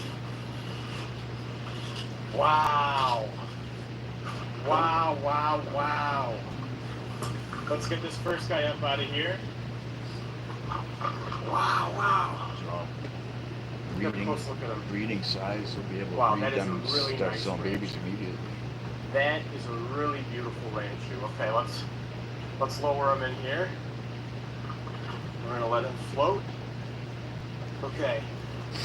Let's look at this next full orange. Oh, this one's got some power to him. This fella's got some power. Oh, look at the wen on him. Look at the wen on him. That's a beautiful wen. I might name him Giga Chad. He's got a beautiful face on him. Look at that. Okay. This one, I looked at him earlier. He looks like a Jeffrey. Look at that wen. That just screams Jeffrey. I don't know. He's really beautiful. Okay, let's float in. Oh, look at this beautiful red-white here. Look at that red-white. That one, oh, I love the coloration. I love the thickness of the body. This one's a female. Oh, and this one already dropped eggs in the container. Oh my god. In the package, I see eggs floating around in there. Huh, this one's a fertile one. All right, let's look at this one. Oh, this one also dropped some eggs in the bag. Also, oh, this is a beautiful female goldfish. Guys, I cannot tell you how excited I am to breed these fish. I cannot tell you how excited I am. So that 2 of the females spawned while shipping. I believe this is the 3rd female, just based on how fat this one is. Did this 3rd female also spawn while shipping at all? I don't think so. I don't really see any eggs in there. But wow, that is a really nice goldfish. Look at that. Look at that beauty. All right, let's let them acclimate. All right, we're gonna have them acclimate here for around 20-ish minutes, and then we're gonna release them and take a look at them one by one. Okay, so they've been acclimating long enough now, and I am beginning to get worried that in this greenhouse and in this hot weather, the temperature's going to get way overheated. I swear, I trust. What? Wow. I do like to add salt in there when I first get new fish.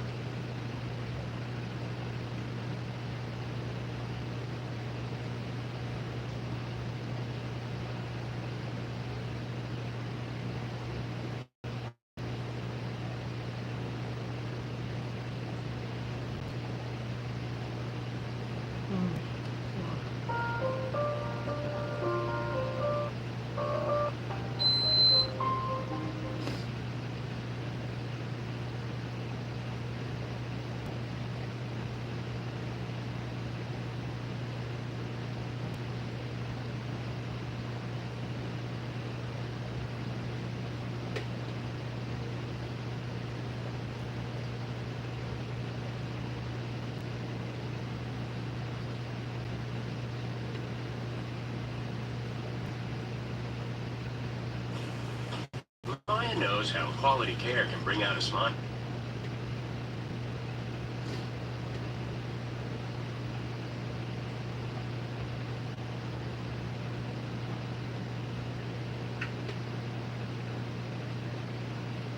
This guy is just such a beast. Look at him. Chill. I know you're a little stressed. Welcome back to Luke's Oldies. We just got a brand new shipment of fish. Alright guys, they got beautiful heat pack right here, but it's not too hot anymore. Alright, this is the big guy. Look at the size of this giant black ranchu. He is absolutely beautiful. So we got that giant black ranchu. We got this beautiful lavender ranchu. And they're a little bit slow right now because it's cool in that tank.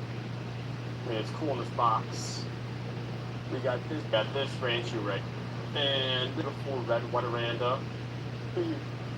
Start with this massive boy.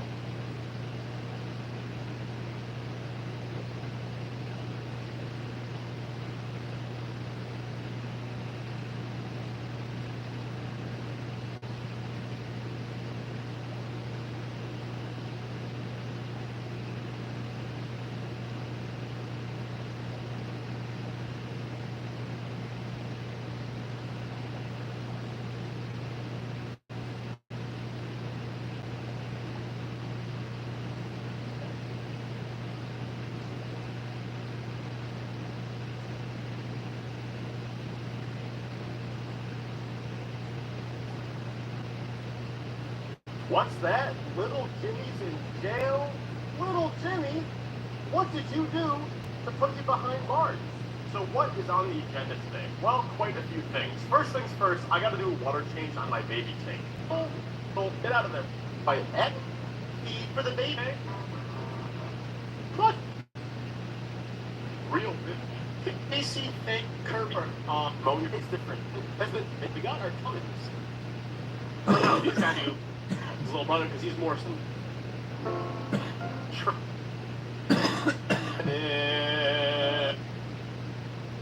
Oh, why are you pushing it on garlic for garlic?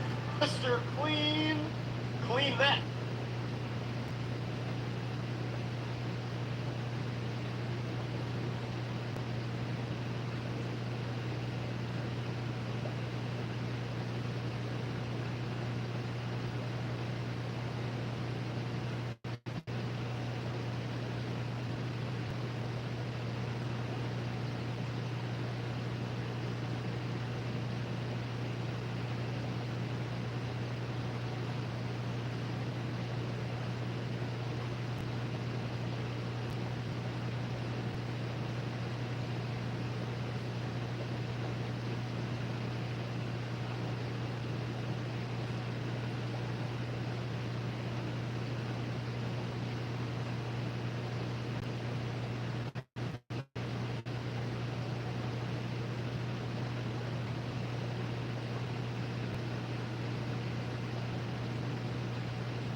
So in Western New York, we definitely have a demand for medical imaging. Everybody needs.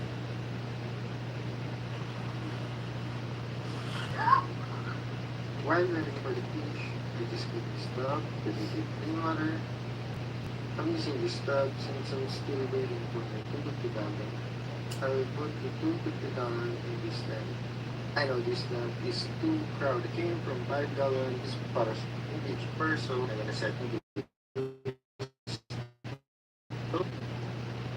the probiotic and after speaker to the first get them. How excited if they are already stressed, shipping from point and also aside yet, I don't want them. After waiting for 30 minutes, now it's time to unbox. Stick and go. Okay, what do you have in this first bag? The bag is already smelly, so I'm not gonna put the water in this bag into that tub. So I'm just gonna spin all the goldfish one by one. First one, seems strong. Nothing still. Girl, gonna take some pictures. I think that one is great. That one is great. For the second one, I dropped it. Oops, I almost dropped it again. Okay, really sorry. I'm sorry. And the next bag.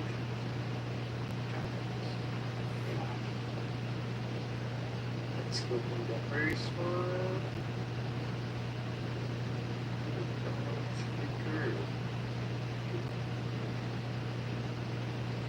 Second one. I really like this one. I really like this one. It's so good. It's wet. It's dropped up. For last bag, these are the small one. But these men are really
M&T Bank has the knowledge and insight into our industry like no other bank does.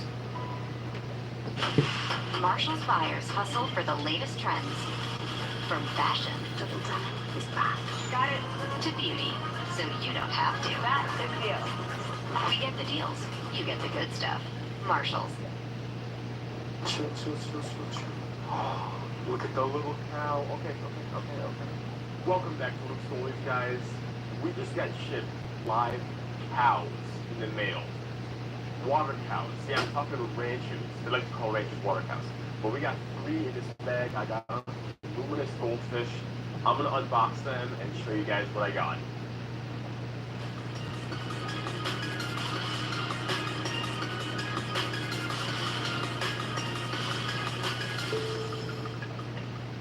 Okay, so I went ahead and took the shipping label off because I don't want to post my address out there for someone to find and come kill me. But here, oh, I just heard one of them swim. You guys hear that? I don't know if you can hear that, but I'm hearing them swim. Okay. Oh man, look at these guys. So they like to pack them in one giant bag all together. This is a bit heavy. Oh my lord. Look at those fat boys. Look at those fat cows. Oh my gosh, you guys have to see this. These are beautiful. These are so beautiful. Alright, check this out. Check this out. We got our little calico milk cow, whatever you want to call him. We got our tiger boy. Look at our little tiger boy. And we also got our orange guy, orange puffer face. So I'm gonna get these guys in the water acclimating, and then you can get a closer look at them. Alright, so this is their quarantine tank, and these are the fat fish. Now this is a large water mass. Typically I acclimate fish for around 20 minutes, but I might leave these guys in here for maybe even 35 minutes, considering how large the mass of water they're in. Uh-oh. Uh-oh. Probably okay, actually. It's probably better for the fish if it's this way, so they don't get crammed in a corner. Alrighty. So I'll come back in 35 minutes, and we'll release them into the water. Okay, so I just realized they are double bagged, as they should be. So I'm going to remove the outer bag, just so they acclimate faster, because when it's double bagged, it's harder for the heat of the water to transfer through to the water of the bag.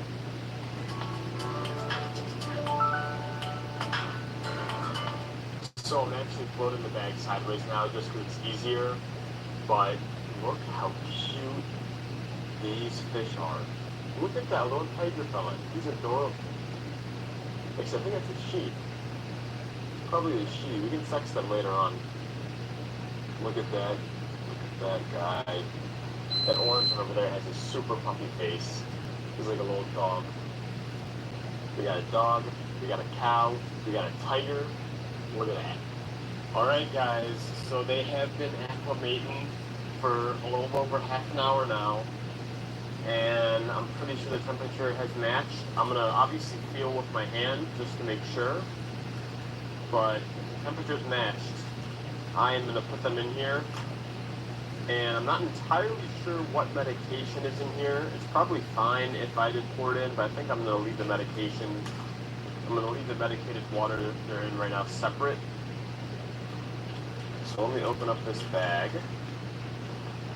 Wow. And let me get my hand in there, feel that water temperature, feel that water temperature. Yeah, it feels the exact same thing. That's how you know it is okay to mix them. Alright, which guy should I put in there first? Orange guy? Let's put the orange guy. Come here, little dog. Look at him! Look at him! Okay. Okay. There you go. There you go. Oh, he is so cute. Alright, next, let's get the tiger. Come here, tiger. Oh, look at that tiger guy. Look at him.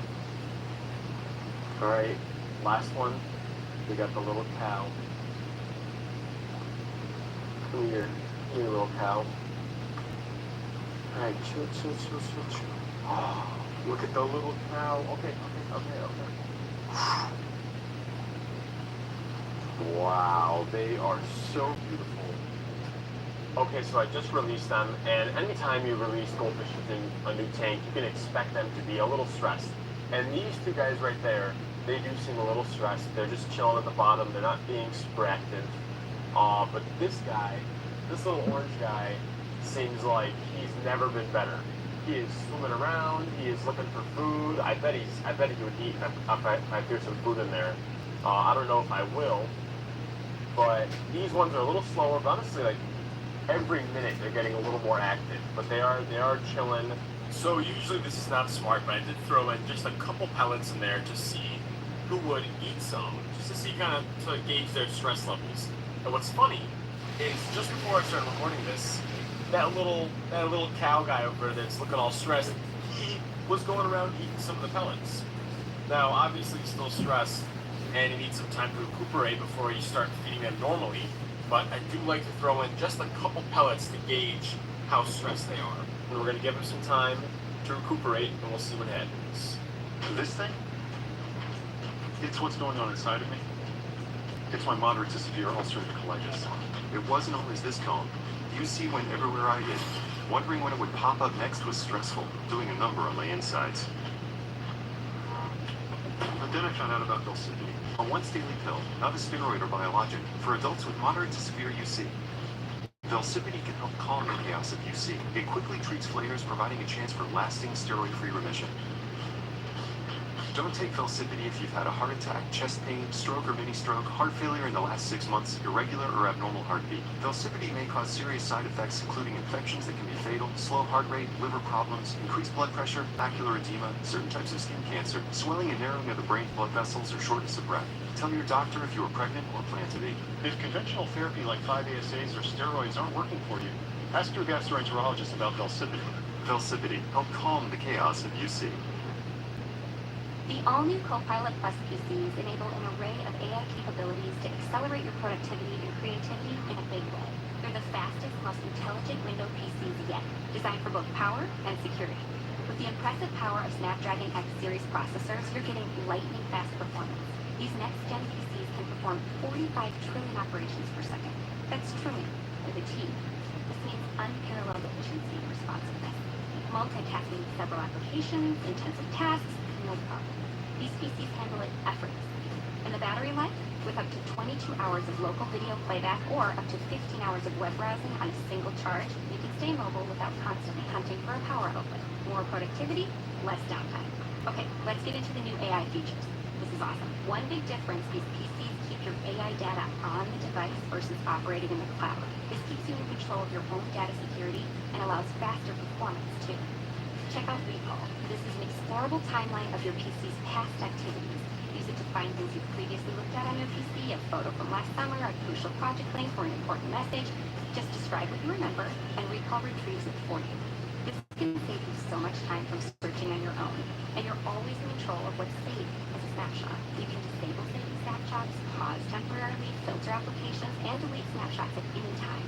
Next up, Co-Creator amplifies your creativity. When you need to draw something, a concept for a new design, custom artwork for a presentation, a social media post, or even a birthday card, just describe or draw your vision, and Co-Creator turns it into reality. Let's say you envision a sleek, futuristic cityscape with vibrant visuals. By inputting text prompts or sketching your ideas, Co-Creator generates stunning graphics that match your description.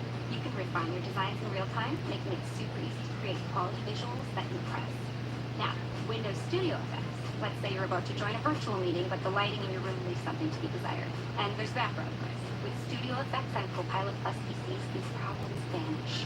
It automatically improves your lighting, helping you look well lit and professional, and cancels out background noise so your voice comes through crystal clear. This is a lifesaver for business meetings, online classes, or even virtual family gatherings, helping you present your best self without any extra equipment. Live captions boost communication by instantly turning speech from more than 40 languages into English subtitles. Picture this. You're attending a webinar, but the speaker is using a language you're not fluent in. This is invaluable for students on global projects, professionals at international conferences, and anyone who loves consuming content in different languages. The new Copilot Plus PCs are a big step forward in how we interact with our devices. Powered by Snapdragon X series processors, these PCs enhance workflows, boost creativity.